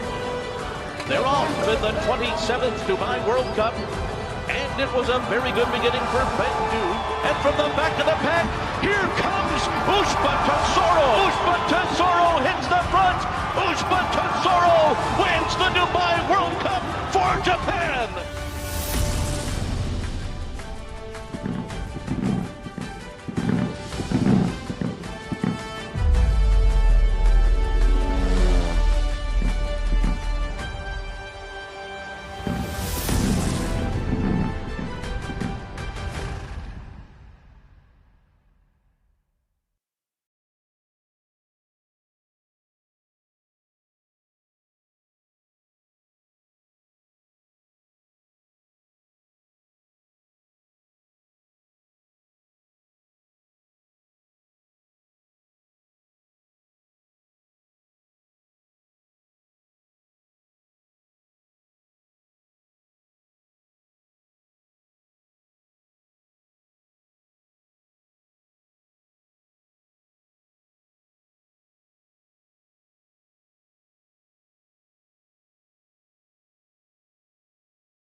right, some horses just making their way out. This is Athan, who I think is going to head out, and then we'll walk in and find some others. Athan for Sam Hitchcock and Fauzi Nas, previously with Luciano Cerruti. Needs to step up on what we've seen so far, although that form is hard to weigh up. Spin round to our right, or left even, and we'll head in, I think, and have a look at some of these in the distance. Is that Mr. Raj over there, number 4? I think it is. Oh no, it's not, number 7, but there we are, best laid plans. Oh, it's Tiger Nation, right. I'm hoping this horse goes, hits the front and stays there, like Book Review in our last race, so I didn't think could do that. Tiger Nation got a little bit of a bump at the gates last time in the race, won by Tall Boy, that was the Guineas. Other than that, he's got an unblemished record. He's got plenty of gate speed. He's drawn 8, which becomes 7 because we've got 1 out of this. I think he could take some catching, but he will need to get out and hit the front. He looks glorious. I mean, he's cheating a bit because he's one of those beautifully bay-coloured horses under the lights who always shines. Number 6 is round to our left. That's Southern Artist. Southern Artist is having a first go of the season. He's another nice-looking horse from Bupat's team. Again, he's not small, so but you know, I've thought that about both their winners, who could take a step forward. He does look a nice horse in the flesh. Quite taken with him. Should go well. One more we've got. Oh, look, it's Mr. Raj, number 4, over to our left. Good. Best laid plans. I was hoping we would get him. Probably the best form in the race. Wonder if he wants a little bit further now, but he's the most consistent. And he has been gelded, this horse. Plenty of ability. Connor Beasley and Ahmed bin Harmash, frankly, deserve a winner tonight.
So we head into the final race of the evening.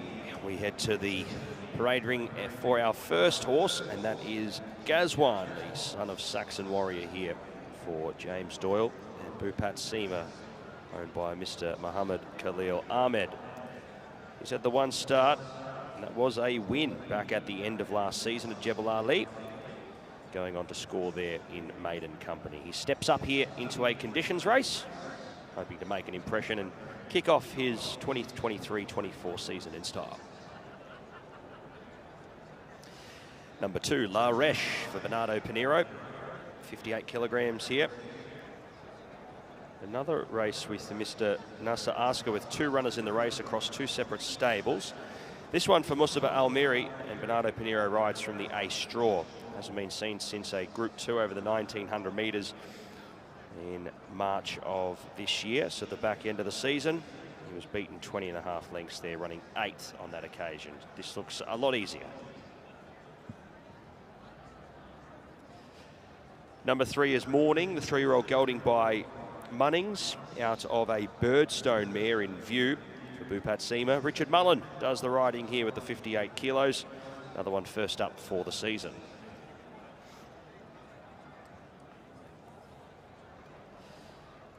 Number 4 is Mr. Raj. He also comes out of the same race as Laresh last season. He drops back into a much more suitable race here. He should be midfield in running from 6. Hopefully can slot in, not have to be too deep in the run. The small field should be a plus for him, if anything. 3-year-old gelding by Bolt de Oro, already with a win to his name from 5 starts, along with 3 minor placings. He rarely runs a bad race.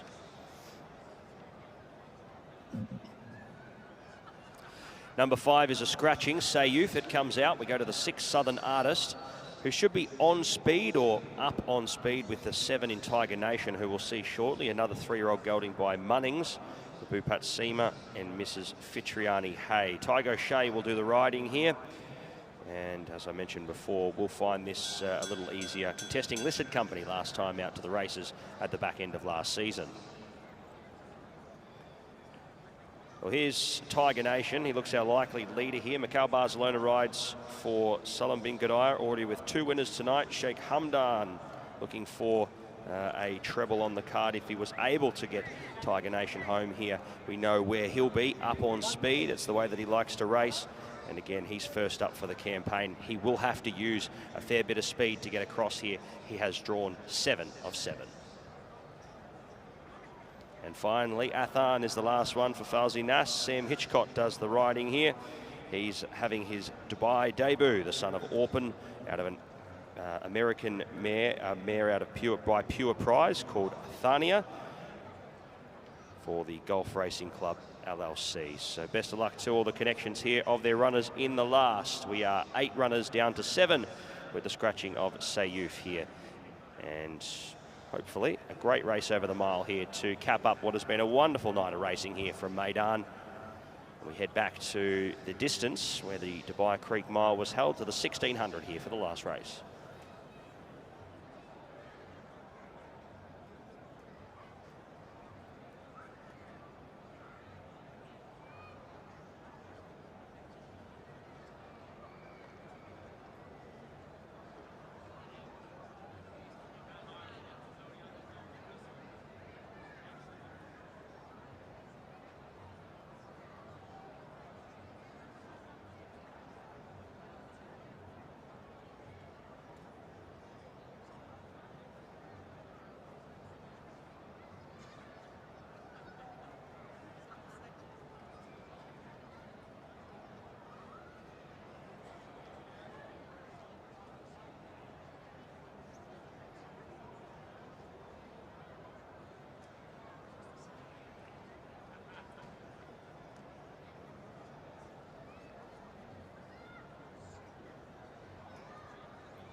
Now then, it's time for the Best Turned Out Award, and it's our 8th and final one of the night, and it's being presented by Dr. Ziad Al Hawat to the winning groom, Islam Nizamuddin. Well done to him.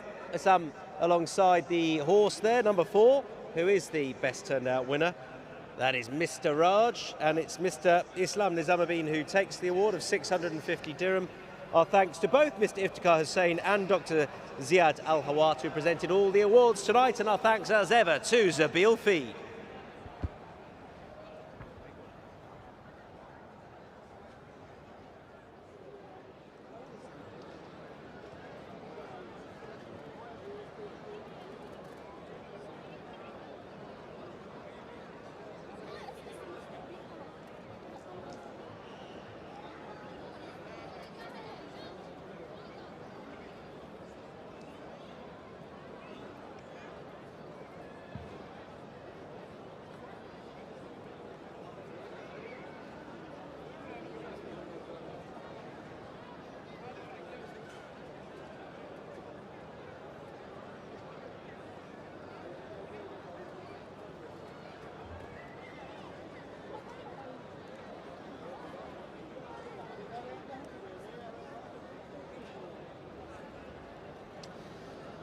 Thought this was just about the best looking horse in the paddock, Southern Artist.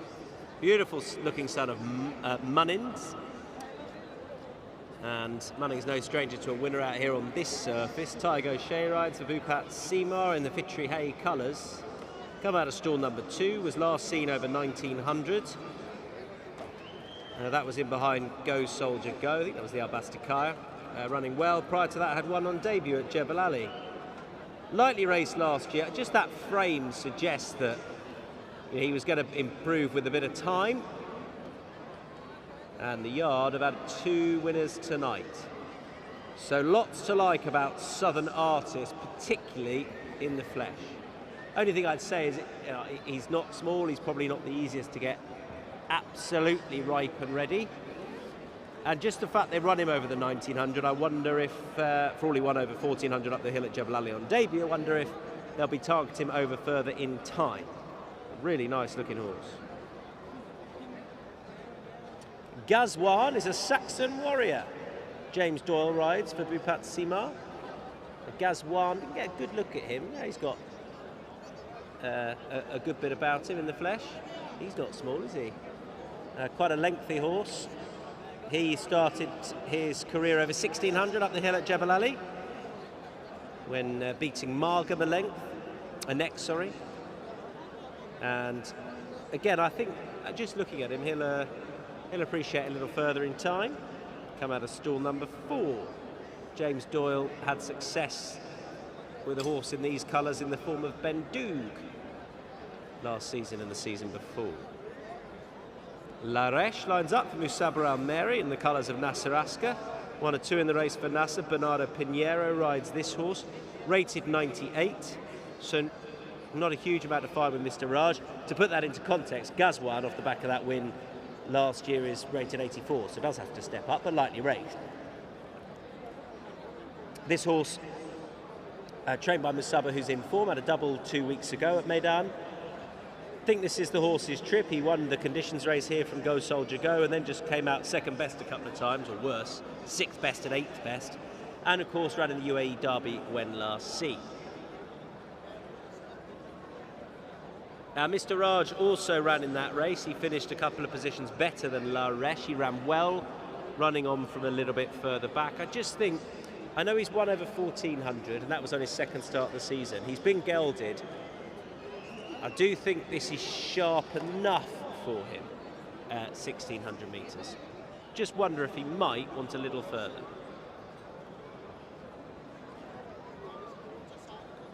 This horse, I think this is his distance. Son of Tamakuz, who won over 1200 on debut, then 1400. Then it was a blowout run in the Guineas. He banged his head, he got a bump out the gates when drawn wide and was never in it. He's drawn wide again here, but effectively stalls 7, which isn't too bad. And he, I'm sure, will try and dominate. And in fact, I'd be surprised if he can't, given the gate speed he's shown in the past. Others will try, but if he gets out, I fancy Makar Barcelona will get him to the front. But it's all about what they do. It's not just about hitting the front, it's of course how much they do in the lead up to the front. And we saw that with Book Review beating Franz Strauss last time. Franz Strauss had to work a lot harder, albeit he was drawn lower, to get up there, just because he doesn't have quite the early speed that Book Review had, and because Book Review could travel within himself to get there, he had enough left at the business end. That is a Tharn for Falzinas as Sam Hitchcock takes the ride. Really don't know a huge amount about him. He's not slow, but this could be a different kettle of fish coming over here now. We didn't do Morning, number 3. Have a look at this horse in the second Nasser Asker colours with a yellow hat. Richie Mullen rides. Great to have Richie back out here at Meydan. Wouldn't be a Dubai Racing Carnival without Richard Mullen in the winner's enclosure. He is another one for Nasser Asker. This is one in the, or for trainer Bupat Sima. He came up a little bit short in the better races at the back end of last season, but has ability, rated 86, just not quite that of the likes of Mr. Raj, the likes of Tiger Nation, Southern Artist and the like. They start over to the right in the mile chute. Not the biggest field, but a nice conditions race for some pretty smart 3-year-olds. Here's Pat. Thank you very much there, Tom. Looking forward to the last race here of the evening. It's been a great night of racing as well. Big congratulations to Michael Costa, Salim Bin Gudaya, also Bupat Sima, who at this point in time share the training honours, going off winners. All have been able to pick up 2 wins here, and only 2 of the stables represented here in the last. Bupat Sima with a good hand as well. Obviously saddling up 3 of the runners here of the 7 runners who will go to post. Salim Bin Gudaya also with Tiger Nation here, who will I'm sure be heading to the front, making his presence felt. He'll be the one that they're chasing. So Morning comes up into line. To all those who have joined us here on course this evening, it's great to have you all along. It's been a wonderful night, good crowd getting around the night racing here early in the season. As Gazwan makes his way up into line. And that'll complete the line here at the 1,600 metres for the last race away.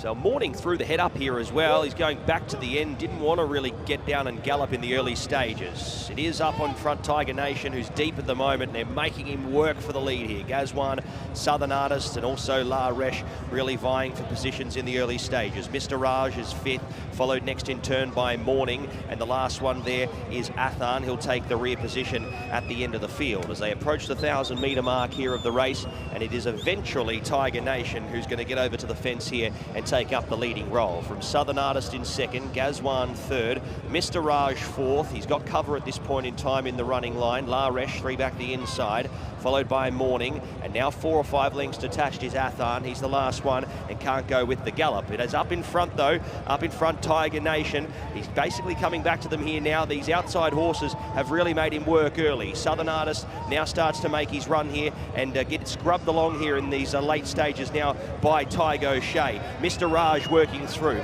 La Raj throws up the right white flag, being passed now by Morning. Gazwan's done with, and Athan is now the last one, but coming up into second last with Gazwan pulled out of the contest. It is up in front Tiger Nation with about 300 metres left to go. He's a leader here only narrowly over Southern Artist, who is starting to let down here, but has Salim Bin Gudaya stolen another race here tonight with an on-speed performer. He's getting very tired up in front here, Tiger Nation. Southern Artist on the outside in the final stages, levels up to the outside of Tiger Nation. Southern Artist will go home a winner. Bupat Sima with 3. Southern Artist beats home Tiger Nation. 3rd, Mr. Raj. 4th crossing over was Athan. He made up ground after all these horses tired. Morning was next, followed by La Resh. And Gazwan has yet to pass the finishing post, and he's been pulled up out of the contest. It was a grind all the way to the end. Tiger Nation, they really made him work there early. Gazwan, unfortunately, didn't have any steam left at the late stages of the race. Hopefully all okay with the horse, but they really made Tiger Nation work for that lead. And Southern Artist eventually slid back into the trailing position, stalked him everywhere he went, and Tiger O'Shea has been able to pick up another win this evening here for Bupat Sima. We've had a great night here at Meydan. 6, 7 and 4 across the line are your numbers. Southern Artist beats Tiger Nation. Mr. Raj has found himself into 3rd. He was making some okay ground late in the piece, but the top two were certainly off and gone. Southern Artist, though, gets a really nice win here in this final race, and big congratulations to not only Bhupat Seema, but the winning connections, Mrs. Fitriani Hay, 6, 7, 4 and 8 here in the last. Oh, it was a classic Dubai matchup.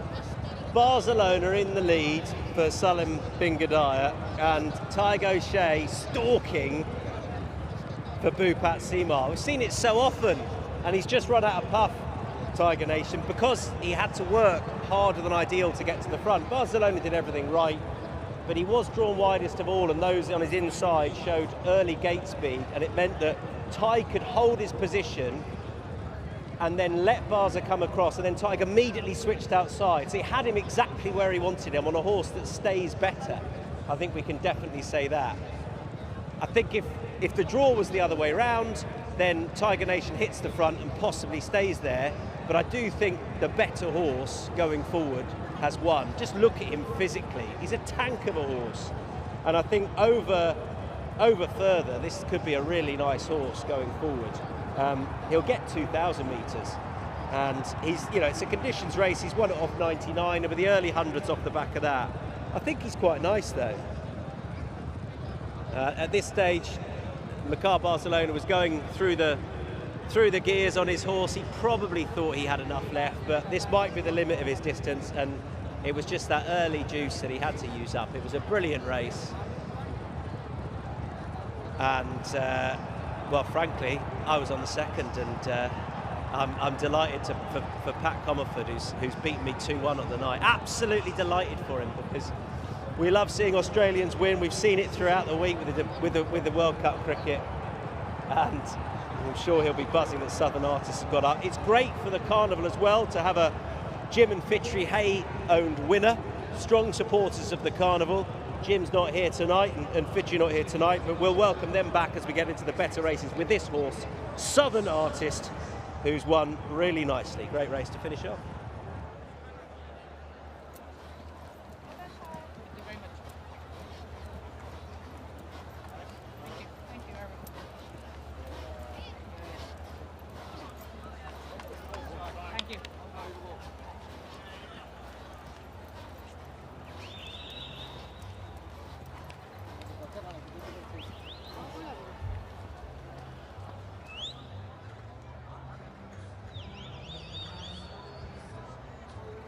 So in the colours of Fitri Hay, trained by Bhupat Seema, please welcome winner of our last race and 3 for the yard, Southern Artist.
Another one for Tiger O'Shea for Bhupat Seema tonight.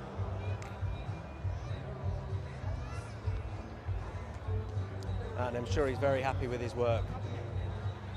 Should have interviewed you at the start of the night, Tiger. It's quite a good night for you, well done. Yeah, listen, horses are in great form. You can only do what's underneath you, but no, I'm delighted for this horse.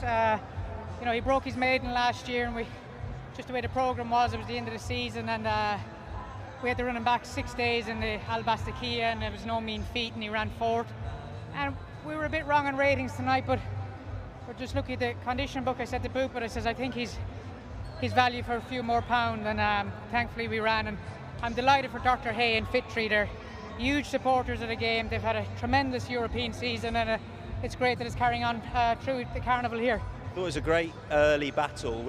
It felt like you knew McCall was going to come over, but you wanted to make sure he had to work as hard as possible.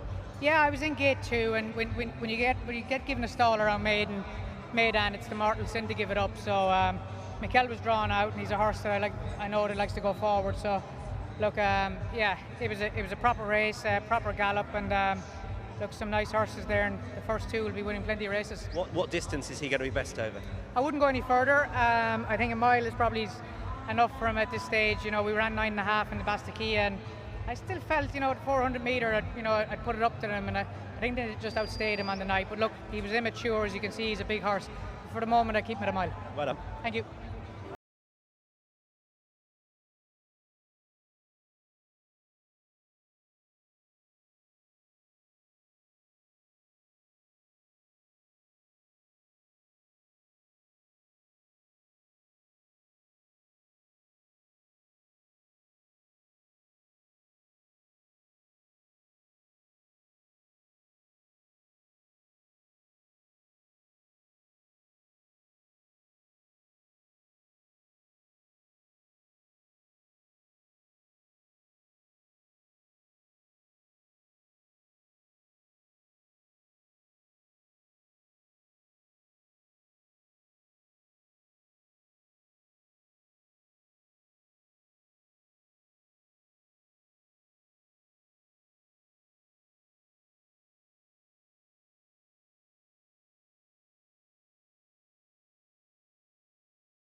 Race number 8 from Meydan, correct weight 6, 7, 4 and 8.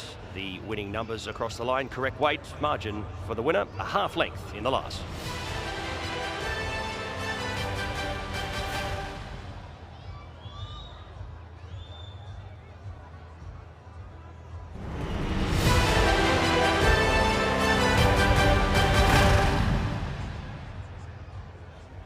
It's a brilliant race to finish off. Once again, please welcome to the stage, and our thanks to Mr. Ahmed Al Ghaffni for the presentations all night, director at Nikhil. Our thanks to Nikhil as well. To receive the award in the colours of Mrs. Fitri Hay, well done to Dr. Jim Hay as well. Please welcome for the third time tonight, what a night for the winning trainer, Bhupat Seema.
It is time for Faces at the Races.